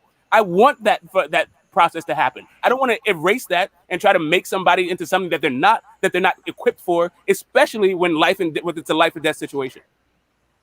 The difference that we have is a fucking fatherless fucking society. That's the biggest fucking problem. It's a fatherless fucking society. And it's not that saying that women don't do a good job at raising kids overall, but they're not men. And there's things that only a man can teach a kid, a girl or boy. There's only things that only a man can fucking teach. And the problem is we have a fucking single mom society that they're doing it all, and they're doing it to the best of their abilities. I can't blame them for that. And then HOD, let me put it at the top. You see how that sounds? Like it sounds the way it should be, right? I mean, it's a place for a mom and a dad. But now they make it seem like a woman could do what a man could do. Fuck no. A woman could do it, and then that's where that's the society I don't like. To just try to justify, but a woman could do anything that a man could do. A mother could do everything what a father could do. I mean, I raised my kid all by myself without a husband, and my kids came out. And then those stories that like to be highlighted. I could try to be as like mom, right? But it's not the same. No matter what the fuck, how soft and gentle and caring and loving that I can be and nurturing, I am not a mom. It's not the same, and that's her role, just like it is my role. Can you imagine all the firefighters in 9/11? Oh my God, I'm not gonna run over there because I might die or I might get burned and not go in there. No, man, savages are needed in this society, and we don't and they want to eliminate all forms of masculinity nowadays. All of it. A little bit of dictatorship. A little bit. Did we find out if the first responders were raised by single women? Did we find out whether or not these athletes are had dads in their lives? Like, I don't understand the correlation that you're making. Do you think that only the children, the products of single parents, are the only ones having mental illness? Like, this is this is ridiculous, guys. Like, what are we doing here? I think it limits it. I think it limits it. Not knowing how to deal with life, yeah. But you don't know. You're just assuming. Like, what makes you think that everything weren't raised by single mothers? What makes you think that? Because I see it all around. That's why. Okay. I see it in practices. I see it in practices. I see it in schools. Feminine, and then you go into that thing. Like, listen, like rest in peace. I'm not even going to bring it up. But one of the very first times I came onto this thing, someone was accusing me of being emotional and asked if I was the product of a single household. Right? I'm like, my dad's like, right? Yeah, of course not. Right? But these people make assumptions. They're really weird assumptions based on some some prejudices that they already have, some preconceived notions. That I would say, like, instead of just like making these attacks on society, why don't you try to figure out if the stuff that you're talking about bears any weight? You want to act blind to it, that you don't see the difference? Or maybe because you're of the soft, you're of the more gentle type, and I'm not, and because that might offend you. Maybe because you're of the gentle side, it offends you. Like, we're just talking about how, like, we're just saying mental illness, like the army is soft now. Like, go ask fucking Afghanistan if they think the American army is soft. As David Goggins, if the military is not soft. As David Goggins, if it's not soft. What? You heard? Yeah, when they're I don't ask who. Ask what? The military. Smoke. Because you're no. I want to say something on that. We still have the best military on earth. So you're saying that the best military by technology. By technology. Great. So what is it? The technology soft? By technology is why we're great. Right now? By money is that we're great. Push the button. Smoke. Look, there's nothing wrong with acknowledging that it's changed. Listen, anyone that fights for our country, anyone that puts their life on. And hold on, Smoke. Damn, let me finish, bro. Anyone that serves this country, anybody, right, has my utmost respect, and I'm sure they have your respect, because they're fighting for our freedom, bro. They're fighting for the basically for us to even be on this panel and talk, or else we be under a dictatorship or something like that. And although I may not agree with how the world is going or whatever, there's nothing wrong with me pointing out that when I was there was no red flag. There was no I can quit at any time I want, and Mr. Drill Sergeant, you're hurting my feelings. There was none of that. So at the same time, respect for them but there's nothing wrong with acknowledging that, damn, bro, it's different. It's not the same. It's weaker than it was. Not saying that they are weak people. The way that they're doing it is creating weaker people, because there's no way that helps you. There's no way in the world a red flag during war is going to help. Do is tell you that that's going to give you a way out in basic training. And maybe you had a point as far as maybe I can't take this anymore, let me leave. But to say I can't take this anymore, stop screaming at me, because you're really trying to teach me the right way, because when shit starts popping off and bullets start flying, this way I have it drilled into my head. I know what to do. And this way I'm not endangering not only my life, but the guy next to me and the guy next to me and the guy that has my back. People are afraid of failure. Let's be real when it comes to sport. A lot of kids emulate the athletes. They want to be the athletes. Those are their heroes. And of course, we want the parents to be the heroes for them, but probably they just not as interesting as these athletes, right? They want to be basketball players. They want to be baseball players. They want to be boxers and stuff like that. So they look at these athletes as, oh my God, they made it to this level, right? The image of these athletes that's getting looked at, and then mental illness, they don't got to do what they got to do. Mental illness, quit. I'm just saying that it's just, for me, in my opinion, it's building a quitter's mentality. Whether it's mental illness or not, at the end of the day, you're still quitting. Hey, mental illness got you quitting. So let me ask you. Nowadays, people are afraid of making choices. The mental illness is got them quitting. It is what it is. Okay, so let me ask you this: Do you think that? Hold on, Smoke. Hold on, damn. Somebody in the military is saying that they want to come in, but they don't know how. You gotta. Well, I sent. Smash the link. I don't have. Right. So again, like all of this thing about being different, I understand that it's different. I don't think it's weaker because it's different. I don't know what it is that you guys think used to be strength, but the military is always, to me, improvising, overcoming, and adapting, and we still seem to be the number one military on earth, and have been got 2 devices. For decades. With all the suicide rates that are coming from the military boys, there's a problem in weakness. This is a straight up thing. Like, if we think that you should sit down if you have an Achilles rupture, I don't understand how that's not weak. Like, you're not, like, we say boxers, it don't matter if you have a broken jaw, a broken nose, a broken hand, keep going in. That's supposed to be this is boxing. But in basketball, you have a ruptured Achilles and you're not like, hey, play through it. Just keep on going, give it your hardest. Like, at a certain point, you recognize that the body has limitations, and you need to. And if you're looking for the optimal result, the best result, what you want is fully functioning human beings operating in those particular positions, especially during times of combat. What's up? What's up? What's up, Fighters Complex? What's up, Bean? Then what's good on Fighters Complex? What you feel about this? Nah, de lo mío. But dímelo. I always used to think, if you're a fighter and you quit, because I box too, and I thought myself, if you're a fighter and you quit, like I lose a lot of respect for you. I lost a lot of respect for Guillermo Rigondeaux. I used to love Guillermo Rigondeaux, and then I lost a lot of respect for him. and also Robert Duran with Sugar Ray. I know he's a legend, but I'm like, damn, he quit the second Nice. fight, And and then still and then, good. but then when you go look at that, remember that fight with El Perro Angulo when he fought Yeah, against yeah. Lara and his eye was about to burst. I know he ain't no. I know he's not a PUSSY. You know, I know he's a tough dude. I know the reason why he turned around and he quit like that was because the dude's eye was about to fall out. So Yeah. situations like that is like, okay, I understand. But besides that, like an example that what happened in the Olympics, that's quitting. That's quitting. I don't respect that. Even if you go to a fight, I'm a dude that I perform, and sometimes there were dudes. My coach would tell me, "Hey, you about to fight, even though you're novice, you're gonna fight this guy who's open class. He has 30 more fights than you." I'm telling myself, "Well, I'm gonna fight. Even if I lose, I'm gonna fight because it's that fighter mentality." And worst case scenario, this is amateurs. So fucking what? Yeah. So I don't know. I lose a lot of respect for people that don't, go all out. That feel like you quit. You don't got a respect for. Yeah, yeah. What's good, Bean? Them what's good? You're in the military, right? You're in the military right now, right?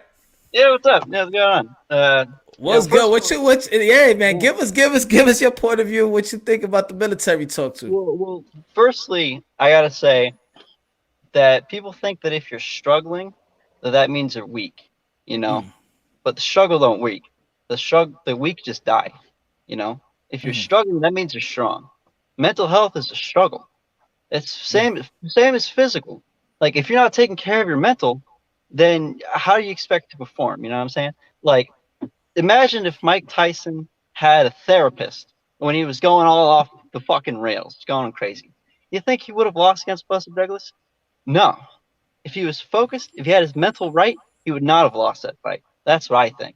I think if you don't take your mental health seriously, like these current athletes are doing, then you're setting yourself up for failure. That's just my opinion. As far as if the military's gotten weaker or stronger, I never heard of that card thing before. I know my drill sergeant screamed in my face, knocked shit out of my hands, pushed me to the ground, shit like that. I know my military career has been pretty hard. You know, I work my ass off. You know, but I hear this all the time for dudes who've been in the military for a long time. Like, man, they used to like stomp in my head and punch my shit, and it was awful. Like, but that's how it's supposed to be. Like, no, Supposed to be like the that. reason they don't do that anymore is because they realize it gives them PTSD. It makes people kill themselves. Of course, they stop doing that shit. Yeah, that's me. No, hey, different Hey, perspective, different experience. Go ahead, Shadow. Can I ask you a question? Yeah, go ahead. So they don't. First of all, thank you, bro, for serving, bro. I appreciate you. Yes, sir. yeah, Yes, sir. You know, I'm not sure where you went to basic at, right? But so they don't have the card anymore. So I Well, mean, saying they don't I'm have a sure. card is what I No, don't know. I don't What know. branch? Well, I'm sure it depends on your MOS actually. I Because was a 21. I was 21 whiskey stationed at Fort Lewis Army. So carpentry, masonry specialist, basically the combat engineer MOS. But at the time when I was in, the combat engineers had multiple MOSs that they had to take care of. So what the Army ended up doing was breaking that MOS into different MOS. 21 whiskey, then you had your carpentry, masonry specialist, and you had your electricians. So they basically just broke it into more MOSs. I don't know how it is now. I know it Yeah. changes. Yeah. You know. But like every installation I've worked at, I worked in Korea and I've worked here in Fort Sill, and Fort Sill is a TRADOC, right? So like I see all the AIT kids and the basic training kids for artillery, and their basic training is pretty much the same as how MP's basic training was. You know, they're strict. They still yell at you. They still smoke dog shit out of you, but they don't. It's not like how mine was. It's not as aggressive. That's what I seen, and I don't like that either. I agree with you at some points where I'm like it should be more angry, like in your face, like because if you're under pressure, if you're under fire, you got to be able to stay calm. And That makes it's sense. not only your life. It's not only your life. It's the guy next to you. However, there is a line. There is a line where, like, if you do cross that, you could get, that's why there's so many suicides. That's why PTSD is so bad in the military. Like, there's a certain line you have to reach. Yeah, I hear you. No, I hear you too. I hear you too in the sports as well. Let's say like, I come from the sports life and basketball and football, and now when I see a coach screaming at the kids and cursing them out, and fuck you ain't doing that, I say, yo. One time my son was trying out, I said, yo, this coach talks shit because I could get through my son without screaming at all. I coach my kids. I've coached kids. I'm like, I never needed to be this. Come on, man, get the fuck out of here. And this shit, get the fucking bench and shit like that. And I'm like, yo, this coach ain't gonna do that shit to my son. You know what I'm saying? Well, that's not needed for kids. That's not the same thing. But you do prepare them to face their fears and to meet the challenges and to accept defeat and the possibility that, hey, you may lose and that's okay. But do your best. That's what we're supposed to prepare our kids for. But not you can't be, yeah, obviously what you were saying and what this coach was doing to your kid is not what's needed. That especially at that. No, he didn't do it. Nah, he didn't do it. You know what I mean? That's not the right ammo for kids. But you got to prepare them for what life is. Life is hard. It's gonna be hard, and you're gonna have fears, and you got to overcome them, and you got to sometimes suck it up. Because that's the way life is. If not, it's gonna chew you up. And the fans also is gonna be like, it's gonna be calling on you all the names in the book. So you gotta prepare all that shit too. Punch, you know? So how do we? So is that the best way? Do we think that we can do better or not? So should we just say this is the way it is, or should we say, or do we think this is the way that it ought to be? Do we think that we need to, as human beings, we ought to be making it harder for other human beings to have to be human beings when their mind doesn't work as well as their bodies in the situations where we feel like it should be? No, I think my opinion. Y'all could get your opinion after that. My opinion is we could acknowledge it. I think we're more educated, and yeah, it's cool. We understanding mental illness now. Yet, it's not a mental illness, and you got for you to sit your ass down. I'm not allowing you just to sit your ass down. Yeah, you told me what you told me. No. I'm gonna understand you, but I won't accept you quitting. I will not accept you quitting. That's just me. Punch, real quick. Shout out. There's no room for quitting.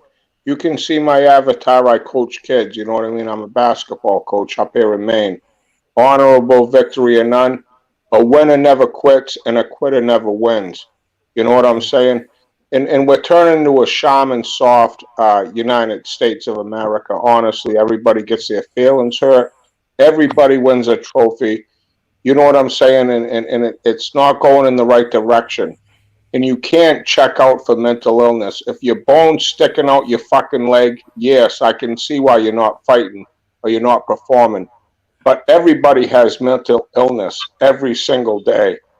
And there's no room for it. Yes, you can lose your loved ones, but you still have to go on with life. Life still goes on. Mental is to physical is 4:1. I get it. I get the mental thing. You have to, everybody suffers mental illness. Everybody that walks, regardless of your religion, regardless of where you're living, regardless of how much money you have. We all suffer mental illness, but it's not a checkout to perform because everybody's suffering it. Hey, Matt Chad, if what you were saying was true, what Punch was saying earlier about some person trying to get some doctor to sign off of her mental illness wouldn't make any sense, right? Yes, everybody suffers everyday illness, but there's a level of suffering where you have to meet a threshold for it to become an actual illness. Okay, so now I'm going to talk. What's good, Tony? What's good, Tony? What's going on, Punch? Here's the biggest point that everybody's missing. Adversity is what makes you strong. Amen. It's getting through the struggle and overcoming it. That's how you get stronger. Anything you do could be hard when you first do it, but it gets easier and easier and easier as you go on. It's the hard times that tell you what you really are. It's the hard times that build you and really let you see your reflection in the mirror to know, am I good enough to do this or am I not good enough to do this? Anybody can look good when it's easy. But when it gets hard, it's how you get over that obstacle that defines who you are. Now, here's my problem. We are talking about a sport. Nobody makes somebody play a sport. You choose to do it. And you continue to do that sport because you supposedly love that sport. All those sports have become very profitable. Earlier, I think Smoke said that Simone doesn't get paid anything, even though she's worth like $6 million. Yep. So obviously she's getting paid from sponsorships. She's not broke. We're not talking about somebody out there working for pennies. We're talking about somebody who's got a net worth right now of $6 million.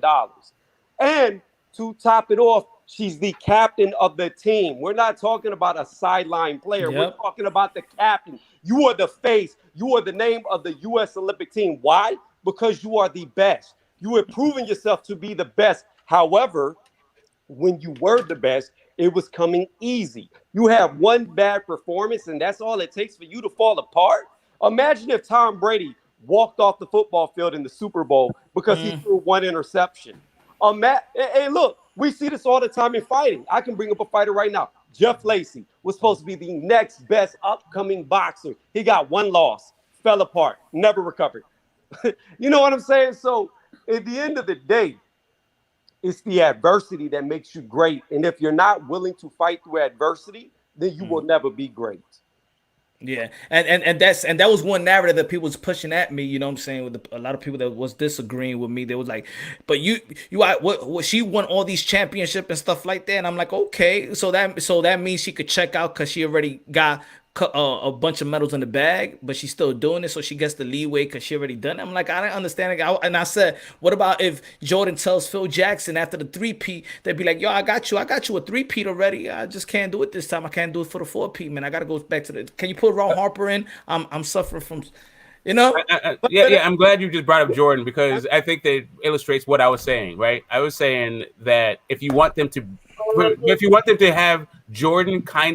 to put Jordan expectations on people, why don't you compensate him like Jordan? I didn't say that she got paid nothing. I said that she's getting paid like Kobe and Jordan and Derek Jeter and all. But she's still the captain though. Let me finish. I'm just saying that I think that there is if you have the ability to become a billionaire if you play through it, I think it's very different than if you just get the accolades and the appreciation of your countrymen if you do it. Let me ask you, you think she get paid more than the rest of the gymnastics? No, I'm saying that I think if you want to compare her to Jordan, maybe you should pay her compare her to John Paxson. I'm not. It's not even about. I'm comparing. I'm comparing the greatest of your profession. Right, and I'm saying that these greatest people, like sometimes, like the greatest hockey player, like Wayne Gretzky, right? Like you don't ever say like Wayne Gretzky. You don't put him in the same thing as Kobe and Jeter and all these things. Why? You don't. I do. It's great. It's because he don't make like that. He don't make it like they make it. Like, and not only that, he was way better than. Not only that, he was way better than everybody. Also, like Simone Biles already did her Gretzky thing. She's already the greatest. There's nothing else. Oh, so she could just check out because she's already the greatest. No, it's not even that she needs to check out. She needs to check out because her body and her mind and her body wasn't right. That's her body was fine. It has absolutely nothing to do with the fact that she's already achieved. So you as the leader and as the best. Hold on a second. The reason that she's already achieved. Hold on. Let me just finish. I'm going to land this. This is my last point. The pointing out that she's already achieved shows that it's weird to think that she would check out because of these conditions. It seems to me that this is evidence that maybe there's something going on and she's not just checking out because she's embarrassed about having a bad performance. Okay, Punch. So I want to respond. But let me hold on. Let fighter complex go. Nah, bro, you can't say that because now there's a huge.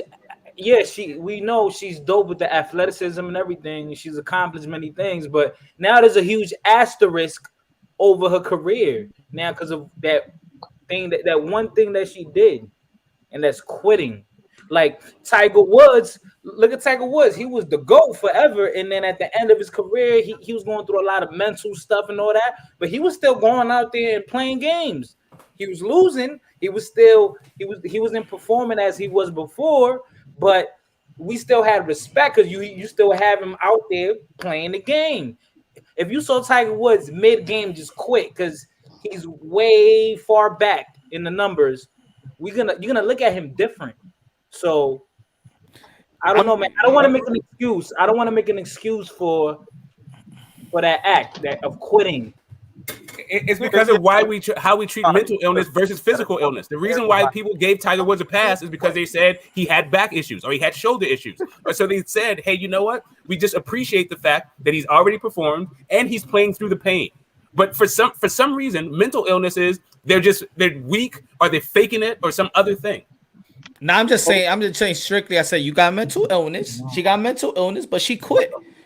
She got mental, but she quit. It is what it I'm is. saying, like when Tiger Woods was quitting, it wasn't just like he just quit. It was like, yeah, he got back issues. If Like, you when have Kobe a said, I gotta walk physiological up and thing down that the road, causes like, mental he illness is gotta one rupture his thing. Achilles. If you have a physiological issue in your brain, it's actually causing chemical imbalances. That's real mental illness. This other shit about overcoming adversities, just like the gentleman was just saying a minute ago, that is not mental illness. That's fucking life. And you want to just look at it like it's a medical condition? No, man. That's that life is hard. It's supposed to be hard.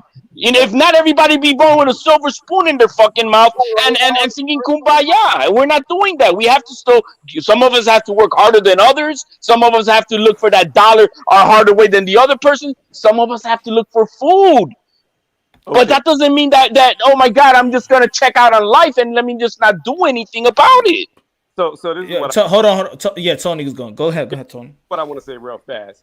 What Smoke was saying is very incorrect. You can't compare her to Jordan. Why? Because amongst her peers in her career choice, she is the Jordan. She is the best of the gymnastics. So therefore, she is the Jordan of gymnastics. It's a different sport. The pay is on a different level. But is she the highest paid gymnastics person out there? I bet you she is. I bet you she's got the highest net worth of all of the gymnasts. I bet you she's on top. Now let's move past that.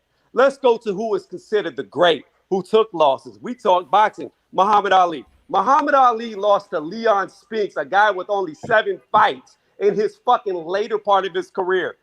He took that loss. He came back, rematch, won. But we don't consider Muhammad Ali any less great than he was because he lost to a guy with only 7 fights. We consider him great because he took on all challengers, no matter how good they were. George Foreman was going to kill him. Tony, Tony, I got a better one for you, Tony. Go ahead. Bernard Hopkins. He lost his first professional fight. Yep. That's a big no-no, right? Yeah. No, and look, people lose their first fight. What if he would have quit? He wouldn't be a legend. Right. So there's two things. Hold on, Smoke, because I want Bean to get his. Yeah, go ahead. Bean. Oh shit. Fuck.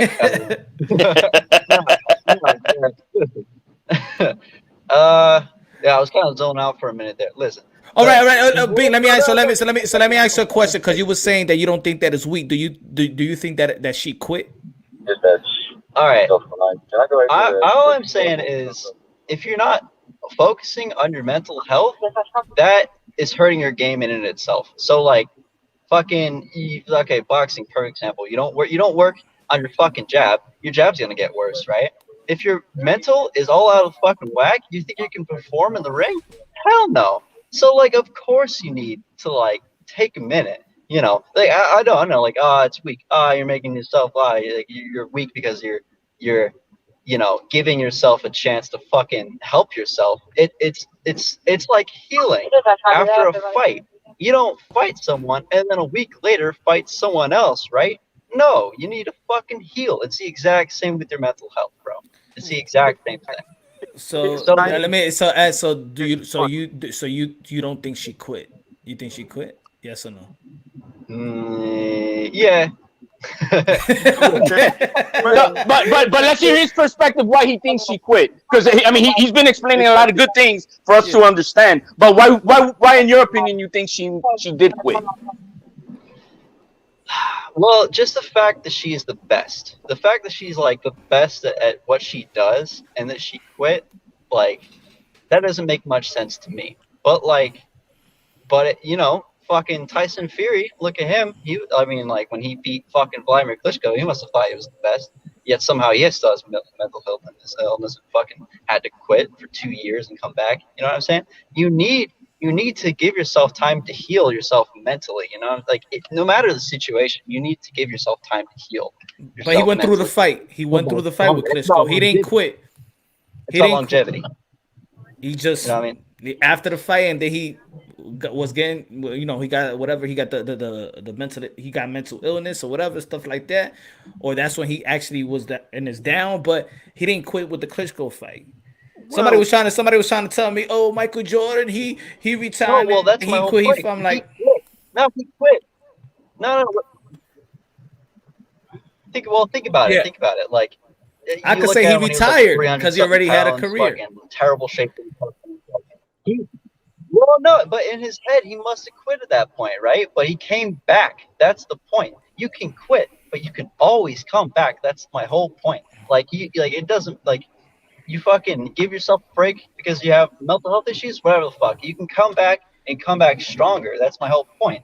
Like, if you don't give yourself that time, then you never know if you can fucking come back from it, right? Yeah. His Yeah, whole yeah. Well, I To, gotta go, by the way. I'm kind of working. You gotta yeah, go. yeah. Just, Eh, two, just All two, right, just two brother, man. things. Good looking Hey, out, much man. appreciated, man. hey, Yeah, Yeah, Punch, man. Punch, Salute to Punch. you, Yeah. man. Since we Uh, all Fan. Thank you. Thank you, hey, take sir. it Right, easy, brother. bro. hey, Take it All easy, right. bro. yeah, sir. just two things. I don't think that we are talking about whether or not she quit, right? Because she could have continued, and she elected to not continue. The issue is, why do we treat this differently than Boogie Cousins' ruptured Achilles or Klay Thomas's ruptured Achilles, who also stopped fighting, right? I mean, stopped playing because they had an injury. Like, I can tell you why. I can tell you why. Let me just I finish can this. answer it right now. No, hold on a second. Hold on, because I got two things I just want to say, and then go ahead. One thing, just to respond to Tony's thing about Muhammad Ali and Leon Spinks. Muhammad Ali at that point had Parkinson's. The reason why we don't give him a thing is because we understand that we recognize that Parkinson's is a real disease, right? And so not only that, my only point is not whether or not you make the if you're the best paid gymnast or you're the best paid McDonald's employee. My point is, if you're going to compare Kobe Bryant to Simone Biles, pay her like Kobe Bryant, not pay her the most in her own profession. Pay her like Kobe. And That then, makes no sense because and that's not has nothing to do with anything. Okay, I'll tell you what it has to do with anything. Hold on. That has nothing to do with anything. I'll tell you how it has something to do with something. It's Okay, bullshit. It's a bullshit way of comparing it. If you incentivize somebody to play through the pain, perhaps they will. Well, let me see. So then the rest of the Olympic people out in the fucking world who don't make shit for real, they don't get compensated. But guess what? I bet you they're fighting through their pain. They're fighting through the struggles in their country. They're fucking all sorts of shit, and they're getting it done. And get the bullshit out of the way with the shit about compensation. But you lost me, man. You just lost me, bro. Right. So you think that there's no? So you think that people? So you think that Kobe would do the same thing if he was not paid hundreds of millions of dollars to do it? You damn right he would have. Okay, why wouldn't he do something that paid him hundreds of millions of dollars? Why do you think they call him Mamba mentality? Because they pay. Okay, again, what makes you think he would even be playing basketball if they weren't paying him hundreds? Because after he retired, he put that same mentality into everything else in his fucking life. He started doing shit with the same mentality. You want to act like the fact that he wasn't paid hundreds of millions of dollars to do so has nothing to do with it, bro. Okay, listen. What I'm trying. You trying to make it say that money has to do with you fucking overcoming adversity? So let me explain something to you. What I'm talking. Yeah, about that's the angle. That's the angle. I don't see how could we move.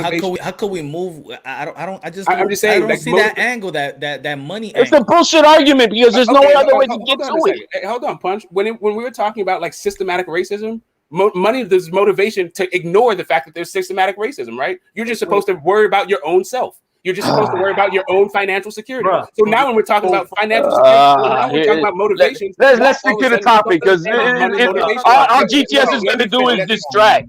All he's going to do is try to go sideways with the argument like he always does. Because when he sticks to the topic, he's not going to be able to make it. The point I'm trying to make to you, the point I'm trying to make to you is about money is a motivating factor for people's decisions. About what this soy boy is saying is this.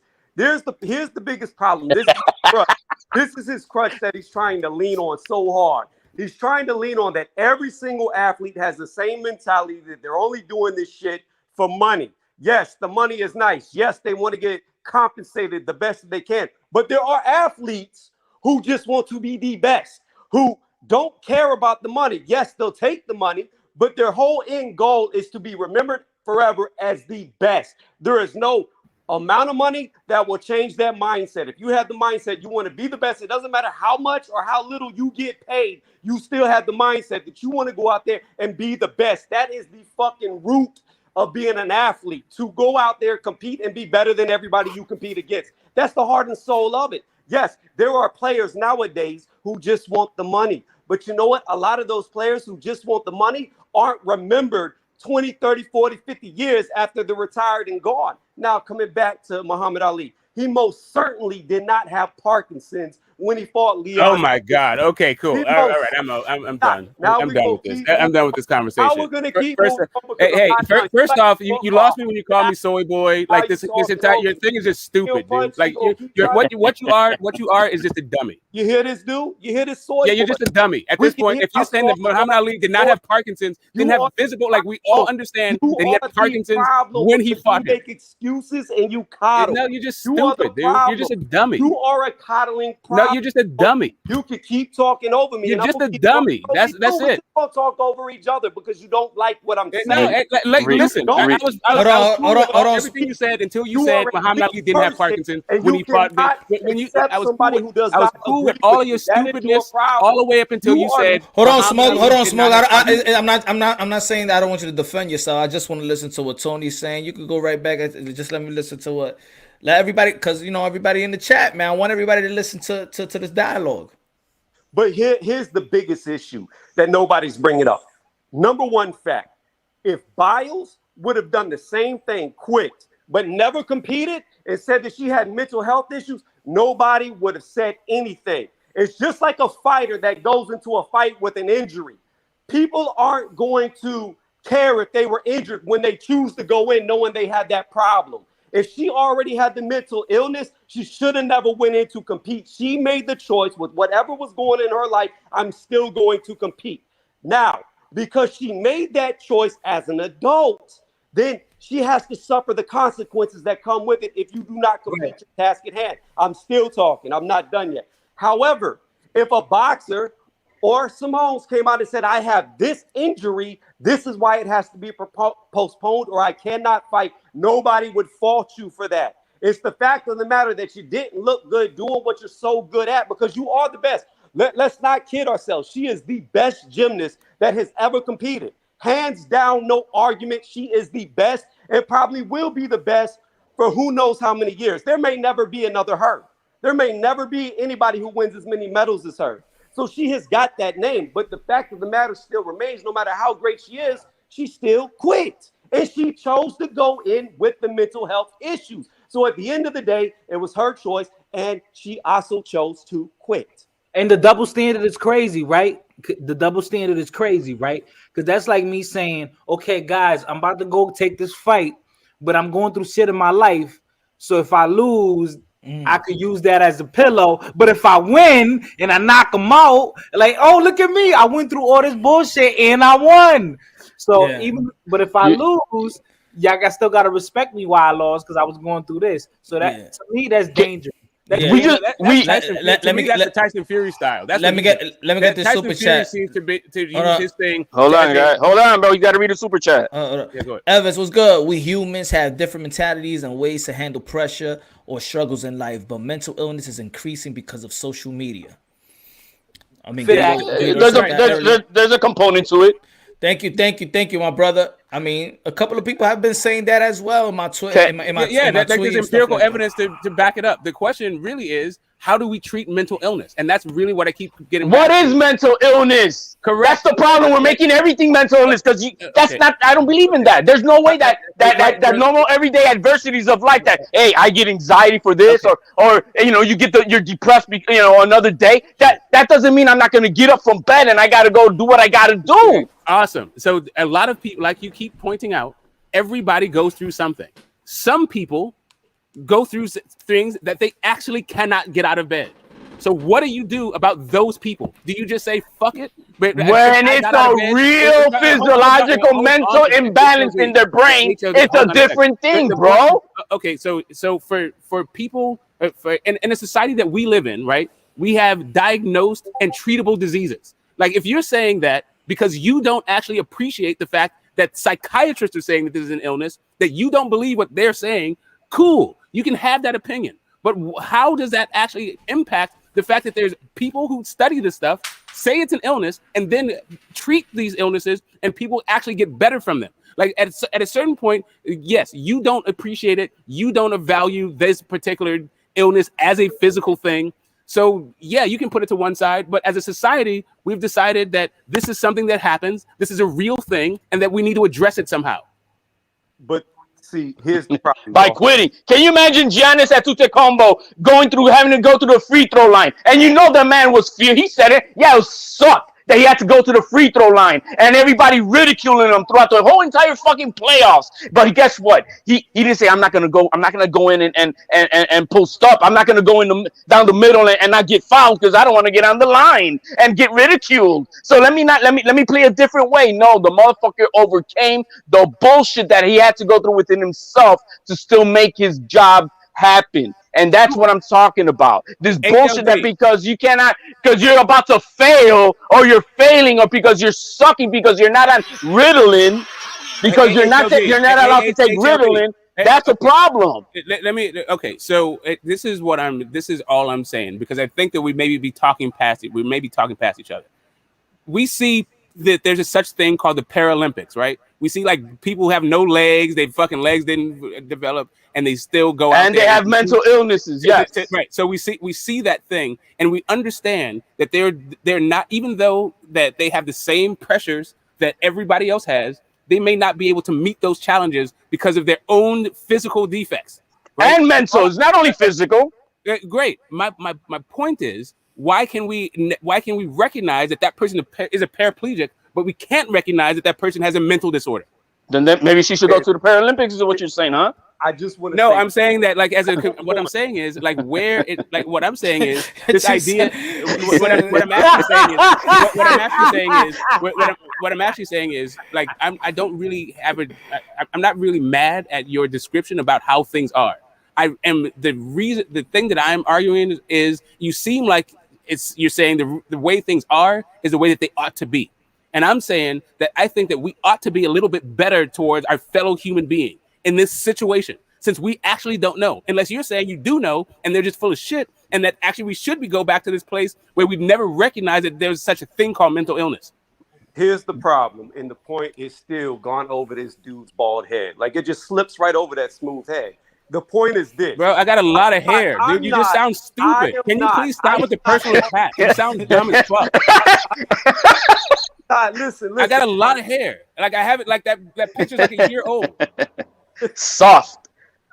Anyways, listen. Yeah, exactly. Like, his bank account ain't soft though, is it? But it has nothing to do with it. It's nice, ain't it? Here's the point. Yeah, Mama wasn't doing it for free, was he? Yeah, but because of his mentality is why he got it. It wasn't the other way around. No, the market is why he got it. Like this shit. When people can't shut the fuck up and just listen. Okay, maybe make your point, and maybe have it not be stupid. But you keep talking over people. You're like a little chihuahua. You don't stop barking. You're not scary. You're not dangerous. Stop. Nobody's worried about scary. Why don't you stop being stupid? Be quiet and listen. Okay, I'm listening to you say stupid shit over and over again. The point is this. No, well, at least I'm not saying mental health is not a real issue. I'm not saying that at all. It is. It's a very big concern with a lot of people and affects people differently. What I am saying, the point that you are missing is if you know you have that problem and you then choose to compete, then see it through. Don't halfway through it because you're not looking good. Bail out and say, oh, it's my mental health. You could have did that beforehand. You didn't have to enter that competition. You knew what your problem was. Exactly. But she already knew. She already knew they weren't going to allow her to take her Ritalin. She knew that. It's banned in Japan. She already knew that even though the Olympic Committee, they do have exemptions to allow athletes to take it. In Japan, the laws in Japan overrules the Olympic Committee, and it's not allowed. And she already knew that going over there. So she decided to still do it. And then in the 12th hour when she was sucking, and to her standard, because I don't think she sucked. She did great on the floor exercise, even though she came off the end. Can I address the elephant in the room? Can I address it? Go ahead. I believe my brother on the left, on my right to me, whatever, right? Boxing Lounge. The only reason he's defending her, and I know your perspective because I've been on different panels with you that have nothing to do with boxing. You're defending her. Why? Because she's black. That's why. What? She's black? I didn't notice that, man. That's why he's defending her. That's why he's defending her, because she's black. Let's keep it real, bro. Let's keep it real. Let And me you read want, this. and you want to make Let me read this. Let me read this super this, chat. and you want to make this a race thing. But go ahead, bro. My bad. Go ahead. Let me read this super chat. Evans, how many athletes has been abused in the USA Olympic team? So should they just move on, or are they just weak? Childhood abuse causes mental illness. Of course it does. I mean, Yeah, but that you know, she was that's nobody's disrespecting yeah, or ignoring that fact that that's what happened. I mean, fuck and that that motherfucker for who did that, right? yeah, and that's what I said earlier. That's what I said earlier. I said we know about that situation. I'm just going by what she said. She didn't mention. She has that on her mind that she's in the Olympics and she's thinking about that coach. That's not what she reported. If she would have stood shut, and then people just would have been like, yo, you remember when this happened to her and stuff? That's when she got mental illness. That was not her report to the interviewer. She was told, she said exactly what was bothering her. So we just going by what she said. We just Hey, can't Punch. go. Why we assuming when she actually reported to us? Hey, Punch, Meaning to the appreciate you.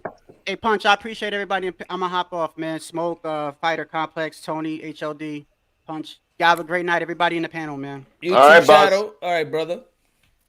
So, I mean, look, I just feel like, man, I don't think that we should. I just see it's not even just the gymnastic. Just not bios, or I just feel like this society is becoming is accepting Exactly.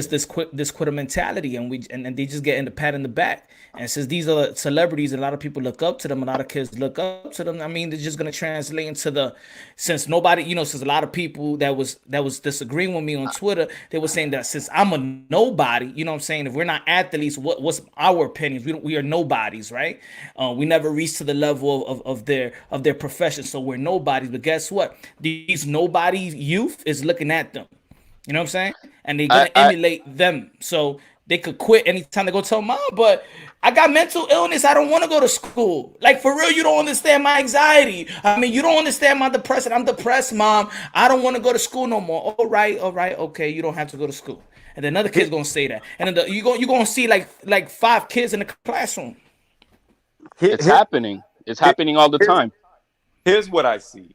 The problem with athletics is, and people in general, and it doesn't have to be athletics, it could be movie stars, singers, whatever. You have too many people who idolize other people. They look at them like they're God amongst them, and they're no different than you and me. Everybody are people, but they idolize these people, so therefore they make them infallible, as if they can do no wrong, even when it's clear that they did do wrong. That's a fact. Like I said at the beginning, there is no questions, no doubts. There's nobody that can make any argument that would contest her being the best gymnast that's ever competed. There's nobody that can argue that. But at the same time, just because she's the greatest to ever do it doesn't mean that you should be chastised for stating your opinion. If you think she quit, you think she quit. It doesn't mean in the past she wasn't great. It's what she did in this moment at this moment. And that's all you're responding to. So I don't understand why somebody would come at you, Punch, over your opinion of what just happened. Mm-hmm.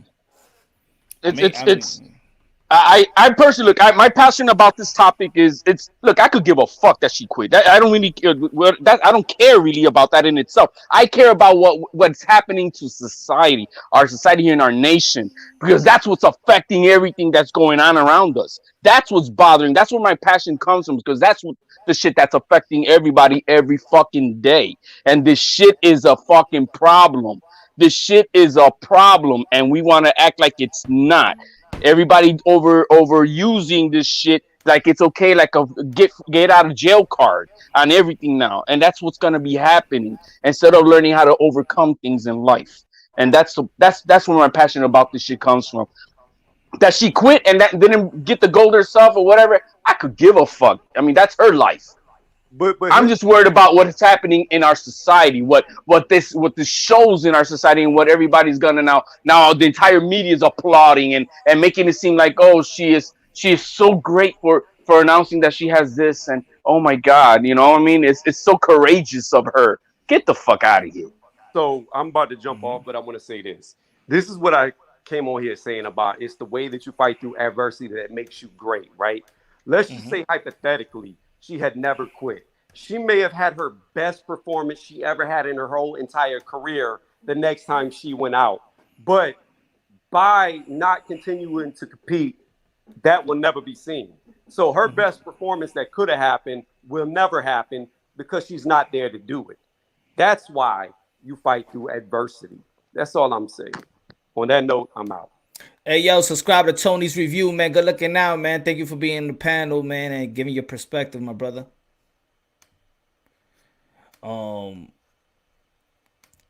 Any oh, nice and quiet. Yeah, well, you know, we've been beating this around, and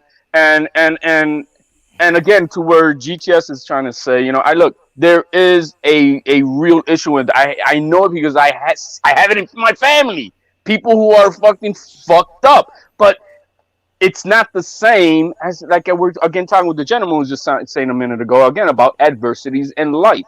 And we're raising these kids nowadays that if it gets too hard for you, baby, it's okay to quit. It's okay not to do it. You'll do better next time when you feel better. And get the fuck out of here. That mentality is bullshit. And that mentality, it needs to get eliminated.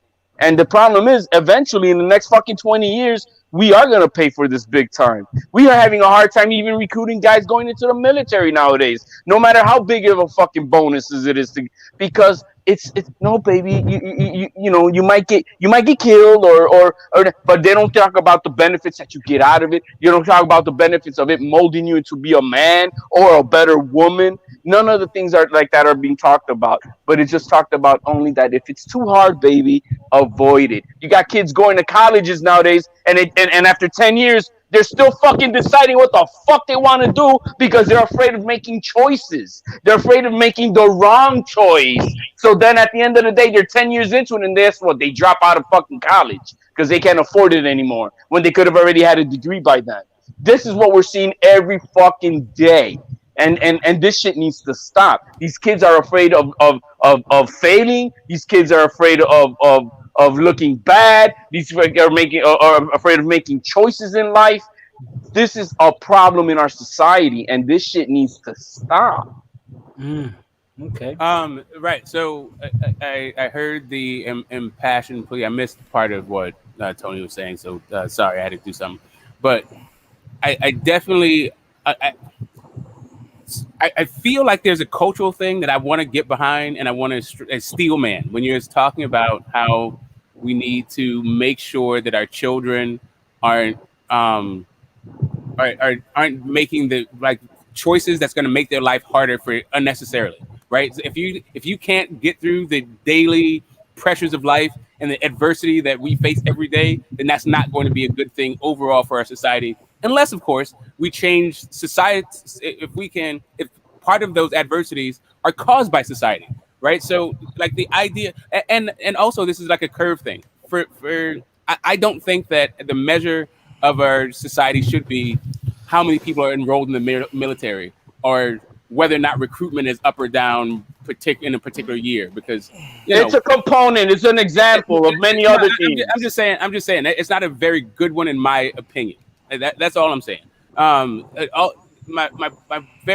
point is, it seems to be weird to think that Simone Biles has not either faced adversity and overcome it, or for some reason is like shrinking from adversity. It seems like when we have the Simone Biles of the world saying that this is a thing, that we should, instead of saying that this is somehow society is coming to an end, when we seem to be just fine. When you look at how relatively strong we are, we don't just seem to be relatively happy.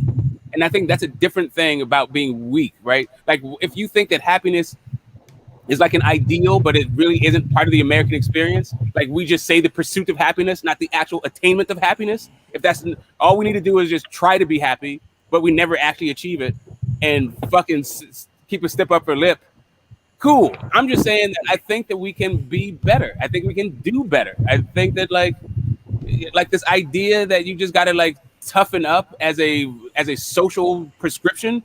I don't think that what's wrong with society is that we're too soft. I just don't see it. I see it. In fact, I think that we aren't educated enough and we don't respond to the things that we actually need to fix in the correct way.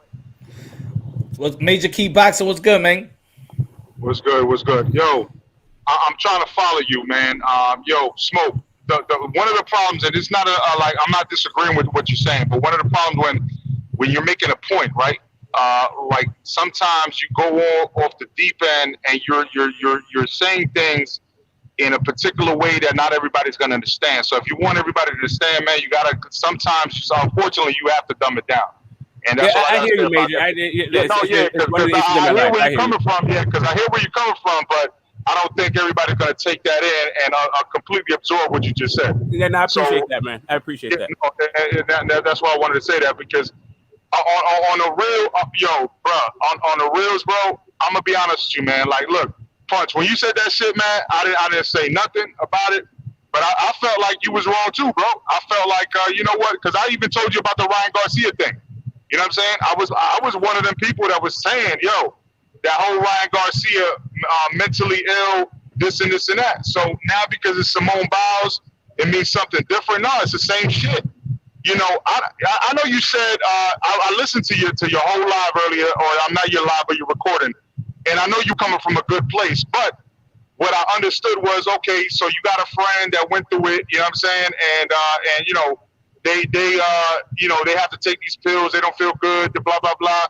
You know what I'm saying? I got that, but bro, I met a lot of sick motherfuckers in my life, man, and I'm talking about like people in my family too. Some of my ex-girls, sick as fuck. You know what I'm saying? Mentally, you know, and all I gotta say is, man, that shit is real. That shit is real, and it's not like I'm trying to, you know, like say that it's an excuse, because sometimes I do look at some people and say, hey, listen, you know what I mean? I don't really believe that you got that shit, and I test them. Hey, I don't really believe that you got that shit, but you know what I'm saying? Like I feel like you're using an excuse. You trying to diagnose yourself when you can actually help yourself. It's like you don't want to do this and you're looking for excuses. I've done that before, and I may look like a dickhead for that. But at the end of the day, I have to fall back and be like, yo, you know what? Damn, bro, like they're really going through the, you know what I'm saying? Like I sit back and certain people, not all, but certain people are going through that shit. So I'm not saying that you blaming everybody, but when you go on a major broadcast like that, Punch, you know, you might get people like that kind of, you know, what was that called? That lashback. You know what I'm saying? That you know, the people coming back at you about that, man. Like, and I knew that might happen, because I was thinking about it. I already seen the comments when you did that video, and I was like, people already started coming up. You know what I'm saying? Because some people, those same people, you don't even know. They probably got mental issues themselves, and they're commenting, but they're not telling you they got mental issues. You know what I'm saying? So we got to be careful with that shit. You know what I mean? On the internet, we got a responsibility. So I know you don't give a fuck. You got a bigger platform, but you know, I'm just giving my 2 cents. You know what I mean? You can tell me what you want, and that's that. You know? Well, I really don't even look at it as a bigger platform, because I actually said it in Twitter. You know what I'm saying? It was not a content on my YouTube or on a boxing tip or anything like that. It was just on my Twitter. You know what I'm saying? And then it got from there, and I said, all right, so let me clarify myself. And you know, because Twitter is just 140 characters, 150 characters. Sometimes you can't explain yourself like that. So let me do the video. All right, it's 19, 20 minutes. All right, people still down. All right, let me explain this in a live. You know what I'm saying? Quick perspective, and continue. I just want to say, like me, I don't have Twitter, so all I seen was your live or your recording. Yeah, it just started like this. It started with this tweet right here. Yeah. Simone Biles, Ryan Garcia, Naomi Osaka dropping out their event responsibility to their team. If mental illness come on, what is it? What's the generation? Is this something in the food? Yeah, because and I said that because it's becoming like a regular thing. Like we're hearing this. It's almost like people catching COVID, right? Yeah. Okay. I know. I read it. I understand exactly where you're coming from. I know what you meant. You meant it in a joking way. Like, is it something in the food? Like, you know, what's all this estrogen about? I get it. I know exactly what you meant, Prince. I know you for a while now. I know exactly what you meant. But what I'm saying is that your platform has grown so much since I met you, bro. You know what I'm saying? And you're gonna get all these different personalities now listening, and you might get that backlash, bro. And that's what you got. You know what I mean? Hey, I'm all right. I'm all right with the backlash. I'm all right with I'm all right with both ends. I'm all right with people understanding me, not understanding me. This is why we have these type of platforms to have a dialogue. And everybody got a different perspective. My point of my approach to everything is all genuine though. My point of everything, if I have people on the panel, is for them to tell me their perspective, where I might be wrong, where I could be better at. What if I'm at I agree with you 100%. I got that a lot. I got boxers that agree with my I got boxers that you can see on Twitter that like and agree with it, and then there's boxers that don't agree with it. Hey, he didn't agree. He didn't agree with it, but Sulem agreed with it. She a boxer, she a woman, and you know, man, the Serrano, she agree with it. Other people won't agree to it. You know what I'm saying? So there is no wrong or right. And when you got that backlash and people agree with you, then it's up for a dialogue. You know what I'm saying? No, it's just the, you know, like I was saying, it's just about the question of how the way you think society ought to be, right? So like with the Lennox Lewis thing, like some people think that we shouldn't, like there was even a moral conflict and a moral like disagreement on whether or not they should have slavery, right? And we still really have slavery today, and the conversation still continues. But the point is, when you're having a conversation between people who are trying to, like, you know, see the best that humanity can actually achieve, you think that maybe like slavery is not such a great thing, right? So yeah, you can have the opinion, you can argue it, and we live in a free society, but fuck, dude, like, is that really the best way to go? Like, can we acknowledge that, like, yeah, like if you don't say that Boogie Cousins is a quitter when he gets an Achilles rupture, are we gonna call people who have mental illnesses quitters when they can't perform because they get a brain injury? Because they have a brain injury, like. I just want to know, where did Major Key Boxing get his master's degree to understand GTS is bullshit, so that we can all get that certificate? Because when you level as some things will always be over your head, HLB. You have to take 4 years. Like water's wet might be over your head, bro. You have to take 4 years of debating GTS to actually understand him, right? But if you're an advanced degree like myself, it just takes a year. You know what I mean? But you know, that's why I'm there. What's good? Cut to the chase boxing. What's good? Man, I'm all great, man. I appreciate you for opening the platform, you know, and I definitely commend you for taking your stance in this whole mental illness thing, you know, because it doesn't make any sense to me neither. I mean, for an athlete that's doing what she loves to do, like you're doing what you love to do. This is something you feel like you're born to do. You're gifted with this. You're supposed to find joy in doing what you love, you know, and you want to say you have mental illness and you can't perform. That doesn't make any sense. And I realized this the first time when the tennis player did that. She put out a Wimbledon, which is the biggest tournament in tennis. If you win Wimbledon, you become a global star. So to pull out of the biggest tournament in the sport that you love to do because of mental illness, it just made me think that maybe she got sponsors behind her. There's a different agenda behind it that's compensating her to do that. Because I look at it as these crossover. You drinking Kool-Aid, bro. You drinking Kool-Aid, bro. That's bullshit. You think so? I'm sure so. This is just common sense. This is just my reasoning. Everybody got their own way of thinking. This is just my reasoning. I know, but when you're done, I'm not going to interrupt you. But when you're done, I would like to respond to that because this goes back actually to actually the U.S. Open with Serena Williams, and I will explain that to you. So basically, what I was saying is the crossover stars are, you know, they're using this mental health. Like this mental health thing is like a new thing. It's like a new wave. You get what I'm saying? Mm-hmm. And they're using crossover stars to put it on the forefront. Like, and boxing is no place for this. Like Ryan Garcia doing this in boxing. I mean, they're gonna look at him like food now. Like they're gonna look at him as weak. Like he got to really come back and really knock somebody out. Because you're talking about mental health. You're doing what you love to do. I mean, there's people who don't even know what they want to do in life and facing real depression, who are really suffering. But you in a great position. You know, that doesn't make no sense to me. And it looks like it's part of a bigger agenda. I call it the pussification of a whole generation. Straight up.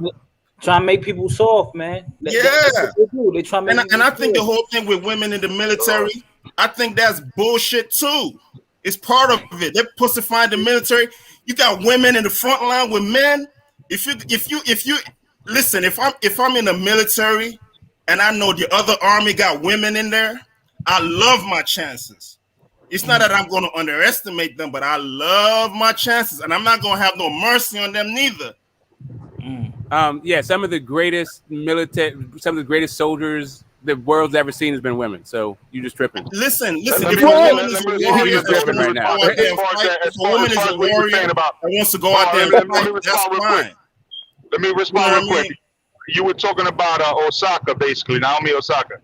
And let me tell you something. The whole thing happened with the 2019 U.S. Open. If it was 2019, 2018, I can't remember which year.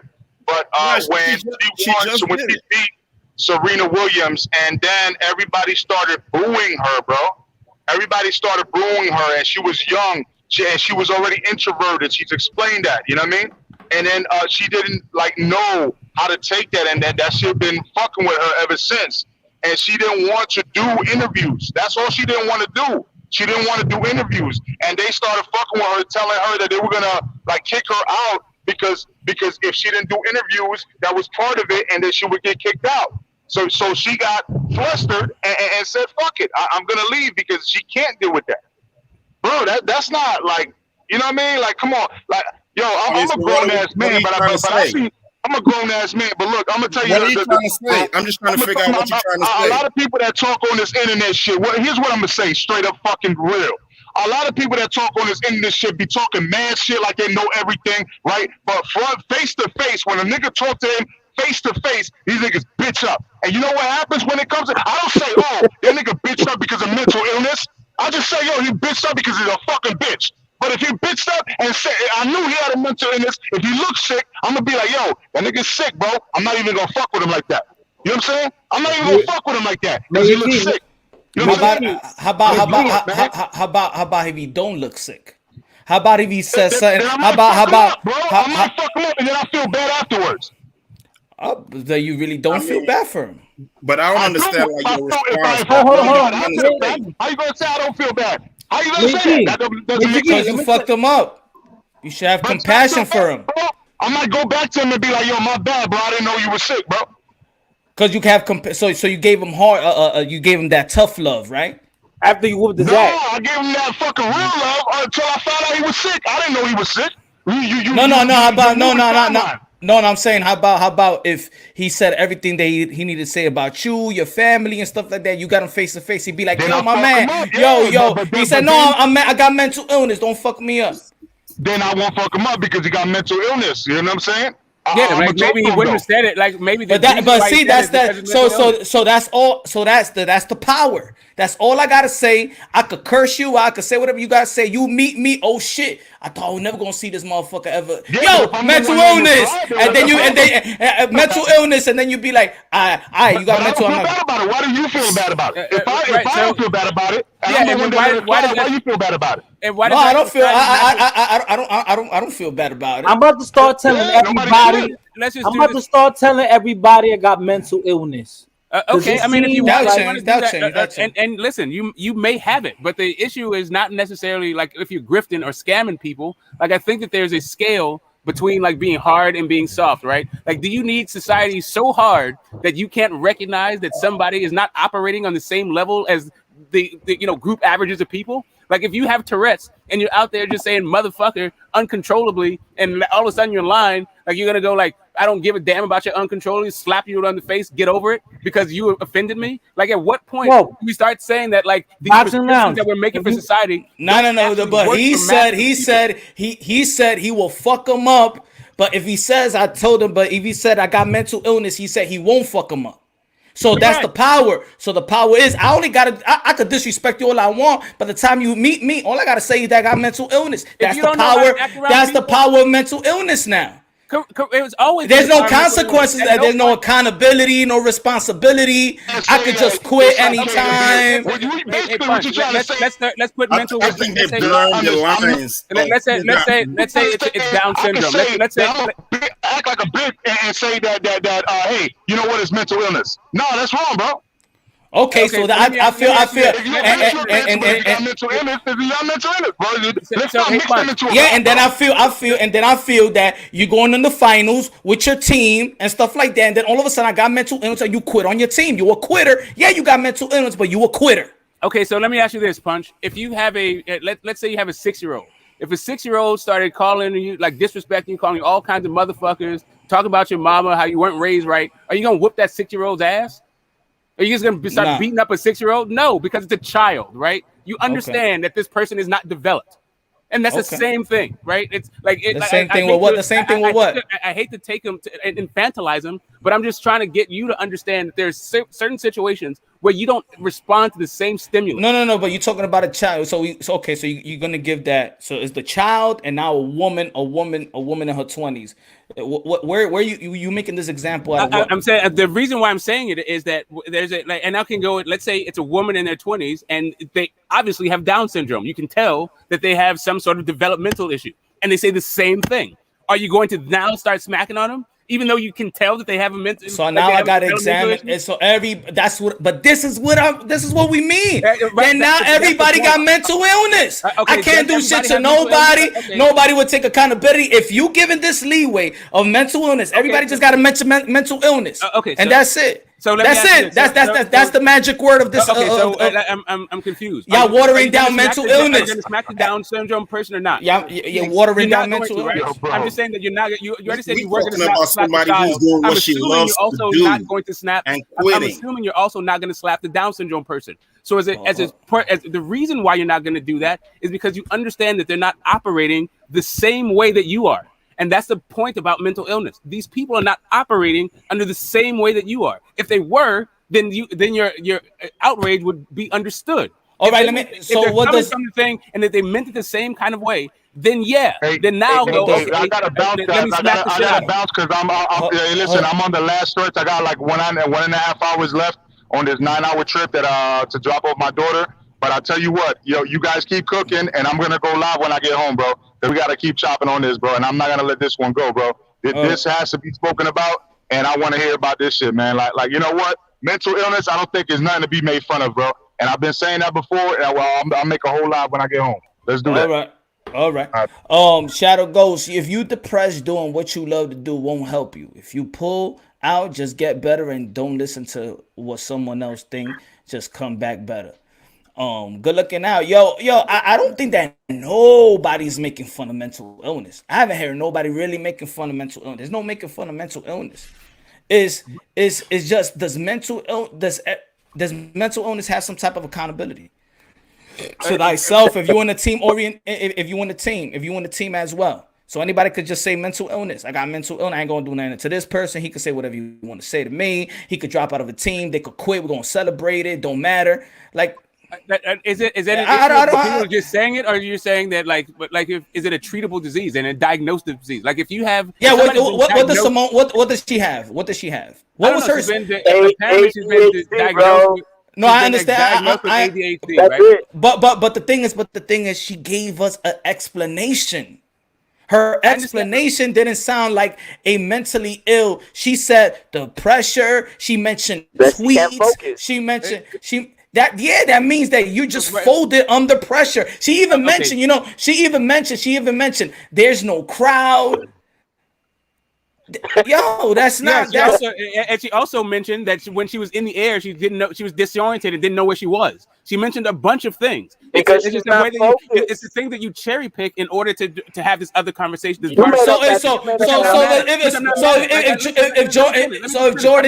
Jordan is off on the third quarter, he ain't gonna play the fourth quarter. Okay, the issue isn't it's not about being off. It's about whether or not you're talking about an actual brain injury, a real condition, or if somebody's making an excuse in order to get over it.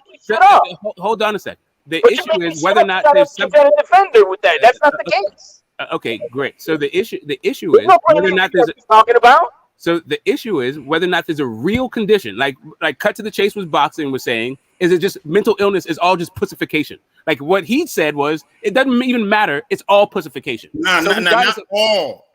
Nah, you have people actually suffering. People Correct. who are So the actually people who actually depressed. suffering. Correct. So the Yes, people who are because I actually know. suffering. So right. So the people that they're actually suffering. How Yeah. do we differentiate those people from the I people who are mean, faking the funk? So what they- I'm saying is, people who have been diagnosed. It seems very weird that you're going to accuse them of faking the funk. But you know how we go by them when they explain what happened. She didn't go without explaining what happened. And it only happened after she Yes, got and she break also up. part of what she explained about what happened totally is a symptom of a real thing. Not only is that it's a real symptom of a real thing, she's already medicated for a diagnosed condition. So what are we talking about? How similar, like a person who's achieved the way that she's achieved, who we saw happen, saw her unravel the way we Is she saw the her first unravel. one? How Is are she we the going to first accuse one? her of faking the funk?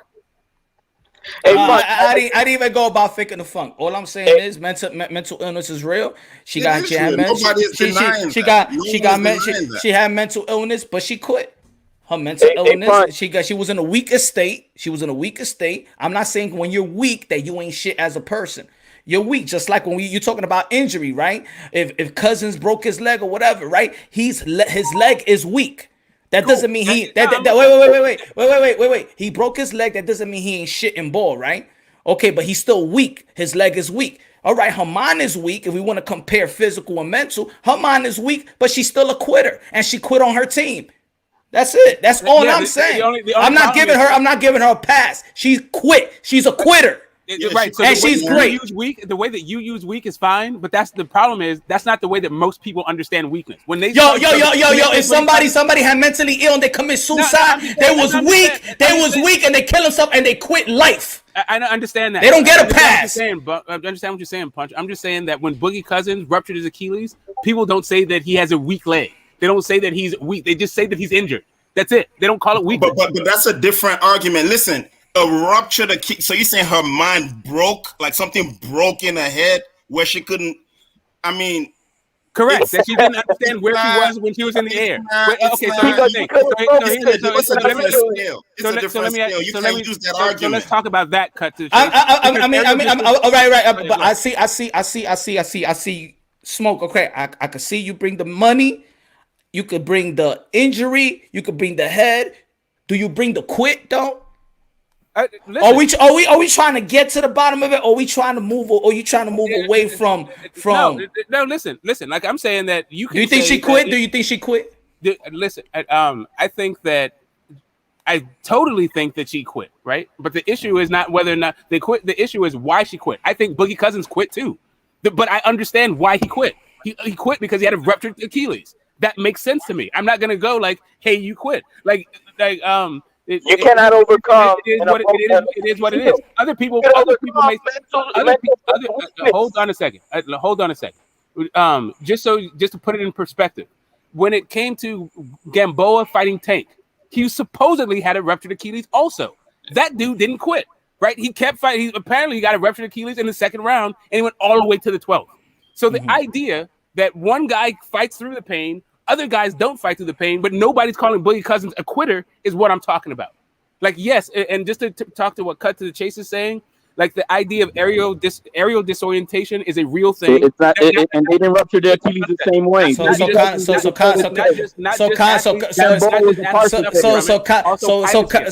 Conor McGregor is a quitter. Conor McGregor is a quitter. I mean, I think he's a quitter. Like, I think he's always been a quitter. So you think with that leg he quit? I think he quit against Nate Diaz. No. I'm talking about the last fight. Do you think he quit? The last fight, I don't know if I watched the last. The leg snap in half. You didn't even see the highlight? Nah, I didn't worry about that shit. I'm not a Conor McGregor fan or an MMA fan like that. Like, I don't like these dudes like that. His leg was handling in half. Yeah, like cool. That. Like, whatever. But I'm saying that if you want to ask me about if he's a quitter, though, I think yes. I think that dude's got a lot of quit in him. When he gets tired, that dude will quit. See, but that's a you're not asking Punch's question. But hold on a second. You're going on your own.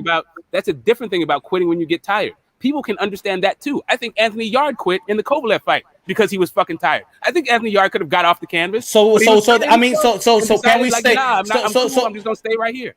All right. So can we say he was mentally fatigued?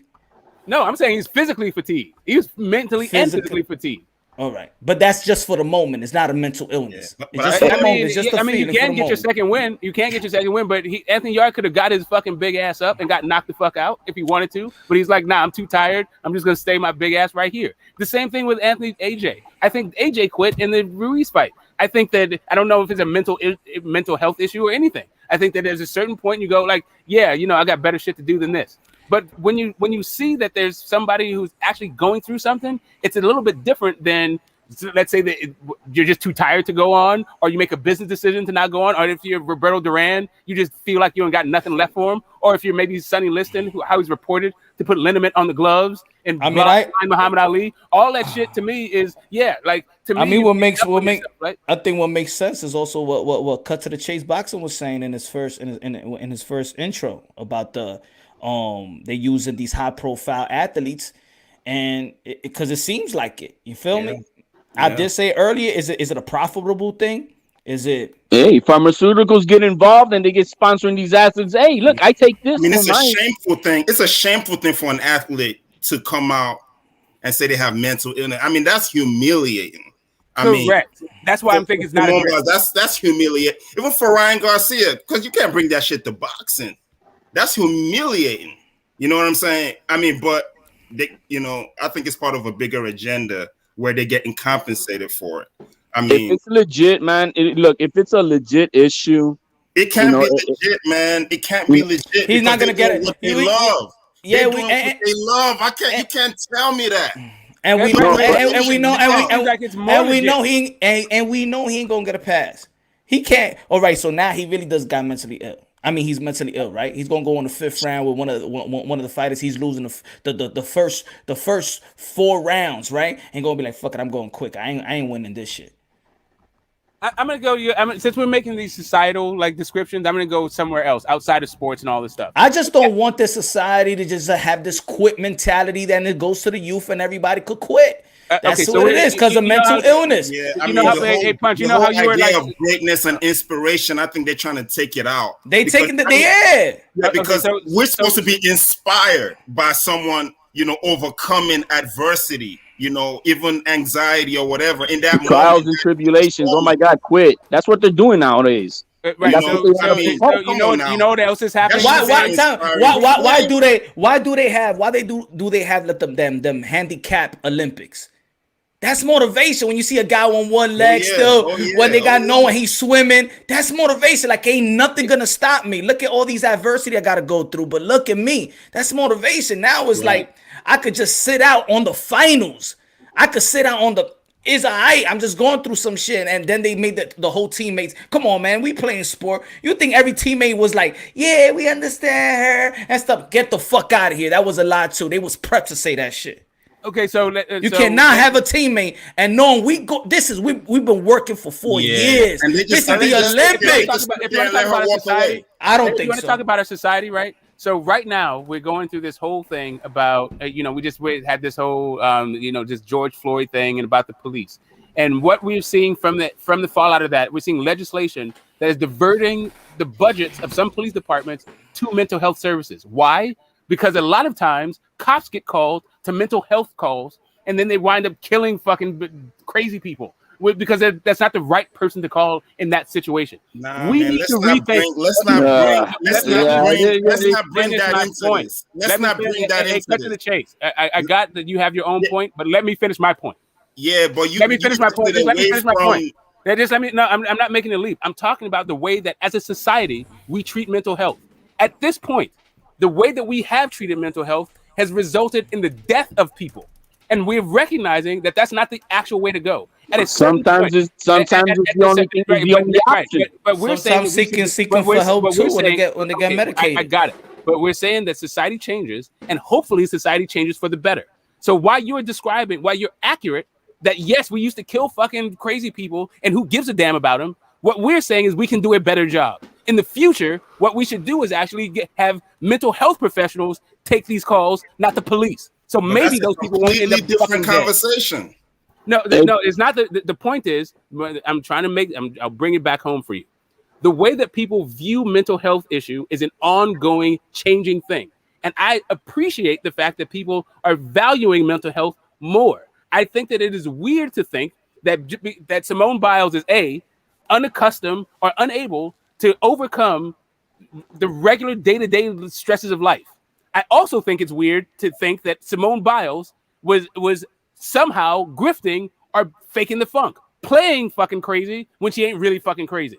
I also think it's weird to think that she's not like Clutch or the highest performer. So all of these things that we're describing, since we're now saying Simone Biles is a quitter, while she's on Ritalin, she's the best, and while she's not on, right. But you're saying right, but I don't even understand why you bring up Ritalin, because then you that's the fact of the case with Simone. Correct. So, yes, the fact is that she was diagnosed with something and prescribed the medication. So, but you're saying that she's still faking it, even though she was diagnosed with something and taking medication for it. Back to the point, if she knew she couldn't take it, into it. Hold on, bro. Why are you defending her so hard? I'm not defending who so hard. She might be really. So ask him the question. You're not asking. Go ahead. Like, listen. Why are you defending her so hard? She might really be capping. Okay, maybe she is going through lumps. Maybe she was going through some personal shit with her boyfriend. Oh my god, I think he's cheating on me while I'm on the Olympics. Yeah. Like, fuck it. That's not our problem.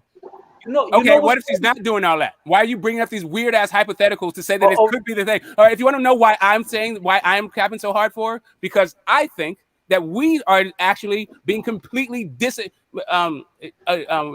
uncompassionate and assuming that the worst is the actual facts of this case.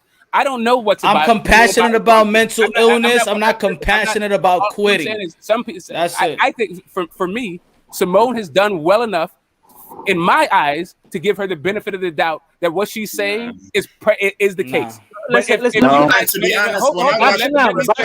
went in there and she couldn't take him back. Let me tell you this. I'm trying to answer. Before you respond to my point, let me finish making it. If you guys don't think, space. Let me finish, yo. Let me finish the complex, and then you can actually respond to what I'm saying. If you guys don't think that she's deserving of the benefit of the doubt, that's cool. That's where we can have a difference of opinion. But if you ask me why I'm defending her, I think that she actually has achieved well enough to deserve the benefit of the doubt. But regardless to sit it out, not the benefit of the doubt, to sit it out. Regardless of why I'm defending her, I'm now making a separate point that has nothing to do with Biles. The point is, it seems like on this particular panel that we can't figure out whether or not mental illness is a real thing. And no, you saying that? No. Wait. I think. Finish. You don't understand. Wait, Smoko. You gotta be faster, man. You gotta be faster. You gotta land it. You gotta land it faster. Come on, man. Like you're dragging it, my brother. And also, what? Okay, on this panel, we can't figure. You said that a minute ago. I'm looking at the clock, bro. Right. This is my last thing. I'll be very fast. We can't on this panel. It seems like we can't figure out if mental illness is a real thing and what to do about it. I'm done. I think I've said it. I think a lot of people have stated the same thing. They've stated. Even Chase has said it. HLD has said it. Fight Complex is saying we believe we're not naive to the mental illness. So what should be done about it? Because that's my entire point. No, what should we do? What? All right. There's mental illness and there's this emotional or feelings for a period of time. You could be depressed for an hour or something a day or whatever. This mental illness that I can't finish. I can't finish what I got to do or whatever. As a competitive in the sport, you're a weak link for your team. You're a weak link. She should not have gone. She should not have gone to the Olympics. It's not casting. So what are you doing? All right. So my thing is, if we're going to talk about mental illness, is come up with a solution. If somebody has expressed themselves, they got mental illness, they have anxiety. They feel nervous. They feel like they can't accomplish this task that the coach wants you to do. As a team, you riled up around her, make her feel as much comfortable as you can. You give her the confidence. As a team, that's what you do. You pick the other woman or the man up as a team, not to say, sit it out. We understand. Let somebody else do it. No, first and foremost, you a captain. We know that you could do it. You have been doing it your whole career. You've been doing it your whole life. life. You don't let mental illness beat you. You home girl, you the best. We need you. We love you. You could do it. Not this sit it out your ass and it's okay and then celebrate it for sitting your ass when the whole world is looking at you and there's little girls looking at you. They're gonna be like, mommy, I could quit ass too. Like Simone, I could be a quitter. And everybody celebrated her. I don't have to push it, mom. If I can't do it, I can't do it. Let me That's building a weak youth. That is building a queer's mentality. We cannot afford our youth to be what quitters. Do you do about actual people who have mental illnesses? That's it. Just say that they're not having mental illness. They don't. No. What I'm saying, I can understand it, but don't let it dictate. Don't let it. Oh, this is what I'm saying. The way that we handle it, the way that we're just cuddling and pampering mental illness. What do we do about it? Forget about how you don't like. That's you're not listening. You're not listening. You're not listening. You're not listening. You're not listening. My question. But you're not. I'm giving you. I'm giving you to don't pamper it. No. What should we do? Not what should we don't do? There's different type of mental illness, but which type of illness we're talking about? People who have mental illness. Let me say something. There's levels to it. Don't submit. Do not submit to mental illness. What should we do? Forget about do not submit to. You gotta support. You gotta support them. You gotta support them. You got. Wait. Look, listen to me. Exactly. Support them. Don't. But this not gonna dictate your fucking mentality. We're not. You're not. How do you support them? You're not it's getting to the root of that particular person and working that you cannot allow mental illness. You got to work with that person. You got to work with that person. Can I get 60 seconds? That's what I want. 60 seconds. But as an athlete, but as an athlete, there's a responsibility that you have to do. You signed up for the responsibility. You are captain. You signed up to be the leader. You signed up for that. You have responsibilities. So don't. So wait. So don't go into an interview and says, I gotta watch out for me. I gotta watch out for me because we're born since day one that there is no I in team. There is no I in team. Though, right? There's definitely an I in win. Yeah. But anyway, besides all that, yeah, she didn't win. 60 seconds, please. 60 seconds. That's all I want. Yeah. Also, hold on. Fight complex. Hold on. Peter Quillen was good, champ. What's up, brothers? How y'all doing, man? Awesome. I'm doing great, my brother. What y'all talking about? Oh man, we talking a lot, man. A lot of passion here. We're talking about mental illness, and when Simone bows, she withdrew. We're talking about the solutions to the mental illness. Is it mental illness being carried like a crutch? Are we building a quitter's mentality and just say it's mental illness? Submit to mental illness. Is a lot of things to pack in. Well, I would just say definitely, everybody, if they check themselves and they ask themselves the question, have you been in terms where you could have lost your mind? Everybody's one thought away from losing their mind. So, I think that's how you approach it, and if you really got, I think what happened in her case, pressure bust pipes, you know what I'm saying? And maybe the pressure got to her and bust her pipe. I want to say that she's not great in what she do. I just think on a night when you're supposed to be great, that didn't happen. And, we can use mental illness, which she could have been dealing with mental illness. And is it okay? I think it's something to talk about. And that's why we're talking about it right now. Fact. I mean, that's the take that a lot of people do have. And then that's a take that is almost, people say that, well, she has won a lot of medals and we know that she's the greatest. So, Smoke said, give her the benefit of the doubt. Some people say, give the benefit of the doubt, almost like sit this one out. We understand you. And I just think it sends a bad message. If she is like this, well, we got a lot of people. We got LeBron James, we got Floyd Mayweather's, we got Andre Ward's. We got a lot of people that didn't do that. And, if she kept, a story, people talking about it and bringing awareness to people being mentally ill, then I think it's a good thing. I think just like I said, it's about how you approach it. She was, the worst thing to do sometimes in America is to be a black athlete. We don't even support our own boxing fighters ourselves. But so what I think most importantly is like, let's pray for the sister, because if she is dealing with something, then we should have good thoughts pointed her way. You know what I'm saying? Okay, I said that earlier about hey, you see God. I feel like that's the best cure in the world. I Yeah, mean, I don't think ain't nothing but not greater than. everybody believe in God though. I know. That's what another panelist said. Shadow. He said that. So how can you approach it when somebody don't believe in God Cause to preach about it? That this is, but I can only give my experience, and this is that's it. why it's good to open up the Huh? panel, right? Well, I But does think it make sense to you, Peter, Quillen Champ? Does it make sense to you for someone to suffer mental illness while doing something that they love? Like from your experience as a boxer, um, well, listen. like you doing something that you love and you aligned, you progressing, you growing, you fighting on big stages, Yeah. you on that upward trajectory. I mean, Well, does that let me tell you, I fought Danny Jacobs and lost in the very first round when I'm used to knocking everybody out. You know what I'm saying? But I mean, but whatever. that's different. You didn't But quit, yeah, but I didn't quit. But it's still after the fact, I think people could have pushed me in mental illness themselves by what I used to hear, what people were saying. People would like turn against me, friends. So I would tell you, like I said, you should always keep your mind together, no matter what it needs to do that. I just put on my Instagram, I got on my post. I'm gonna do whatever it takes to keep my mind in where it's supposed to be.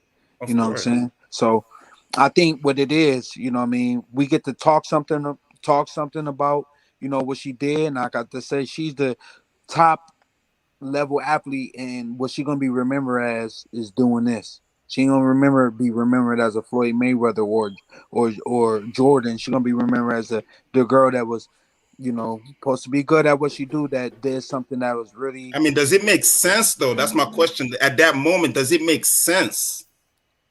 well. In the moment, it for her it made all the sense, and that's why she did it. So for her, it made all the I'm just sense. talking about, yeah. So listen, let me tell you right now. Thank you, Samuel. it, Oh, it, go. it's hard to see where the girl was at, where she was at in that very moment. Maybe like I said, pressure based pipes. But if her pipe was gonna be busted, right, and she was gonna be mentally ill, who was this? Who are we to say that the girl, she did blow her chance, but she had a good thing, a good excuse to do it, and if that was to be true, then that's why we here talking I about mean, it. it's so you're saying get this the benefit of the doubt kind of thing, just to kind of. Well, like that's like saying that's like this. All right, if I came in here and said I couldn't fight today because my mama died, right? Right, you gonna like, let's use what I really did. Let's say that I turned down $1.4 million from Jay-Z, right? And the reason why I said I wasn't gonna say no to that, I was gonna say no to that money, because when I was getting ready for Gabriel Rosado, right, I told my wife, she had a miscarriage with my baby, and I said I can't come back here for you because I'm getting ready for this fight, and I can't do nothing to bring that baby back. That's what I said, but it put a real strain on me and her relationship. So I said if I ever had the opportunity again to do something to show I'm care about my family, I would.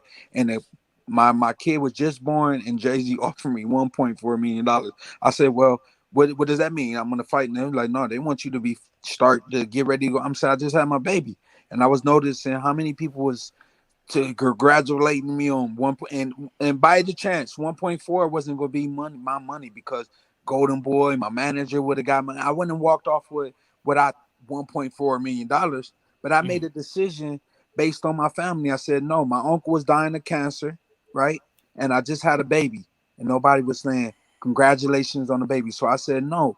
I'm not fighting right now. I'm not ready, and I vacated my belt. And the only reason why I vacated my belt is to save myself the dignity and them stripping me. They was gonna strip me regardless. So some moves like that is just like business moves, and like I Yeah, said, but in the heat of battle, in the heat of everything, when you're in that biggest moment, I'm telling you, when I'm in the biggest moment, what I did, and many Oh people yeah, couldn't. but yeah, I get you. It's a So I said time. the backlash could have a fighter like you Yeah, mentally ill. mentally Yes, ill. Yeah. But yes, but the man did it pre-fight. He didn't take the fight. He's not walking down the aisle and then going down into the ring, says, "You know what? I'm not going to do this." nah, You nah. you you recognize what was up. You know what you Right. have to do for the betterment of yourself. This girl quit right on the floor. Right. That's Yeah. what I'm Right on saying. the floor. That's where she quit. Did You she But do it know, she with said, people I'm not gonna knowing? do Did this. she do it? She did it on the spur of the moment, or Her did men. The she one, walked. one of the ex for the finals of the floor exercise, she right down the floor quit, and then after that, she decided to remove herself on everything else. No, that's not what so? happened. That's actually not what happened. First, Okay. she had that whole thing that happened on the floor, and then she did a pole Yeah, vault, I mean, and okay, then she did a that vault, was at and first, but then she did a vault that was also really bad. So she had two things that were uncharacteristically bad, and she said that I actually, when I was in the air, I didn't even know where the hell I was.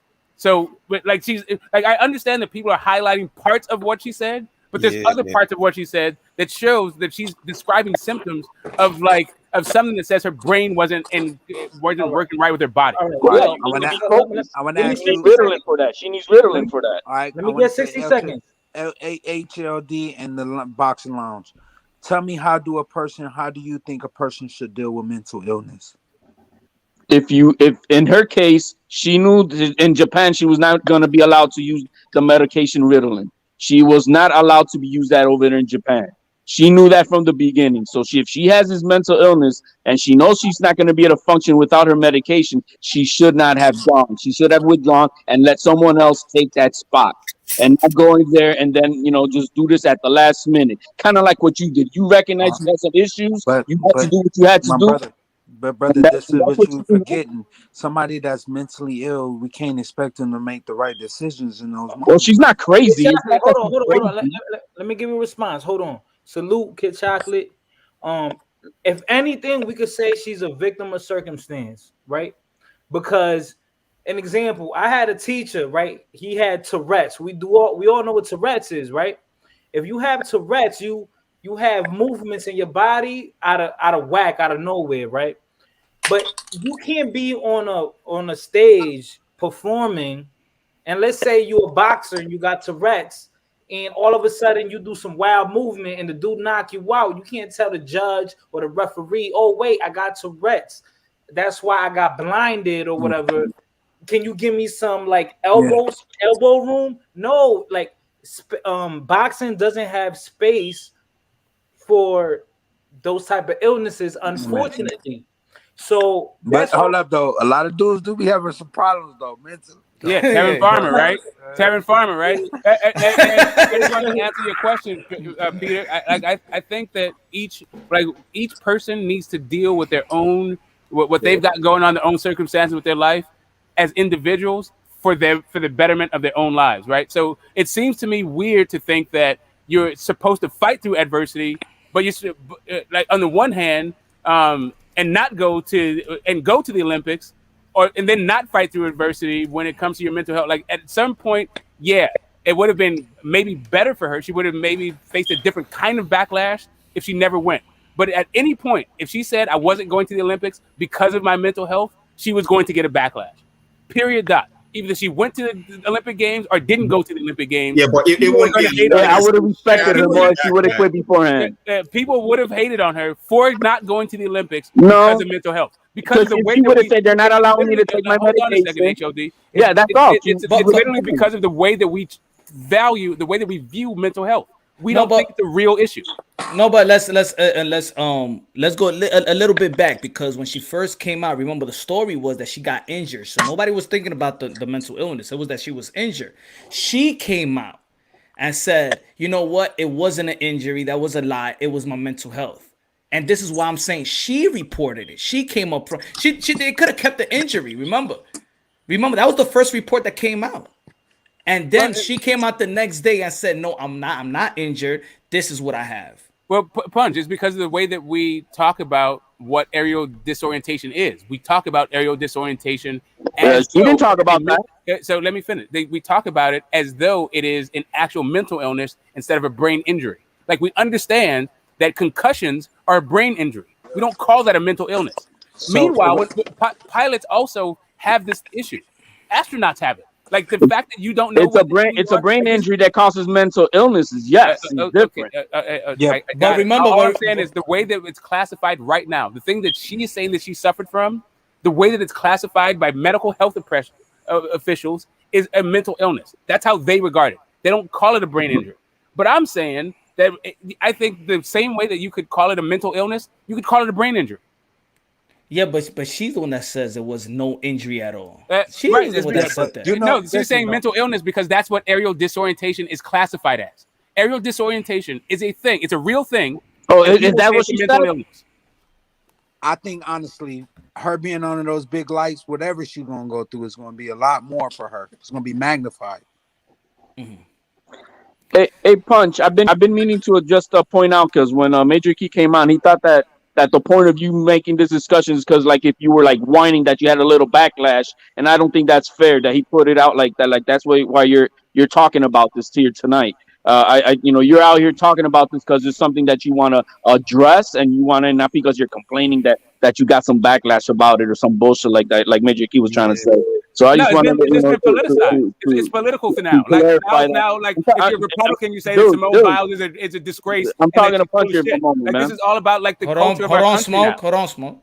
I'm just trying to point out the fact that if I'm and correct me if I'm wrong, Punch. You're not out here making this like you're trying to fight back that they hated on you for your comments or any, but more to the fact that you're just trying to clarify your stance on what it is, and not that you're afraid of the challenge of having to discuss it or anything to that fact. Because that's what kind of like Major Gill saying, oh, you're like, hey, that's what you get if you say this like that. That's what happens. But No, that's not what it. That's not what. nah. That's exactly. That's why I didn't even react really to it, because this was not even about my YouTube channel. It was about a tweet. And then you got a high profile, a boxer and a legend, of course, that I respect to the fullest, Lennox Lewis. And he said he tweeted what he needed. He wanted to tweet. I don't want to express myself in 140 characters or 150, whatever Twitter gives. It's So impossible. yeah, so it's better off for me to clarify it in a video or going live and actually having people on the panel that could disagree or agree, or the delivery was wrong, or a better understanding of mental illness, because a lot of people don't see mental illness or have a compassion, the level of probably what the people that do have mental illness want people to have. Well, we got to talk about these conversations because, like a lot of people I grew up with being in the hood, a lot of us deal with mental illness problems. You know what I'm saying? But crack addiction is a mental illness problem. Any addiction is a mental illness problem. So I think that needs to be highlighted more than somebody doing what she loves, quitting, and we, celebrating that. I mean, It's not about a more. I'm not personally. People are actually having mental illness. But it's not even more or less. But it's not even more or less. It's that both things need to be understood, and that we need to tackle mental illness instead of just like demonizing, pretending like people like Simone Biles are just making excuses because they feel like are getting embarrassed at the Olympics. It's ridiculous. Had she done good in the floor exercises before quitting, she wouldn't have quit. But because she had some adversity, that's why she quit. Maybe the adversity was caused by the mental. She's saying, like literally, she's saying, "I don't know where I was when I was in the air." So that is a symptom of a real thing. So maybe she was actually going through a real thing, and that was affecting her performance. So she thought for herself and for her teammate Hold on, smoke. Let champ speak. I said only she knows that underneath the thing. Like she got to live with that own story. So the fact that y'all speaking, I think is good. That's why I came on here, because like, man, mental illness is something that we, listen, especially how a person respond to somebody mental illness. It might sound like they mentally ill themselves, not by being compassionate. Now, how far the compassion goes, that's a little bit everybody. That's why we got to have these conversations. So I think, like I said, she didn't get the opportunity to be as great as she needed to be. But did she do something great? Yes, I think it bringing up a conversation on things we should on the highest platform. We getting to talk about mental illness on the highest platform that you can speak on it. We deal with everyday people with mentally illness all around us. But this is not a conversation we had with those people. So now we having it right now at 11:45 at nighttime talking about mental illness. And I think that's great. And I love that I'm on here with y'all brothers. Thanks, man. Thanks for being on the panel, man. Do you know boxers that do suffer from the mental illness? Man, listen, let me tell y'all a real fact story, all right? I was the champion of the world. I'm the only one in my family to do something like that. You know what I mean? And the pressure of like people needing help, needing this, and then being married and trying to figure that out. I was living on the 42nd floor of my building, and I used to want all the voices and noises in my head to stop. And I said, what can stop those noises? And I started saying, man, you know what you could do, Pete? You can jump out the window. By the time you change your mind, you will be already dead. And it'd be like that. And that's what I was thinking, like that. And I had to go get some help. And I talked to a therapist, and I'm still cool with him to this day. Because when I walked in there and I told him all this demonic stuff I was seeing and everything, and when I remember him sitting out for 1 hour, he took a deep breath, like, he said, I want to tell you the battle was real, but so is the victory. And right there is when I knew I was in the right place. And that's what I've been learning ever since. And then y'all been watching me, y'all been seeing me speak about God and stuff early in my career. But really, I tell y'all the honest truth. Y'all want to hear it? Yes, sir. Danny Jacobs knocked me into God. Y'all want to hear a joke? But let me tell y'all. Let me tell y'all that. Let me tell y'all. And the reason why I'm saying it like that, it's no joke, because like before the fight, I was in Miami I was in the best shape of my life in my career in the Danny Jacobs fight.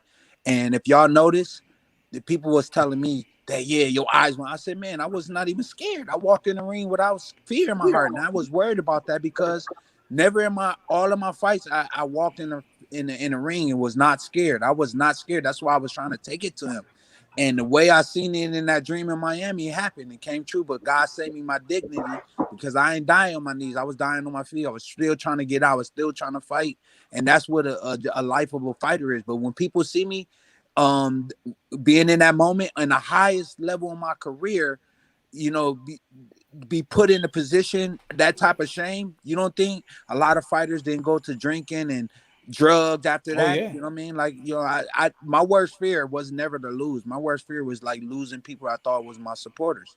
And that's what exactly ended up happening. So my worst dreams that really did come true, because a lot of people I thought was like my friends, they really wasn't. And you hear that all the time. You hear those stories all the time. But I was like, man, I was really trying to protect that wasn't me. But it ended up being really, people that was really disguised as, like, the Bible talks about the Satan coming in dressed like as an angel of light. So it's gonna be like that with people. People gonna look like they're gonna deceive you, like they look good. It look good on the surface, but deep inside they dead and wretched. You know what I'm saying? So those type of people was pushing me into mental illness, because coming from where I come from, you know what I'm saying? Like, I came from the street. I don't think, like, Floyd Mayweather from my hometown, Grand Rapids, Michigan.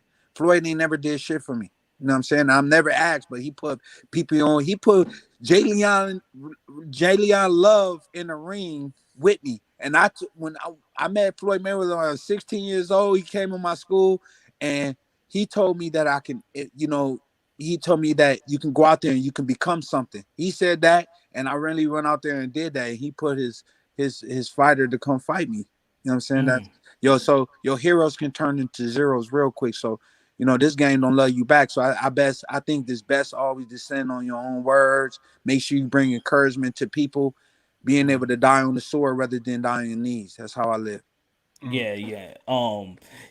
That's exactly what we're that's saying. how important, because there's people that's gonna be listening even on the catchback, and they're gonna be listening to people that do have mental illness, where to go. Some people don't know the approach. Some people think that if they tell their woman, a man tells his woman that she gonna think that he weak or whatever, because women can feel like that about a man, how important is therapy? Well, like, the best therapy everybody can do is, like, go to the mirror, and then go to the mirror and look at yourself and say, am I happy with the person I see? And that question right there would determine everything. If you not happy with the person you see, then you should go find out why you not, and you should work on that issue. But me, I look in the mirror, bad days, good days, and I'm always happy with the people with the person I see in the mirror. And at a time through my whole career, that I try to make that as an exercise by going in the mirror and telling yourself, say, I used to ask myself this question: who's going to value you more than you're going to value yourself? And I would look at myself in the mirror asking that question, and I would be directly, because the worst person to lie to is yourself. So if you look yourself in the mirror and lie to yourself, then I mean you got mental illnesses. Yeah. You know what I'm saying? But if you honestly can say those words and become those words, that's the power right there. So I think the best therapy anybody can do is going to look at themselves in the mirror and seeing if they're happy with the person they see. Let me ask you this, because I think we've been talking about this for an hour, but I want your take.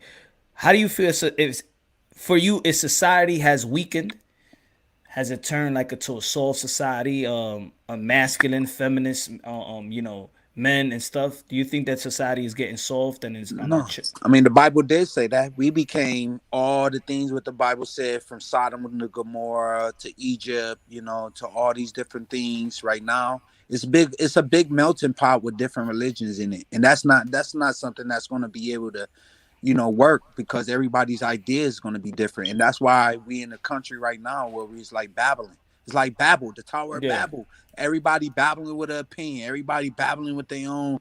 They perspective, they babbling with this. There's so much babbling going on, man. I just turned off my TV, brother. You know what I'm saying?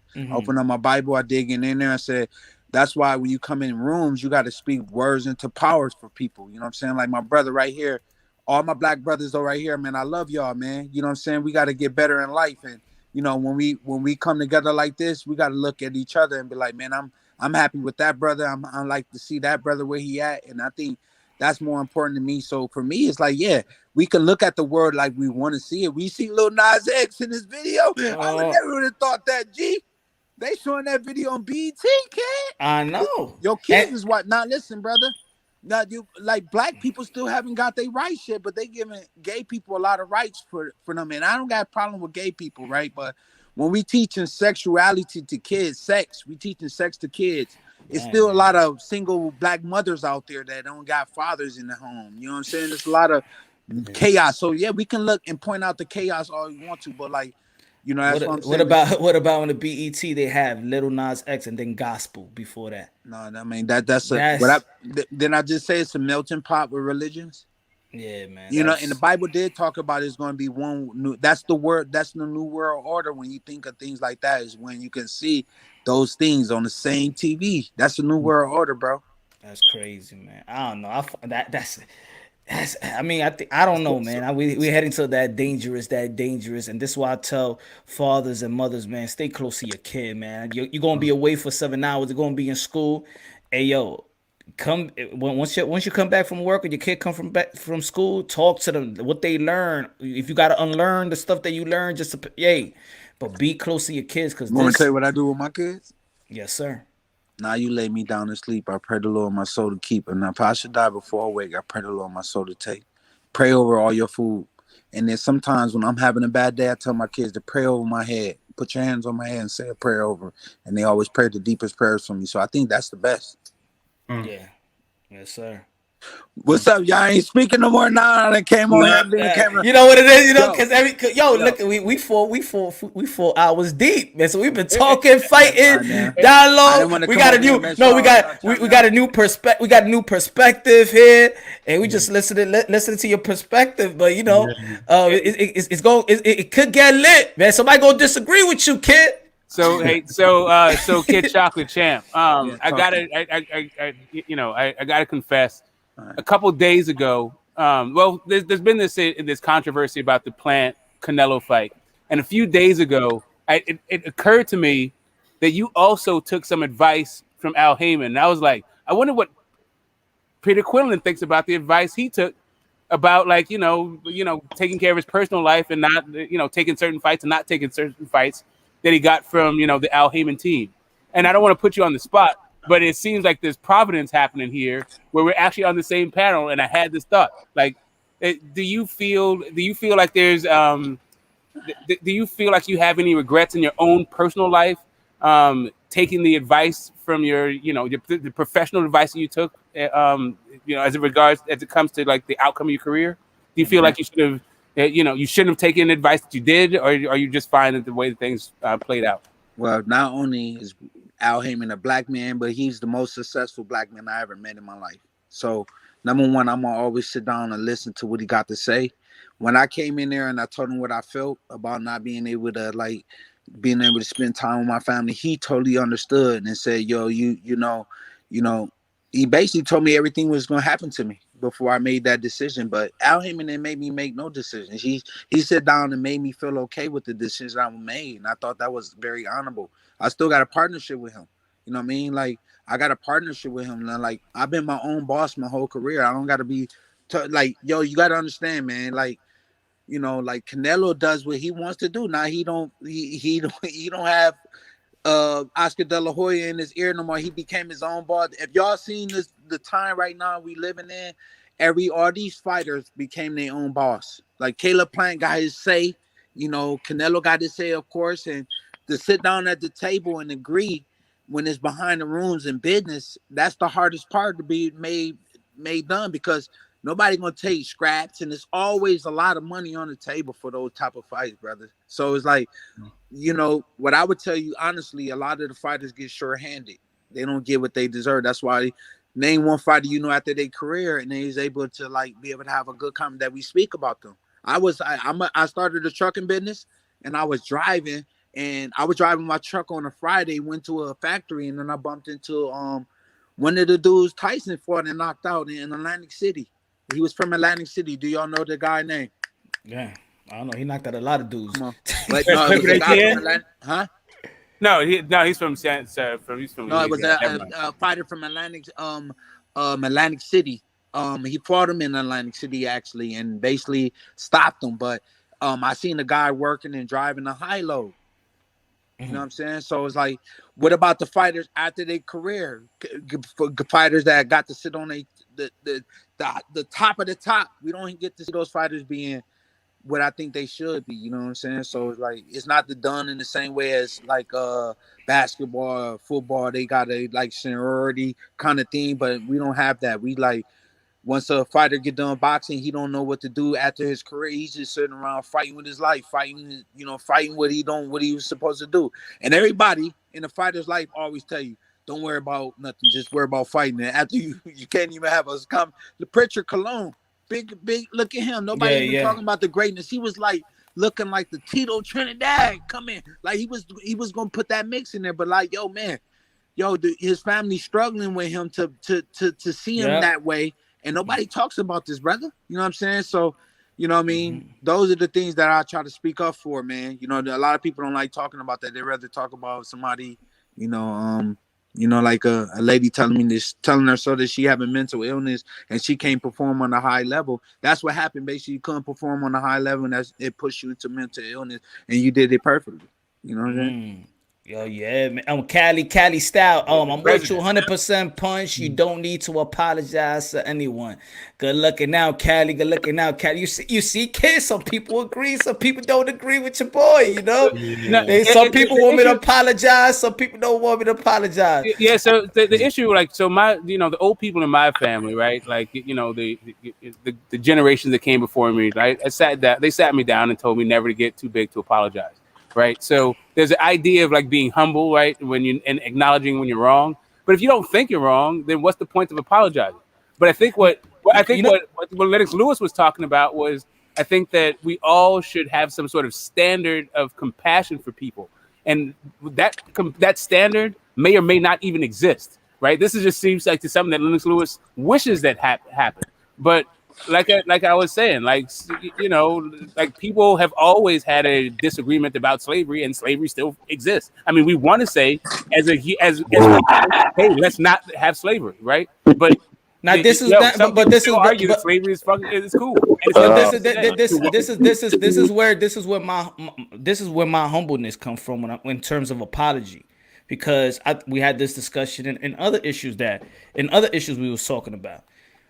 I could apologize for my delivery of the tweet or my delivery if I say something, because I would apologize because I'm genuine about my whatever my opinion on my statement or what I believe, so it could come out, so it could get across the way I wanted to get across, because I'm coming from a genuine space.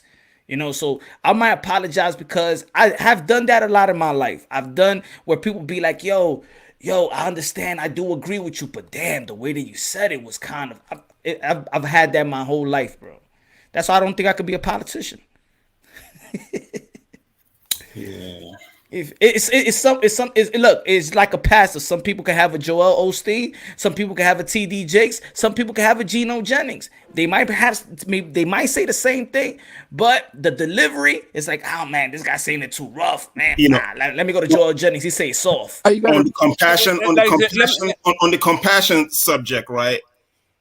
The reason why I didn't really have compassion for her is because I looked at the press conference. I couldn't even really watch it because I was already kind of disgusted about what happened, you know. But I listened to her, and she was just kind of nonchalant about it, like, you She know, smiling and hey, yeah, you like know. life is not all about gymnastics. Like, whatever, I quit. So what, you know? Just the attitude of it, you know, just kind of put me off. You get what I'm saying? No, that's true. That's true. But I understand because when I saw that, this is why I said what I said. Also, because when I saw the press conference, it's Yeah, like, it was just like, you what? that ain't sound like mental ill. But sometimes people that do have I mean, mental it just illness have a wasn't smiley genuine. face. If you're real, and I'll feel you. But if it's just kind of like maybe you getting compensated for this part of a bigger agenda, because my antennas already went up when the girl from Wimbledon quit. Now, yeah, Naomi Osaka. Yeah, Naomi Osaka. Yeah, when she quit, you know, then the Ryan Garcia thing. Now this, you know, and then I see her all nonchalant about it. You know, that just kind of, I can't be compassionate for that. I'm just, you know. Can I say? Hold on, let me get go this ahead, one. finish, MMA TV production. Good looking out. I appreciate it, my brother. God bless. God bless. So I have come up against this. This is like kind of a weird story. I'll go off into the weeds. I won't even tell you the whole story. But there's a point in my life where I had to sit next to, in a movie theater, a morbidly obese person eating a hot dog, right? So in my mind, like I'm thinking of all of the health benefits and how can you be this person. See, the woman had her ankles spilling out over her shoes and all this stuff. And she was part of the party that I went with. Like she was, you know, someone that my brother was seeing, right? But the point I'm trying to make is, yeah, we as a society have now said that, yeah, we now need to have plus size models, right? Like, forget about being healthy. We need to now go into this other direction where we need to make sure that everybody feels like comfortable and they aren't being put upon and all this stuff. So I understand what you're saying in general. When it comes to, we need to have like some sort of modicum and a standard of what is healthy and what is productive. Like, I understand that part. Right? It's a different issue. Which one you talking about? It's Of my statement or whose statement? No, what I'm saying is, what I'm saying is the idea that we can look at our own actions as being like maybe prejudicial, and then saying that, yeah, even though I may have gone out to that person, like I was really talking to.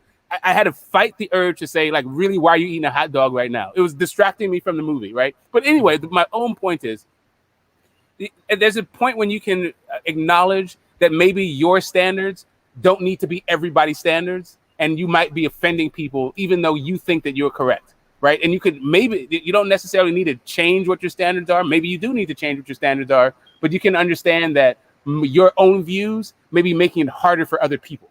Well, you know, when you say that, I like that you even said that, because those people are themselves mentally ill.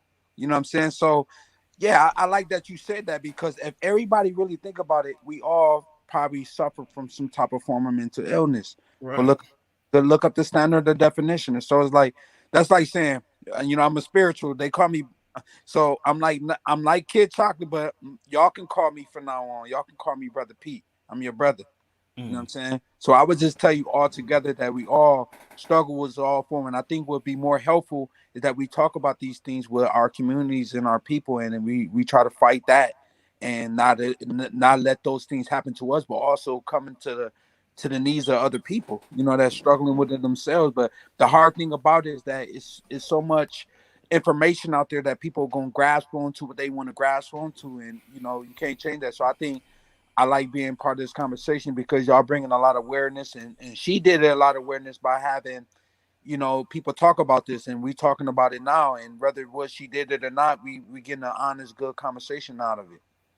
Yeah. Right. Yeah, it is. It is a touchy because people do have because different the media, perspective. because of the media. Sorry, Punch. Is it because the media is shining so much light on it that is it okay that it's okay for athletes at the highest level to quit?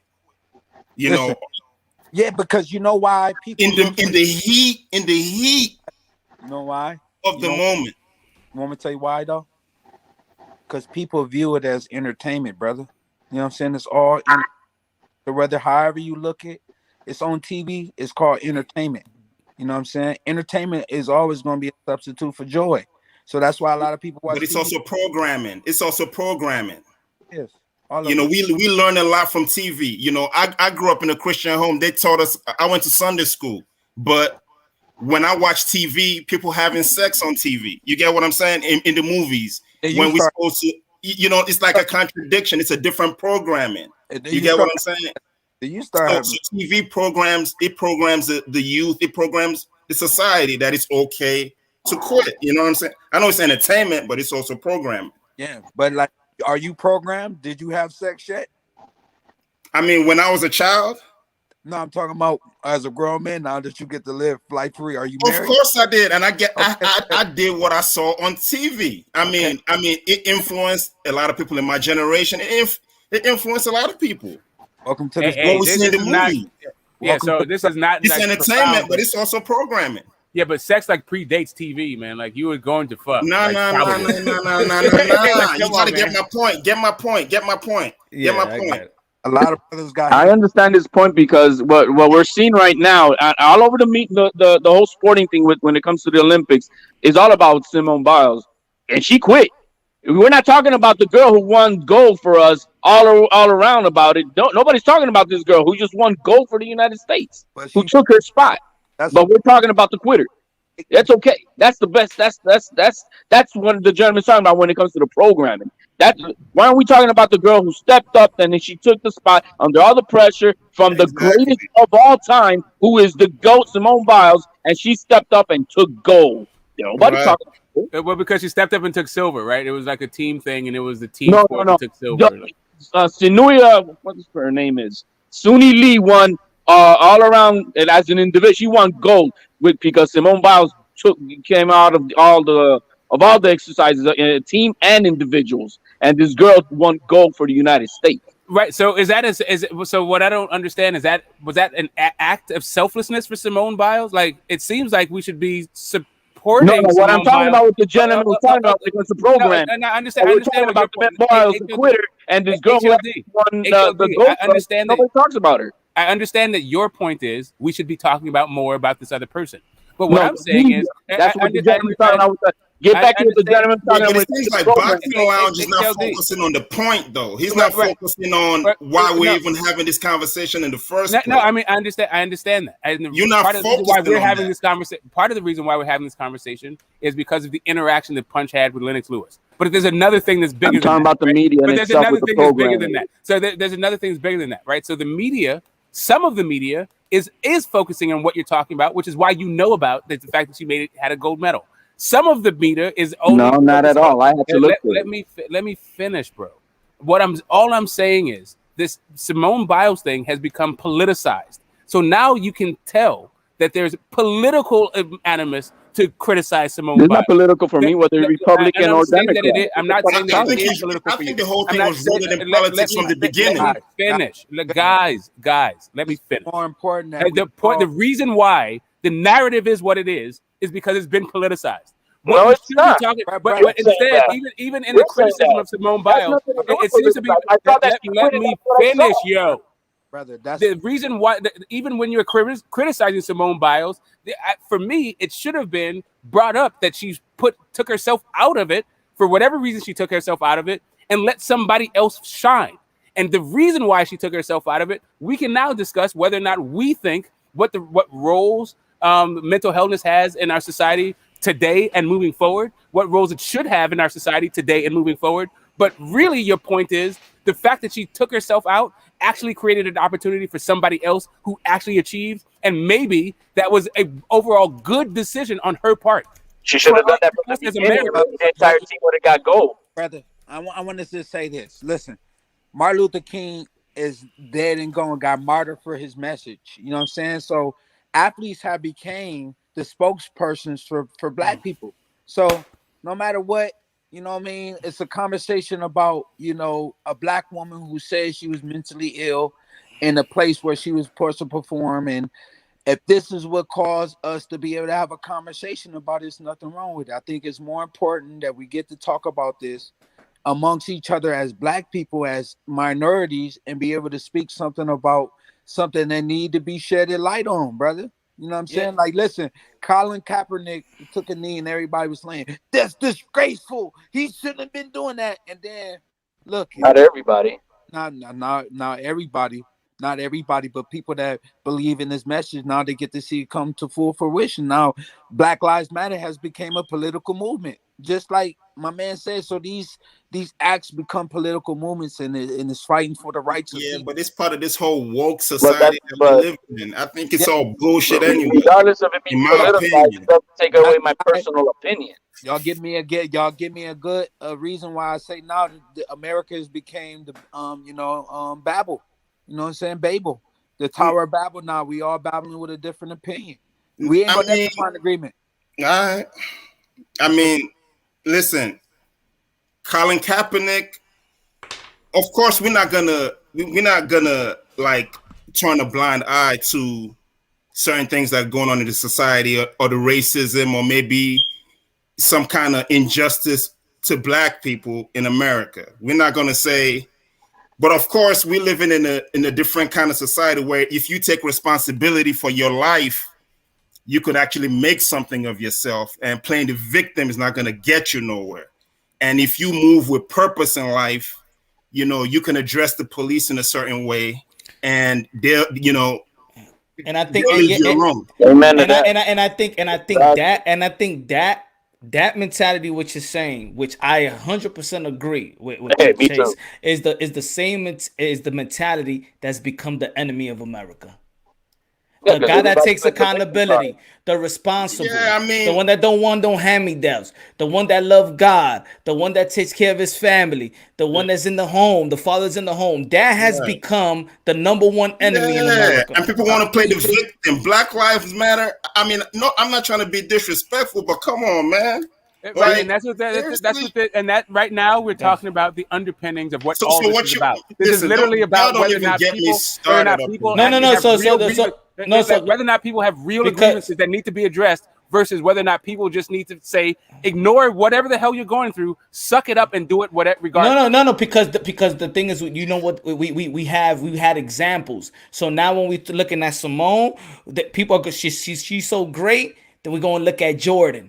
And then you see the difference of how to handle pressure. And then you see Kobe. And then you see Jeter. But then you see Simone. So we've been spoiled with greatness. We've been spoiled by people that have handled all the pressure and have overcame pressure. So now, wait. So now that we're so spoiled by these great athletes, that the Muhammad Ali's of the world, then we see more with the LeBron James, we see these athletes, we learned to celebrate that. We learned to celebrate that guy that overcame. Just like they look at us, regular average Joe. When you go to college and now you meet that girl, you meet that guy that come from a great background, house and everything, and he look at, yo, how you lived it. All my friends when I went to college, like, yo, how you get out of there? The first time I took a white shorty back to the hood, the first thing that happened, I got out the highway, bum, dude got shot right there at 176 in Amsterdam, right there. Oh my God, I got here. And you know what she said? How you survived through this? And you know what she said?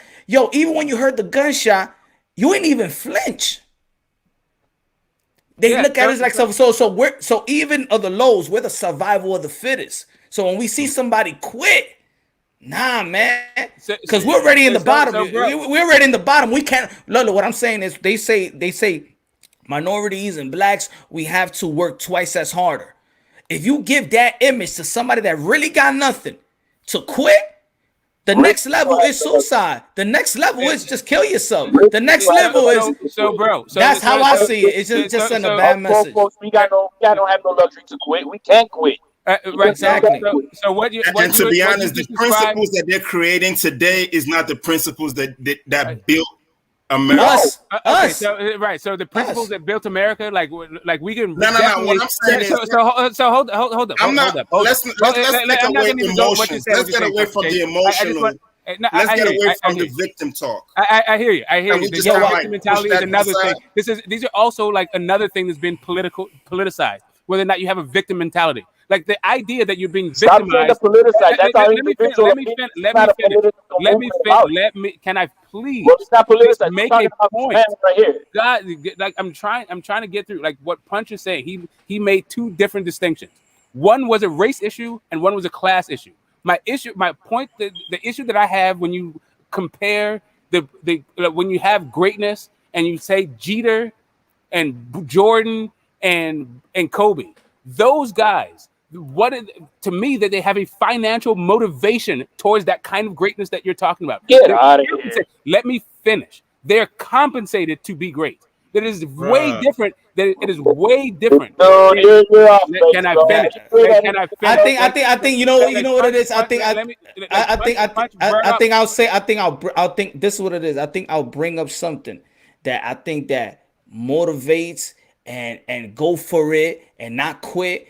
And then you bring the money, and then it's Correct, like because of the people you think they Because just that's great because of the priceless, money? man. That's Only because of the priceless. examples that you gave. Like if you gave me different examples of greatness that wasn't with these guys, right now. let me finish. If you gave different examples of greatness versus these people who are compensated fortunes for being great, like there's now a motivation. Like the idea that you're going to now like equate guys who don't get jack shit for being great with guys who get fortunes for being great. That seems to be not a one-to-one, apples-to-apples comparison to me. So what you go ahead, Pete. Go ahead, Pete. Now, if you're starting, I don't know why it's so hard for you guys to hear my I think thing. it's great. I get that it's a trigger. great message. Go ahead, brother. go ahead, I brother think Pete.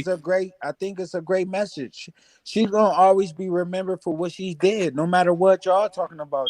We gonna always remember that she had a message for the people. Some people gonna receive the message, some people is not gonna receive the message. So whatever you view as great, like Michael Jordan was great at basketball. Was he a great man outside of the ring? He sold a lot of Jordans to a lot of young kids, and a lot of kids died over Jordans. You know what I'm saying? So it's a lot of things how you view what great is. You know what I'm saying? What the greatness in the message. So her message was great at the time that she did it. That's Maybe what she I needs say. to expand her message a little more. Maybe she needs to expand her message a little more. When I saw the I'll tell press you what. conference, she was kind of nonchalant. She was kind of like she didn't care, so I ain't care for it. You know what I mean? That's just me. And she got you talking about it. She cut to the chase and got you talking about it, right? Right, and exactly. It sounded like if I could suffer, I could suffer. But I'm here. I could suffer and I could quit, and you could quit too. I quit. You could quit too. It's about pressure and not being the focus. Now, women's Washington with one goal all the way around in the gymnastics, they're laughing at her ass with this bullshit. They're like, "Really? You think that's pressure? How about training under a gun? Because if you don't do it, you get killed, or something to that effect." Okay, so do you think? Okay, so it seems that people think that Simone Biles never overcame pressure, or she never actually faced any adversity in her life. Like it's right now, weird. It's like a very strange thing. Quitter though. A lot of people say she was the greatest quitter, bro. And I understand that people can say that she's the greatest quitter, and they may have a point when it comes down to that whole thing. Well, the only point that I'm really trying to make. Please make it. Literally, I'm trying to get through there. I'm trying to get there with you guys. We need like when we talk about, and I understand and I really appreciate the fact that Brother P brought up the fact that she is a black athlete and dealing with what it takes to be a black athlete, and I really appreciate the fact that Punch brought up there's actually a class distinction here also, because sometimes these things get mixed up. All I'm saying is, can we make the distinction when you're saying that Simone Biles, are you going to compare it to Kobe? Like, can we actually talk about the facts that she's not paid like Kobe? She's actually not motivated to overcome in the same way that Kobe is motivated to overcome.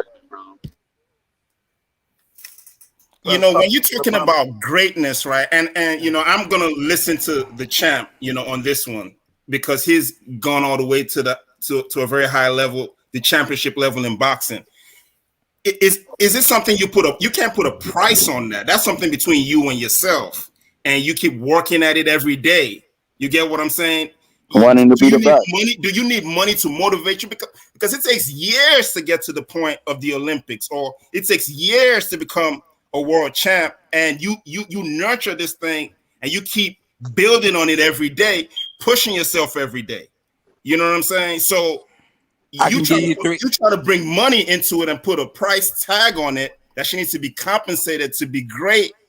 I don't agree with that, and I don't Can I give align you with a couple? You're Yeah. giving us a good way to think about it, right? Right. Some people do it for the love of it, then it become about the money. Some people do it because they love it and they don't love them back. It's a lot of different ways you can look at it. But what I would tell you is like, that's why we hear this. We gotta like. I would hope somebody be listening to this story, because the number one thing is like after a fighter is done with his career, he like can't even talk and have a conversation with his kid. You know what I'm saying? And I think that's more important to understand Tell that him. a lot of these athletes, man, struggle, and they go through all the pressure of being told what they can do or what they cannot do, or where they should live, who they should be friends with. You know what I mean? It becomes like, like I said, man, everybody on this call right now is just one thought away from going crazy. You know what I'm saying? So that's how my perspective. That's why it's not safe for me to go outside, because you know why? Because my perspective is dangerous. Because I'm going to start telling you things that's thought provoking, and I'm not a good person to interview because I get too real, and then next thing you know, it's like you losing your listeners. You know what I mean? So That's Nah, what people. People believe it or not, they yearn for it. They yearn for that realness, and the more we heading to year by year, day by day, month by month, that real rawness is being suppressed. If we don't speak now, if these conversations don't happen, look, people, you know how many people hit me up? They were like, yo, I heard what you've been talking about. I seen, don't talk about that in your channel, so you won't get to, so YouTube won't be playing with you. They be hating these conversations and stuff like that. I'm like, I just can't, bro. I gotta talk about it. You know what? It's true what you say. Me not talking about it might give me mental illness. Me not expressing somebody trying to say somebody trying to say, don't talk about this, don't talk about when something is wrong, don't talk about it, and see how kids are being manipulated, and seeing these 12-10-year-old being transsexual, and I can't just sit and watch. one thing, brother, I can't. I wanted to just say this real one thing. I think the most important thing that we can understand about what we talked about here, that it was only one Mamba, and that was Kobe Bryant. That's it. That's all I wanted to say. And look at this. When Mike Tyson retired, even the way that he retired, it's almost like he did quit, right? He actually gave an explanation why. I don't got the love for it no more. I don't want to cheat the sport. But he did. And you know what? And you know what? Nobody gave him that backlash. He explained himself, and when he explained himself, people understood right away. Like, he ain't even trying to cheat the sport. I mean, thank you, Mike. We also were done with Tyson at that point. We understood that he had nothing left to I'm not gonna give. say that. I think the most respectful thing Mike Tyson ever did when he fought Buster Douglas was grab his mouthpiece and try to put it back in his mouth. That's some real fighter stuff right there, and I'm gonna always respect that part of the fight, that he was looking for his mouthpiece to put it back in his mouth to get up and fight. Yeah, he said that himself, right? I mean, that's a blessing, man. See, Shaquille, you know what? After he blew his Achilles, I heard him the other day. He was on, and I was watching an interview, and he was talking about, yeah, he could have came back and made a few bucks, playing, and have his, 1 year, hey, I'm gonna retire, whatever shit. But he knew he was not gonna be able to be who he is. He's not gonna be the Shaq, and because of it, he just said, let me step away. Even though he could have made money, he knew he wasn't gonna be the best that he could be. And that's why he decided to retire after. He could have recovered and came back and played a couple seasons, but he didn't. He decided to, what was best and not about money. As a New Yorker, why we love Ewing so much, why we love Stark so much. They ain't win no championship, but Because they're the Knicks. No, not really. No. They wouldn't love John. No, not even. Not even. It's because the style of play. When you went to watch the Knicks, or when you watch it, they gave it their all. You saw it in their game. They gave it their all. This is why to today you say one name and you say John Starks. You know when they be having them the honorees or whatever, he gets the most pop. He ain't win nothing for the Knicks, but the Knicks fans understood the way that man played. With the minutes, with the beginning of the game to the end, whether he's struggling or not, he's giving it his all, and that's what we see. We give respect to that. But your example would make sense if everybody gave John Starks that love, but they don't. It's only New Yorkers who do that because that's I'm talking about the Knicks fan. That's not true, man. That's not growing up as a Bulls fan, bro. I mean, as much as I could have hated that motherfucker, bro, and I'm saying that in a funny manner because I mean the guy you can say about those Knicks, man, they gave it their fucking all. It ain't no bullshit, you know what I mean? And you do have to appreciate what he brought to the table. You had to appreciate how you used to get into Jordan's face and fucking start them little. No, you and Punch have to, like New Yorkers, and you have to. But what I'm saying is, when you go through the like annals of boxing things, what you don't come up with is John Starks' tenacity. Like nobody gives a damn about that New York Knicks squad. Outside the New York Knicks, we make fun of him. If you mention his name, it is, bro. It's not like I'm giving the example. I'm giving the example of when brother Pete was saying about Mike Tyson, he was gonna lose the fight. He was losing the fight, but yeah, he kept on fighting. John Stark was never gonna be better than Michael Jordan, but he kept playing hard. He was trying his hardest to go at Jordan, and we praise him for that, knowing that he is not as great and probably not on Jordan's level, but we saw it. Right. That's what I'm saying.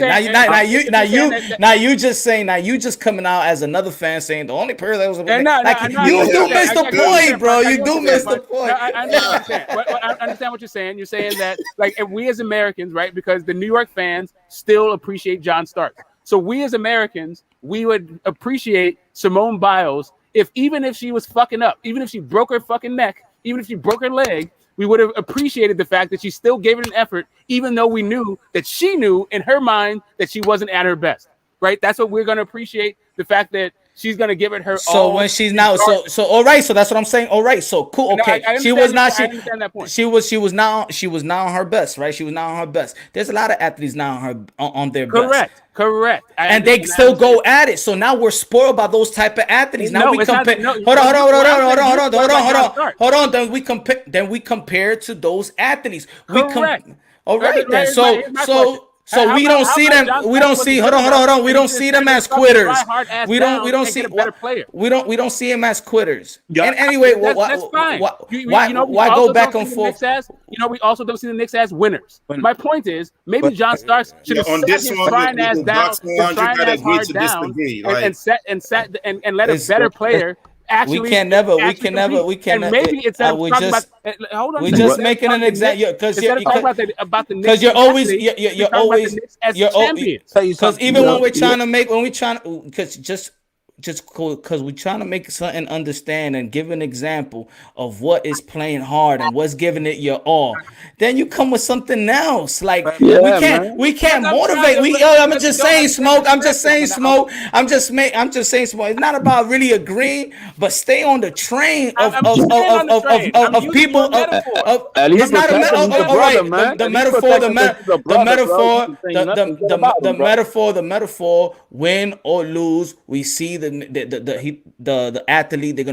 They're gonna try everything the hardest they can, win or lose. No quit. No wait. No quit in them. Correct. That's it. So let's stay. Wait. So you even said that Simone quit. So what are you trying to change here? I'll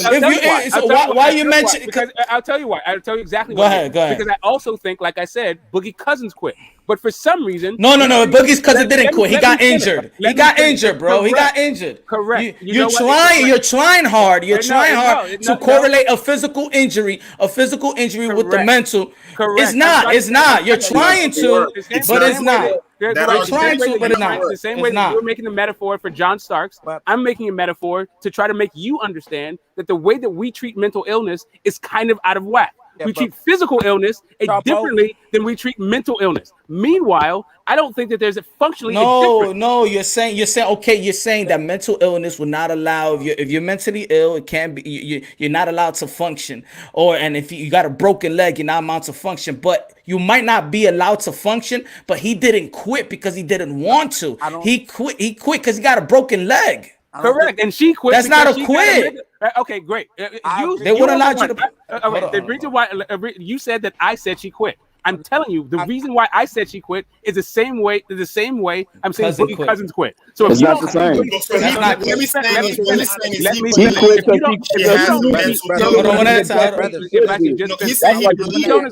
you don't agree that Boogie Cousins quit, then you don't agree. Then you don't agree with no. Boogie Cousins didn't quit. He's saying he believes she has a mental illness. You understand? He believes wholeheartedly that she couldn't perform. That's what he's saying. She could have performed and she decided not to. You know what I mean? That's his Boogie point. Cousin couldn't decide that. His leg did not disagree. Hold on. That's fine. Go ahead, Pete. Go ahead. I want to ask you: do you think we should be pushing people to quit? Do I think we should be pushing people to quit? Yeah. I guess it's depending on the circumstance, right? Like I said, like when it comes to a ruptured Achilles, sure. Like it's kind of weird. Like my wife. She laughs every time she sees Victor Ortiz talk about his broken jaw he got from Josecito Lopez. She thinks that shit's fucking funny, right? She's like, it broke my jaw. Some guys play through broken jaws. Some guys quit when broken jaws. And but we don't sit around talking quit. about like every single time you get a broken jaw, you either need to play through it or you need to quit. I'm gonna tell people never to quit, man. You got cancer, you got everything. You should never quit. Thank you. You know That's it. Thank you. That's where I'm at. Even if you got mental illness, don't quit. Here's the thing. Yeah. So as a boxer, so here's another thing. So here's another thing. I don't. Hold on, smoke. I think honestly, brother, I think it's very honorable for you to fight for her who say that she's mentally ill. But I think we should never get lost in the sauce by telling people they should quit. People should never quit. Okay, so Kid Chalk, just a real quick thing. When Wilder's saying, "I'm mad at Mark Breland for throwing in the towel," should we celebrate Deontay Wilder saying don't throw in the towel, or should we celebrate Mark Breland for throwing in the towel? I think we should listen to their story. I think I could appreciate both sides of that. I could appreciate that one man was doing his job to save his fighter, but I could also appreciate that Wilder did not want to quit. Both our stories. Right, that's what I'm saying. So, but now Wilder's mad at him, right? Wilder's saying, "I don't want to quit." That's a different part. You're just saying celebrate. Let's watch the whole show just play out, because that's where the story is being played out right now. So, but that's what I'm saying. Like, so let's say, so it's okay for somebody to quit on your behalf, because apparently you're supposed to say, because they're supposed to save you from yourself. No, How about you save your own self from yourself? Then she shouldn't have gone to the Olympics. Yeah, she shouldn't have.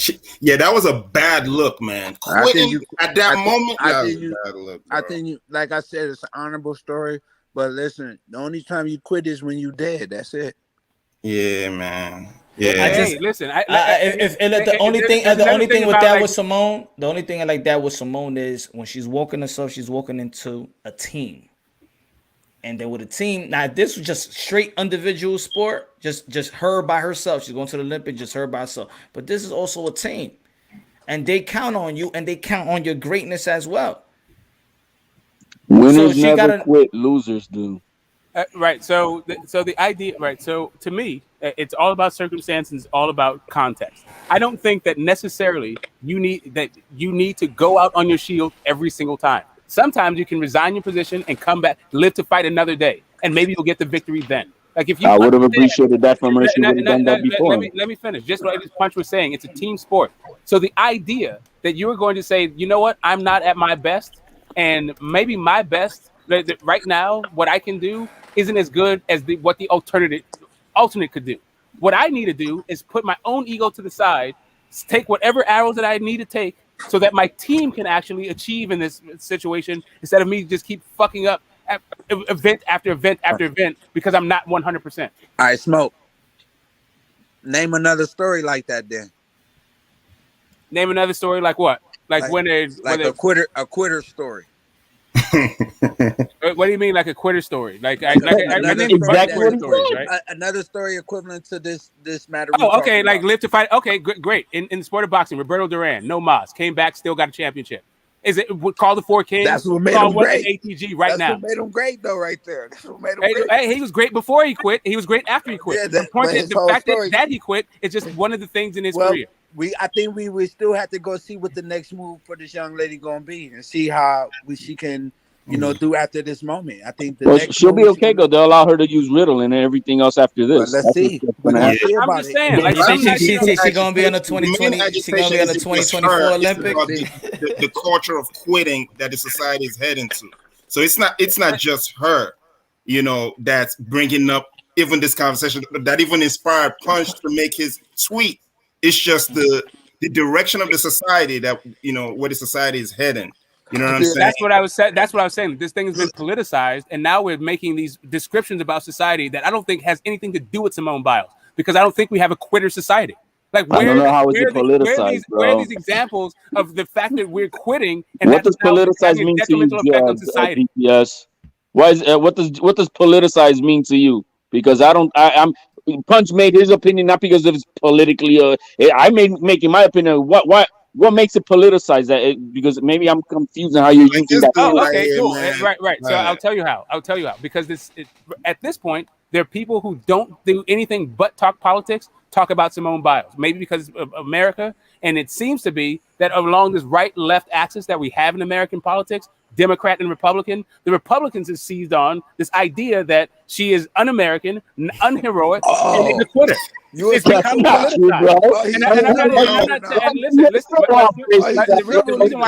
The reason why I said that politicized had nothing. Hold on a second. Let me finish.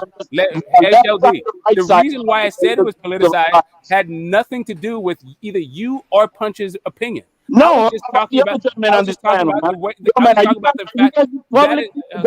I can't hear none of that. I can't hear. Let me finish. I was just talking about the fact that had become politicized, and in the course of this conversation, we start talking about, instead of Simone Biles, these larger societal ills, like just participation trophies. So now tell me how this. Here's why it's politicized. Now tell me how the participation trophies or Simone Biles quitting has had some sort of deleterious impact on society. Make that, spread that circle for me. Go get Ritalin and be okay. That's what they telling her. Is that what you saying, brother? Go get Ritalin. Okay, so do I think that do I think that there's been an overprescription of medications in our country? Because Ritalin is about a prescription medication, not about whether or not we should what do you do with ADHD? Like, I definitely think that there's been an over. Ask all the college students who take exams and shit, bro, because it's a super drug, baby. Yeah, but do you got to take Ritalin forever? I don't. Okay, and that shit may have side effects, man.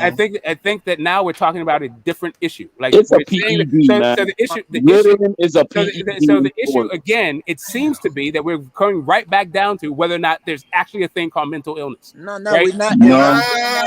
Let's not go there. You say that, bro. Because you keep saying because you keep saying that mental illness exists. But whenever we come up to the way that mental illness is actually managed and treated and diagnosed, then that becomes the issue. So are we saying that's a real thing or not? What should happen then? What should happen when what should happen? How do we prescribe? Do we give them drugs, or what do listen, I think okay, so first off, like, just personally, I think that isolated compounds probably do more harm than good for your body, right? So but prescription drugs exist. So we use isolated compounds to treat and manage certain things. I think it's totally overprescribed. So there's the profit motive and all that stuff. But another issue. But it's a different issue. But once you start to say that a person has been diagnosed and has been prescribed, how do you then say that person is faking it? That's the issue. Like, it seems that people are saying that Simone Biles is full of shit. Why it become politicized, brother. I think it's politicized because of the media. The media But what I'm trying to say is like no matter what it is, see, I just create a lot of news because you can. It's so much information to talk about. You know what I'm saying? My thing is like, what's the real answer? What's the real like? Approach. How Yeah. do she get help? I think not encouraging it, I would not encouraging quitting. You I understand would what I'm love saying? to find out. Not sending this message out to the next generation, to I our would love children. I would love to find out if she only uses Ritalin during competition season or she uses it everyday life. That's what I would love to know.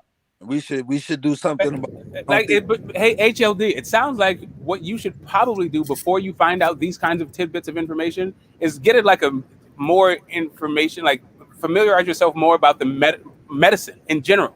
Like it How seems about like you think that you understand everything there is to know about medicine. So okay? now you can determine whether or not somebody's full of shit. All right, not Shadow, that was here earlier. He was the only one on the panel. He was the only one on the panel that, other than Pete, that said he suffered from mental illness. He gave his story of mental illness. They have given him some medications. His story is Jesus Christ became his Lord and Savior. that's it. So I when agree with him. so how about we also consider those that does have mental illness and how do they overcame it? He said that the medication made him worse, made him bad. And then Jesus Christ, the Lord and Savior, and you know what I'm saying, he good. He don't take those medications. You know what I'm saying? Hey, whatever works for you. But do you think that there's probably Christians who need to take medication because Jesus ain't enough? It's not. It's But there not. are many Christians who don't have Jesus, I mean, but they brother, call themselves Christian. he said like, I mean, to be full of Jesus is what you need. You know what I'm saying? So I wouldn't have no other perspective about life or perspective. I just say Jesus is the glue that holds all things together. You know what I'm saying? So without him, I'm lost. I'm broken. I'm deep in mental illness without him. But with him, I am whole. I'm complete. I'm at complete peace all the time. Enjoying my kids. I get to see God's goodness in my life. So it's not my perspective. You know what I'm saying? Now that's Yeah, I heard it on the news. My wife is a producer for the Today Show, so like I was hearing her talk about this, but like that's how I know. You know what I'm saying? And I put it this way. Now put it this way. There may be people that's listening, right, on the chat or whatever, on the playback, and now they got two people on the panel that said what Shadow Ghost said, what P said, what I said. That maybe we are finding some type of solution in this panel itself. There's three people that have said there might be a solution. Cut to the chase. What you think?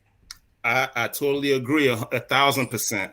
You know, because me personally, I was on the verge of suicide in 2018. You know, and to be honest, me receiving Jesus Christ in my life changed my life. You know, I battled depression for 10, 15 years, all throughout my years in college. You know, and I never took any prescription though. But Okay.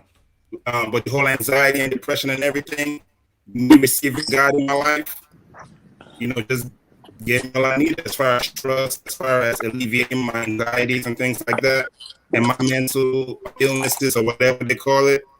You know, I think we all deal with it, you know, in some capacity. But shit, I agree 100% that if you receive Jesus Christ in life, receive him in your heart. Yeah, I think he was breaking up. That's, Y'all hear him or that's just me? No, I hear it like that too. But I'm gonna post like You see religion that? in general. You see how the double works? Yeah, so the religion in general. No, like not Christianity- religion, not religion. What I'm saying is, Say it again because he was breaking up. Yeah, I said, for me, you know, when I received Jesus Christ in my life, in my heart, you know, it alleviated a lot of my depression. I don't deal with depression anymore. It's like a thing of the past for me, ever since I received Jesus Christ into my life. And this is something that I battled with for years. You understand what I'm saying? So that's why I can't relate with an athlete doing what she loves. You understand what I'm saying? And progressing and making it all the way to the highest level and saying mental illness, because I've dealt with it. You know what I'm saying? So I can't relate with that. You know, it's not that I don't have no compassion. I just think it's like a different kind of agenda, you know, but definitely to the point, though, to answer your question, I believe receiving God in your life, receiving Jesus Christ in your life, not to sugarcoat it, is the key. You know, is the key to actually receive it, though, not just say you are and try to judge other people and point fingers at other people on how they live in and all that other stuff to try to be superior. That's not what I'm talking about. I'm talking about actually receiving the Lord in your heart and building your faith every day is a solid foundation. Now, look at that. Now, I'm glad you say that, and thank you for you know what I'm saying, expressing your story and sharing your story, right? Now, are we when we say, well, let's find a solution? Is there a solution here? That there is some type of an agreement that there is something, somebody, spirit, Jesus Christ. How about if somebody's listening?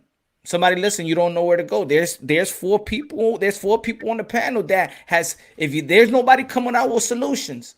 There's four people today. Hold on. There's four people on the panel that has the same. Let's make it five. Let's make it five. That's all I'm saying.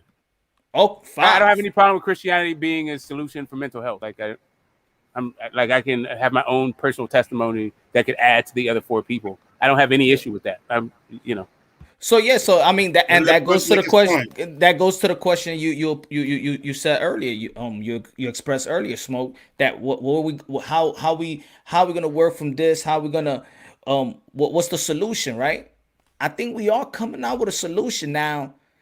I understand nobody knows God and nobody knows, Jesus Christ or religion and things of that nature. But if they hear from somebody, they should have some curiosity and look at what these gentlemen is talking about. Damn, I might be going through the same thing. He went through depression. He went through anxiety. Man, they found a same common. Maybe I want to seek. Well, I mean, and if we could help one person for mental illness and go through that path, hey. So okay, so I think there's some utility in helping one person. I think there's more utility in helping two. No, I'm just saying. What I'm saying is at least I think. So to me the issue is Christianity can help people solve mental illness and a whole bunch of other things, a host of other things we talked about today and haven't talked about today. But it doesn't mean that even if you have Christ in your life that actually is going to fix this issue that we're talking about.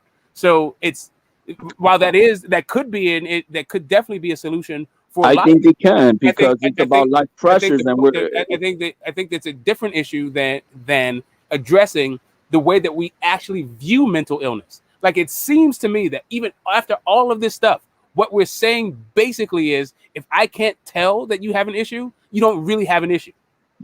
Dealing with life pressures is not a mental issue. It's not knowing how to cope with the situations in life. That's why I think, using Christianity or God or a faith is a way of dealing with some of the life pressures that we have. Everybody goes through.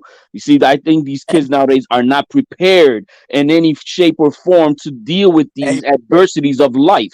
And because of it, it turns into, oh my God, it's mental illness because I don't know how to deal with it. And that is not, I don't believe it's mental illness. I think it's just that these kids are not prepared and raised in a manner to understand that life is not all sunshines and rainbows. It's not like that. And there's going to be always a mountain hill to climb. And if you don't climb it, the world will eat you. So it's either one or the other. But we want to now babysit this stuff and call it mental illness. And I don't agree with that.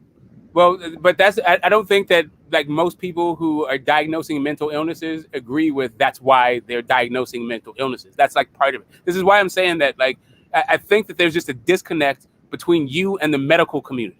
That's not. It's like different people with that. You got the medical doctors that believe in God. Some people that don't believe in God. So, at the end of the road, it's about what you really truly believe in. You know what I'm saying? So you're gonna reflect your beliefs. So if a person's beliefs that God saved them and he came to do, and I'm living testimony of this. This is what I talk about. Go to my social media, Kid Chalk. That's all I speak about because God is the only answer to this, in my opinion. And that's why God is not welcome on platforms. You don't hear this on your platforms. You hear the more confusion. And my brother's saying that he's speaking truth into power. We should learn to cope with things. And however we're going to take to help people cope, then that's what we should talk about. You know what I mean? Like the actor, what she did, she quit it on the highest level. You know what I mean? But she got a lot of people talking about the mental illness, so let's help her cope with it. What do we do? You know what I'm saying?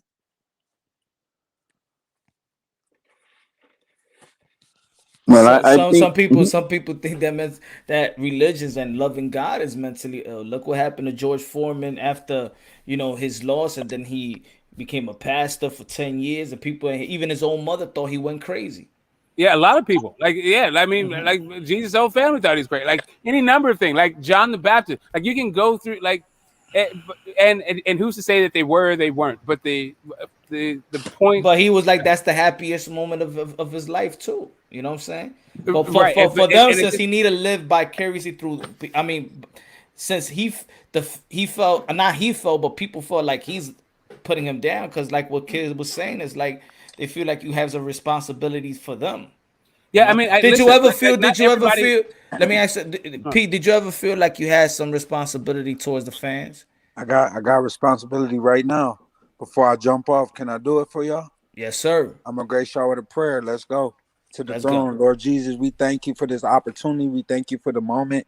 We pray for this young lady, Lord, that on the highest level you have her being able to make a lot of noise about what she suffered with, Lord. So we pray for the healing and how we cope with that, Lord, as a community. We pray that most importantly that people can be enlightened so that it is sicknesses out there. It is all these things, Lord. But most importantly, we just want to help learn to cope with these together as finding agreement with each other. So, Lord, I thank you for this opportunity where I can grace the knowledge and the word that you put inside of me, Lord, that I can speak it into existence, Lord. And I do this right now in the name of Jesus. And I thank you for this opportunity. And I pray for all my brothers here. God bless y'all. God bless Yeah, you. right Amen, back. bless them, brother. Y'all man. pray. Thank you, man. I love. Hey, have a great night, Pete. I love, man. Thank Champ. you for inviting me. Next time I'm gonna get to go again, we're gonna go the boxing now. We're gonna get let's go. I'm ready for you, baby. Yeah, Alright, man. I love it. alright, alright. Hey, and I didn't mean to put you on the What I spot, want and I'm to do. sorry for Punch if This I is what I want derailed the to do. conversation. Cool, Punch, this is cool. what I want y'all to do. This is what I want you to do, Punch, for real, all right? All right. I'm gonna train you in all y'all guys here. I came up with this program that I could train you from the crib. You know what I'm saying? I want to run it through it with y'all so y'all organize with each other, and I train y'all on Zoom. I got a whole program for y'all. I put it together and I'll be dedicated with y'all. You know what I'm saying? Y'all just gotta let me know what good times y'all got for it. Oh, all right, man. Let's really chop it up. Let's make it come through fruition for real, man. Yeah, All right, make bro. it happen. Make it happen. I'll be there. I hit you Hey, up. I We gonna mean, do it. hey. Gonna do it on Zoom. I need y'all to get a mat, get some bottle of water, and get some hand weights, and that's all Uh, I need you to do. 3 all pounds. right. Matt, are you about to have to do yoga? No, it's not going yoga, brother. Come on. I'm gonna show Okay, you cool. how All to. right. I didn't know. Listen, I'm just asking. GTS is the yoga type. That's so I all, man. came up with a program I think is very cool to enlighten people about boxing by teaching people that I use boxing to fight through every battle I had in my life. And my perspective and my mindset is what I sell. So I tell you, I never quit because a real champion don't got quitting in his mind. So I put a mindset in that we always got to fight through something. We all got issues, and we all become fighters in some parts. So I put the real obstacle in front of you, and I teach you how to box at the same time through combinations, and I will hope that it would be a blessing to y'all to see that it can get y'all up on par with y'all skills, feel comfortable in your own crib, you know what I'm saying, and then at the same time see some progression and see some something you could set and you could see. That's what I'm trying to do. All right. Yeah, help. Hey, So I'm with you a hundred. but y'all got to be dedicated. I'm not gonna take y'all unless y'all gonna be dedicated. I just want y'all to be real honest, calm, real sincere, and I really want to prove that what I got this program is gonna help a lot of see people a lot of breakthroughs. All right. Championship What are standards, the man. days? What are the? Are you trying I, to? What are the days? Are you trying to make 3, 4, 1, I 2? 3 days, Monday, Wednesday, and Friday would be dope. Or you can go Tuesday, Thursday, or Saturday. I can do it. You know what I'm saying? But I Okay. really don't like to do things on Saturday because I try to give it to the Lord. You know what I'm saying? So I Yeah. think like if we can do Monday, Wednesday, and Friday, and at a time y'all can do, I could be committed. I already got the program laid out, and I can do 21 days with y'all, and y'all can be my like, and y'all can get a couple friends if y'all want to sign up, and I can see that I can help y'all and watch y'all skills and critique y'all and tell y'all what y'all doing and just give y'all advice.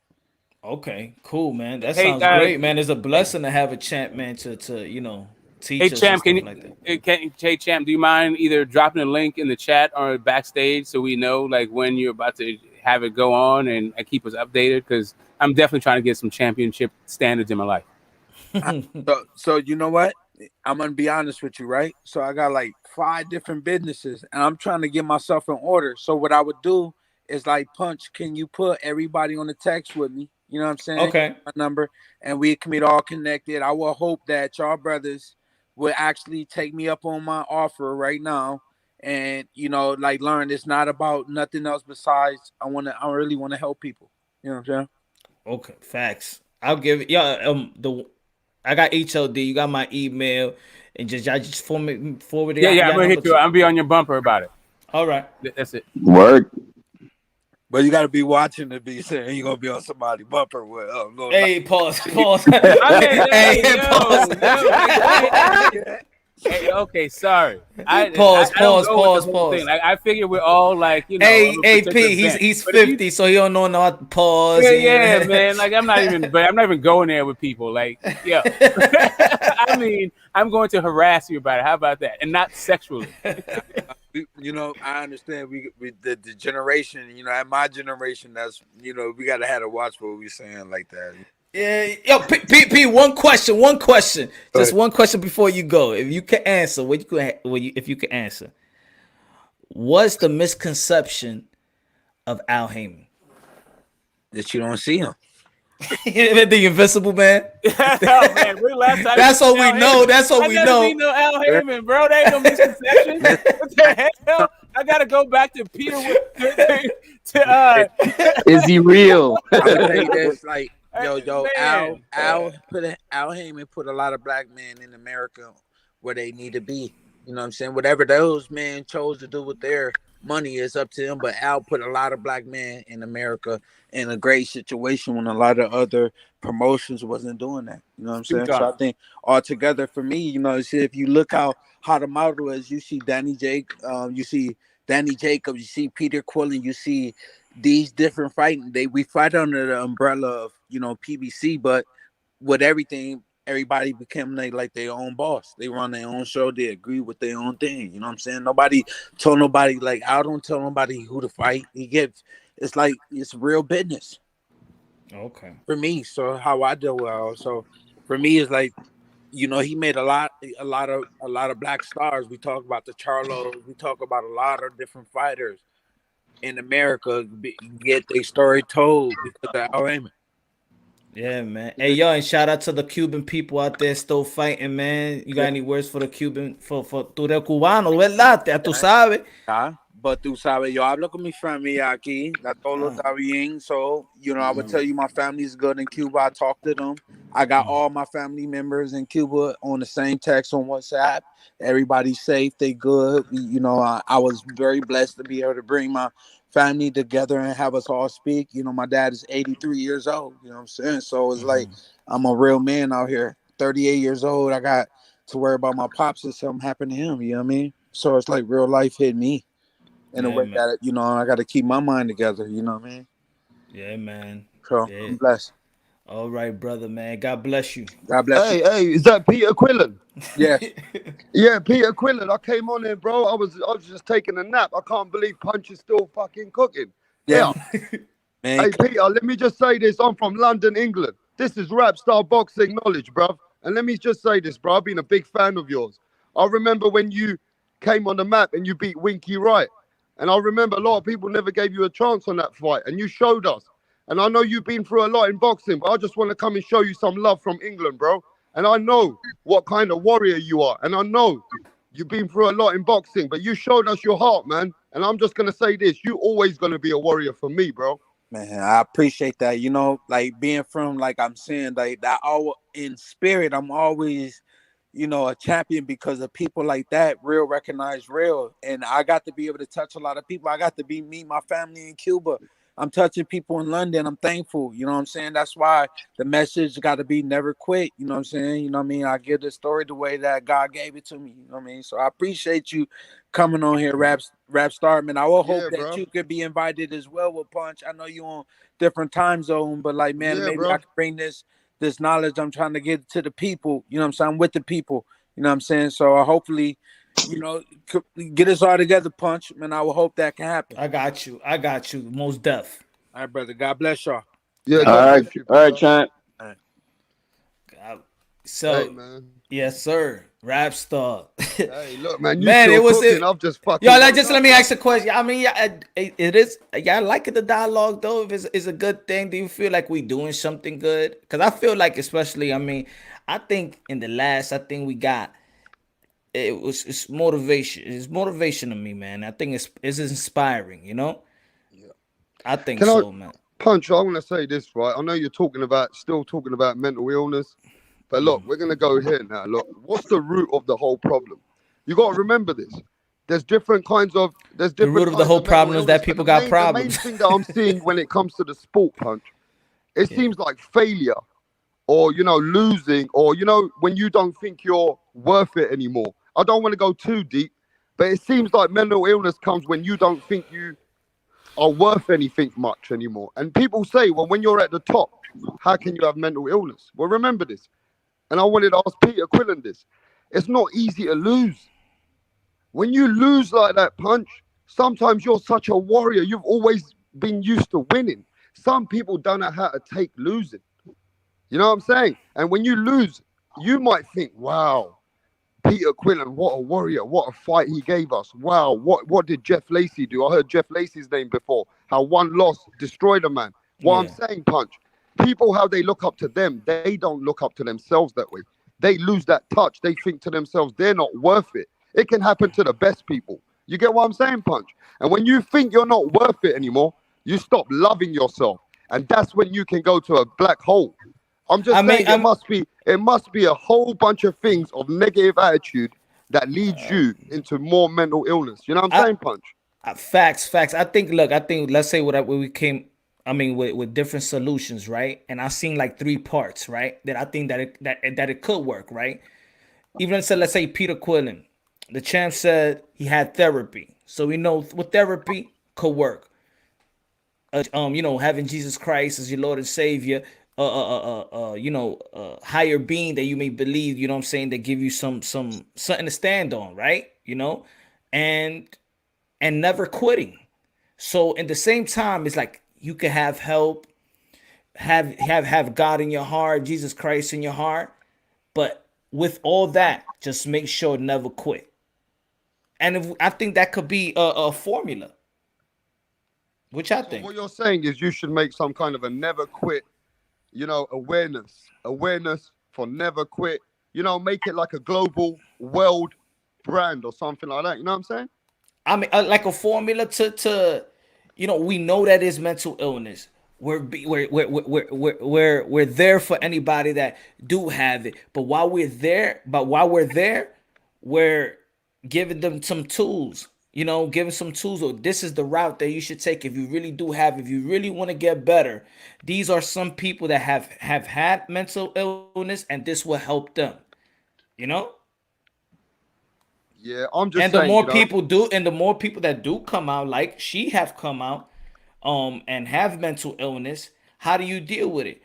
What's the answer? Let's say, for example, look at Mikey. What did Ryan Garcia do? What did Ryan Garcia do? Before he even said he was going through mental illness, he baptized himself, said he's Christian and stuff like that. But it looks like it looks like it didn't work all the way, right?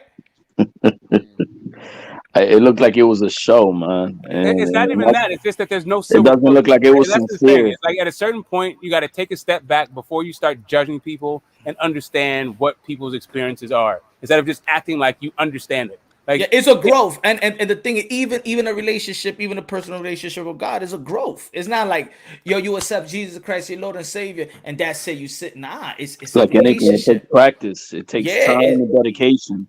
it's yeah. I mean, I a don't want to relationship. sound bad, yeah, but it depends where you come from as well, Punch. You've heard of stories where certain cultures or years ago, You tell somebody, oh man, I feel depressed, or I got, I don't feel good, and I can't do this. Man, your dad will beat the fuck out of you. I'm just saying there is different people who deal with things differently. You get people would say you can't think like that, right? We live in a Western society. What the fuck is third world countries doing, bro? Look at third world countries where people are getting fucking killed, raped, totally getting destroyed. Families getting destroyed. People were living on the fucking street. They have to deal with this shit, bro. So has everybody got mental illness in those countries, yeah? Or do you have to stand up for yourself even at the worst of your times and show how much you're worth it? Dig deep in your soul and go to God and say, I can deal with anything. I mean, do we live in Western countries, right? I'm just saying. Do we live in countries in the world where everything's looked upon differently, right? Yeah, I do. This is what I think, to be honest, bro.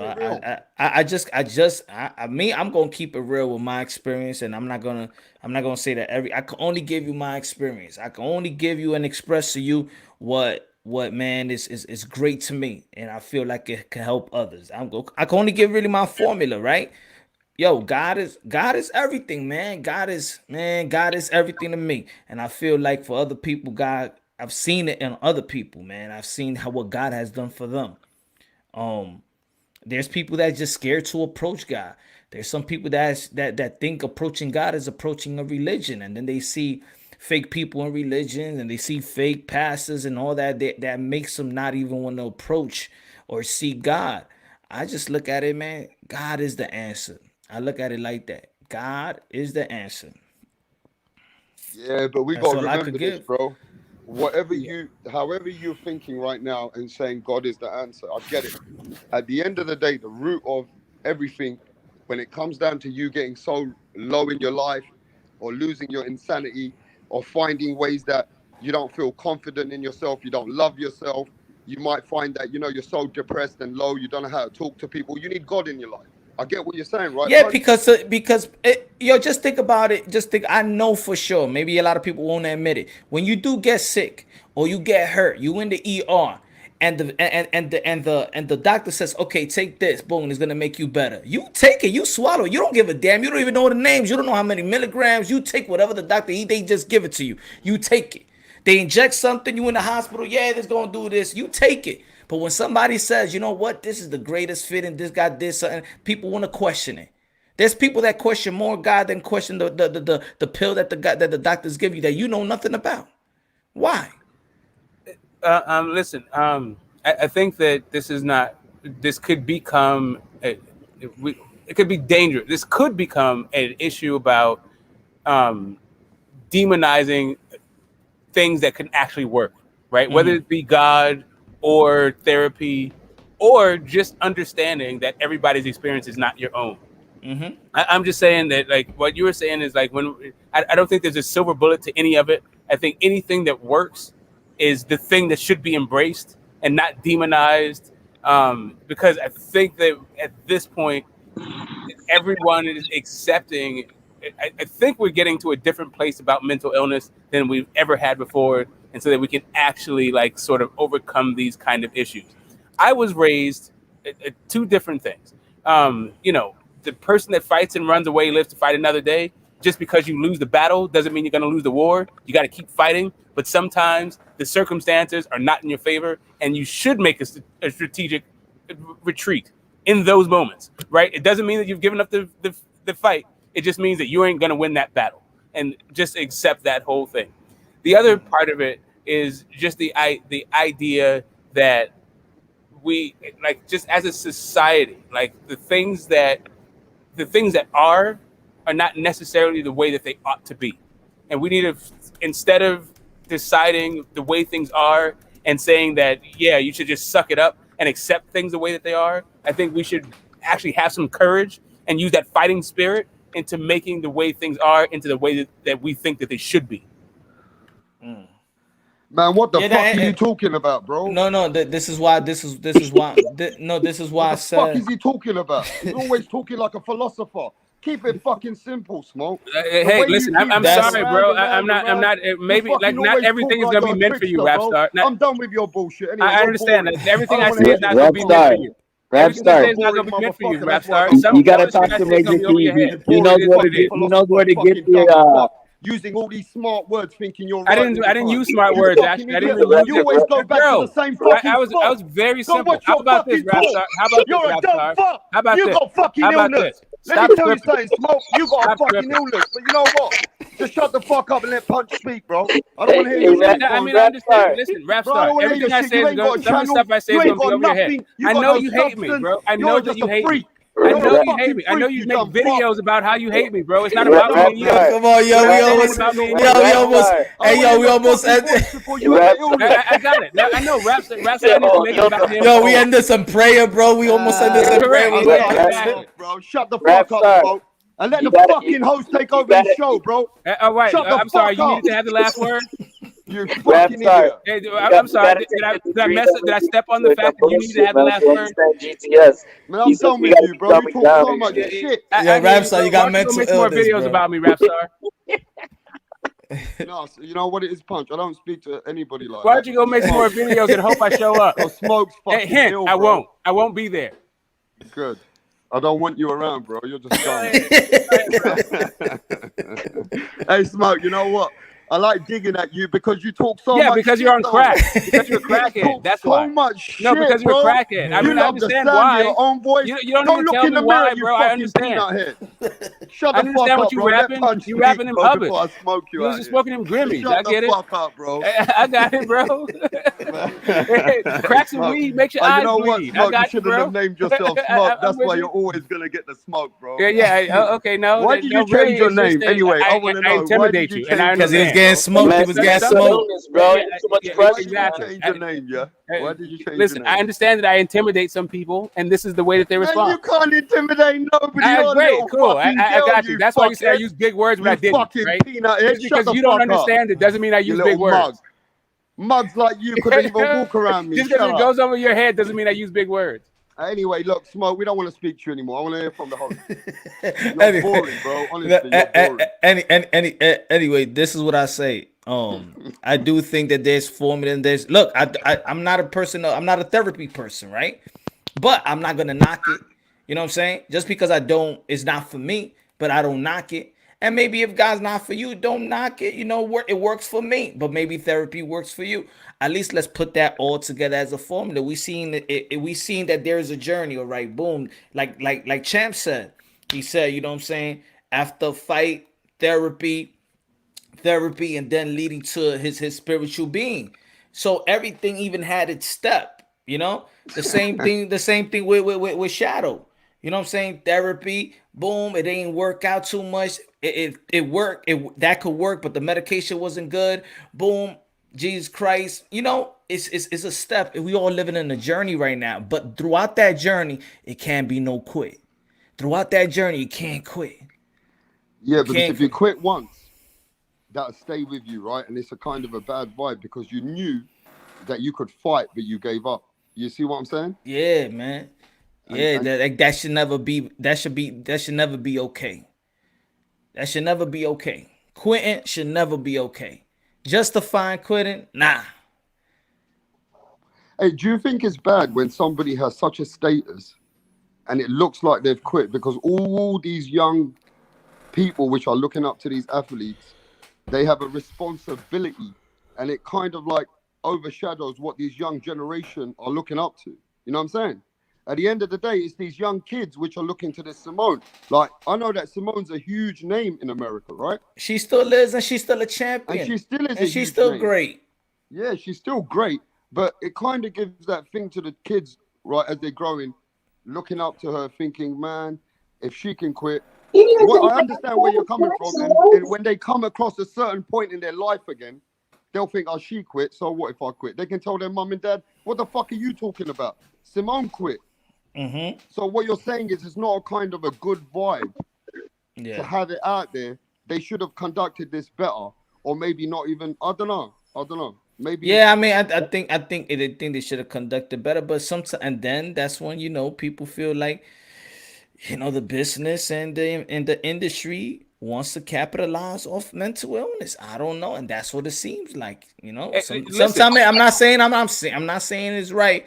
What I'm saying, we could question it, and that was the only thing you know, when people question something and they have their thought, I don't think they should apologize because they think it. Now they believe it. See, I never said I believe that is mental weakness. I said I'm starting to think, you know. So just straight up, you can express your belief however you want to express your belief. I'm just saying that the idea that people are like now are raising their children because of Simone Biles' example. I think that even in boxing, as boxing fans, we talk about how all these boxers want to be Money Mayweather, but they don't put in the pretty boy Floyd work. So if you want to be a quitter like Simone Biles, sure, have some mental illness issues, but also be the best that ever was produced before you do that. Don't just go like, yeah, let me be like, bro. You sound dumb as fuck, bro. Even though I haven't achieved fucking dumb yet. So first achieve like Simone Biles, and then maybe you can quit like Simone Biles. He said, Whiskey said, what if you're committed to a stupid argument that you have no chance of convincing anyone? It's still not okay to quit. it's the definition of insanity. That's the thing. Don't ever quit, bro. No, it's true. It's true. In life, yeah, you can't be spreading that message. It's okay to quit. No, man, that shit don't go right. That shit would never go down. Man, you look at the people, if you ever hear the people, our generations of our ancestors, what they've been through, and they start hearing, oh shit, these guys are quitting because they got too much anxiety. What the fuck did our ancestors go through, bro? They went through everything, which was mental trauma. These guys had been traumatized and they still fought for their families. And here we are talking about quitters. It's true. It doesn't look good. The message don't look good. And it's always in the fucking United States of America, bro. Anything goes. You always celebrate quitting now, bro. What the fuck's going on? Hey! It's your fighters that been taking knees, Dubois and Kell Brook. They don't want to take it. Daniel Dubois, Daniel Dubois kept fighting. How about Kell Brook? Kell Brook keep fighting, and Luke Campbell retire. What's going on, man? Kept going, right? Right. How about AJ? Should AJ have not spit out the stuff? How about AJ quit on Andy Ruiz and then rematch him and then won? You've been speaking for fucking 5 hours, you fucking idiot. Shut the fuck up now and let Rapstar speak, bro. Or get the fuck out of it. Listen, thanks for your suggestion, but nah, I'm gonna keep talking. That's not a good message. Actually, I want to just keep trolling you. That's just not a good message. How about I just keep trolling you and not let you speak because you don't let anybody else speak? How about I do that? How about I do that, Rapstar? Okay, cool. I know it. Nothing you say matters. Just like you just came out the United States. Now I'm gonna come back to the UK. Do you think that Daniel Dubois quit or didn't quit? Did Daniel Dubois quit or not? Hey, listen, Smoke. Did Daniel Dubois quit or no? Should he have quit? Since you wanted to come at the US, you want to come to Stars and Bars. You want to come to Stars and Bars. Now Stars and Bars is in your fucking face. Now, did Daniel Dubois quit or not? What happened to you being a secretary for LBBC? Are you not a secretary anymore? Did they chuck you out? You little okay? But how come America is not? How come America is not an English colony right now? Did King George quit? Fucking say that shit anymore? Maybe if King George kept fighting, America would be part of England right now, Shut right? Up, you faggot looking like with a mustache. I got you. Maybe UK should stop quitting. Fool. Maybe UK should stop quitting. Fool. Okay, great. So anyway, like I said, AJ quit, but he came back, right? Did they chuck you out the fucking payroll? What happened? What do you know about payroll? You don't know shit about payroll. The only role you know is crack and weed. You fucking lying fucking That's what you know. How to roll up crack and weed. Shut up. Don't let me expose you, right? Don't let me expose you. Oh, okay, cool. Yeah, you're going to expose me, Rapstar. Not on your best day, bro. Anyway, like I said, don't come for Stars and Bars. Fuck with me with those Union Jack.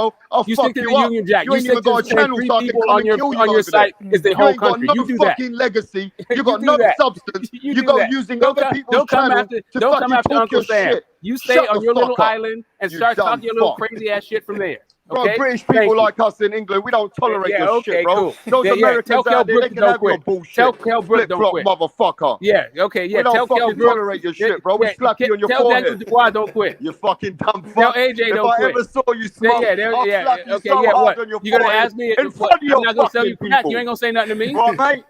I don't have You crack to fool. sell you. You ain't gonna say shit to me. You don't get anything fucking. Look, you've been speaking for 6 hours and you still want to get the last word, you dumb fuck. Okay. Shut the fuck up. Give the host his channel, man. I'm sorry, Rap Star. The last word belongs to you, right? Sorry. Yeah, I got you. The last word belongs to you, right? All right, mate. Right. You monopolize the last word because England deserves the last word, right? Yeah, you plum. Okay, stop. Tell the Queen to stop quitting. You know what plum means in London, don't you? Tell the Queen don't quit. All right, listen, Smoke. You're right. How come the monarchy don't? How come the monarchy don't control everything? Did the royal family just give up? Hey, you sound like you got some serious problems, bro. Before you Yo, how you gonna let him talk to? How you gonna let him? Bruv, how you gonna let him talk to the Queen like that? Huh, bruv? Man, I don't even give a fuck she about quit. Listen, he can say what he wants Yeah, about the Windsor Queen, family bro. fucking But quit. let me just say this, Smoke, let me tell you, bro, you need to chill out sometimes, bro. You're always talking and talking and talking. I don't mind having a laugh don't talk with shit you, about my but you fucking talk country if you some can't shit. handle it. You Don't always talk go shit about back my to the country if same you can't point. fucking You've handle been what's coming trying to back at you. defend Simone in Your 500 bullshit. ways. If you and can't make handle Simone it look coming worse. back at your bullshit You've country, don't contradicted talk about my Simone country. 100 fucking times. Okay, cool. Great. Simone would be devastated with Did the you. Queen tell you today that You are the quitting worst is wrong? representative for everything. I feel ashamed of how you're trying to represent Simone. Yeah, I got you. I got you, You bro. make her look Talk shit bad. about your own country, not about But you're mine. better off How about shutting that? the fuck up and Yeah, stop talk shit coming at about my your own country. Is and your getting country England or is personal. it Pakistan? Like, which country is yours, Okay, actually? the funny thing is, right, now you're getting personal because you can't handle the debate. You're just a peanut head, a okay, I'm 60-year-old getting fucking personal. no good for I'm getting nothing personal. who Okay, goes that's and what sits on happened. fucking Yes, YouTube let from me the get morning personal. to Let me get evening. personal. Ain't got nothing Stop better to do. smoking crack, Rap Star. I'm gonna Who's get the very fucking personal lowlife with you. then? We stopped smoking crack in the United States a long time ago. You should try it. No, I think you guys Quit are it. on ice Here, now. I mean, I don't want to smoke accuse you of crack being anymore. You smoke a quitter, ice. but I think Look you at should quit smoking crack. You be smoking ice, innit? You don't smoke crack. Okay, You smoke cool. that fucking ice, you don't got you? yes. You figured Exactly. it So out. I'm a listen, meth listen, head. Smoke. Sure, Listen, Rap Smoke. Star. Whatever You're the floats most your boat. biggest Why don't you flip-flop try fuckhead quitting it though? out here on YouTube. How can I respect you? Why don't you How can try I show quitting? you any respect when you go on other panels Well, and you first try you have and to get show a different self-respect. energy? You Try go with to other self-respect channels, first. you show a different energy. Try with You come self-respect to first, Punch's and then channel you can trying respect to other show that people. you're all nice. Shut the fuck up, man. You're a flip-flop. I ain't got I'll tell time you for how snakes you like get you. to. I'll You're tell a you how dick. you respect Good other looking people. out, You good looking out, Elvis. Good looking out, Next time, Elvis. bro. Thank you. Good looking out, Elvis. Now shut the fuck up, peanut head. We have First Amendment in America. We have First America. I know that you don't. I know that you guys are not allowed free speech in your country, but we got free speech here. All right. Now. Okay. I got my last question to each. Anybody, y'all could answer it. I'll Smoke Rap the Star. fucking question first. No, not Rap Star. I want you to answer this one first. Yeah, Smoke, shut the fuck up as well while he's talking. Why you triggered, bro? Just shut the Stop fuck smoking up, crack. said, all right? Stop smoking crack. So Rap, so Simone would like your point of view and how she could have handled this situation or she could handle in the future. What would you tell her? Knowing that she's having mental illness, what would you tell her as a confidant or whatever? I mean, maybe at this point, right, Simone is in a situation where she can help. Talk to Simone right now. She's listening. Talk to her.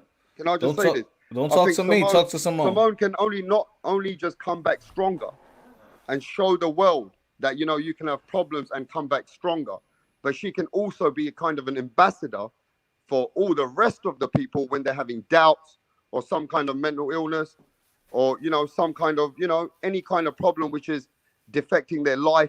She can be actually the voice eventually to show people we can come back 10 times stronger. So maybe Simone, it might look bad right now, but there might be a lot of good coming from this in the future. You know what I'm saying, Punch? Like she can use this as a positive by helping other people and showing that she can come back 10 times stronger. Okay, what about you, Smoke? And listen, on that note, I don't want to hear nothing from Smoke anymore. The peanut. Punch, thanks for having Rap Star Can you Boxing. shut up and just leave? All Can the you just shut chat, up and leave? Or do we have to hear you everybody, keep talking about how you're going to leave? I'm out of it. Can you just leave? God bless. Can you just leave instead of talking about how you're going to leave? Thank you. That's great.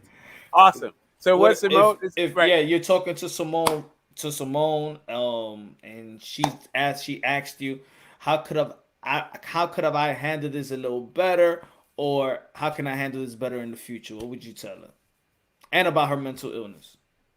I don't think that there is a way to handle it better. I think that at this point, you just got to take your lumps, stand on your own square, and speak your truth, and accept the consequences as they come. Just be an adult and understand that's what's going to happen. People, we are where we are as a nation when it comes to our hero worship, living vicariously through others, representing our country, what we think about sports, what we think about mental illness. All of that stuff is the road that she's got to hoe. But just stand up like an adult, speak your truth, and do your best to be your best. Do the best you can to be your best, and let the chips fall where they may. All right. HLD. It's been a minute. What could she have done to do better? I think she needs to be more of a spokesman onto what's going on within herself. If there is such a thing that's going on, she needs to let us know probably better if she wants that extra compassion on this side to understand her. Outside of that, I think life is also about choices. And she made the wrong choice of going to the Olympics knowing she was not going to be able to have the medications that she's been using throughout the other times in the Olympics. And anybody who knows that if you are on medication and it's going to affect you and you're not going to be on it, then why did she even go? She should have just given that spot to another girl who would have been dedicated throughout at her full potential to get it done. And and that's all I can say. I mean, whether I have a strong opinion whether there is a difference between real mental illness and this quitting mentality when the adversity comes into your life. And I don't appreciate what I see in our society here in America. So I think this conversation is had to be had. Why many, at least myself, do not agree with her quitting mentality of what happened that night, or throughout when she now quit the entire thing. So I hope that this conversation can be had as to a reflection if this is what we want in our kids and what do we want in our future. Outside of that, man, hey, if you have mental illness and it's, hey, go seek help, seek God, seek faith, seek support from friends, but don't give up. Giving up is not an option. That's all I can say to that. All right, man. Yo, everybody, man. Thank you for rocking with me, man. It's been a tough one. It's been a good one. Inspiring, motivational, eye opener, eye closing up. But yo, thanks everybody, man. Have a great night, man. I'm out of here, man. All right, Punch. Peace. Peace.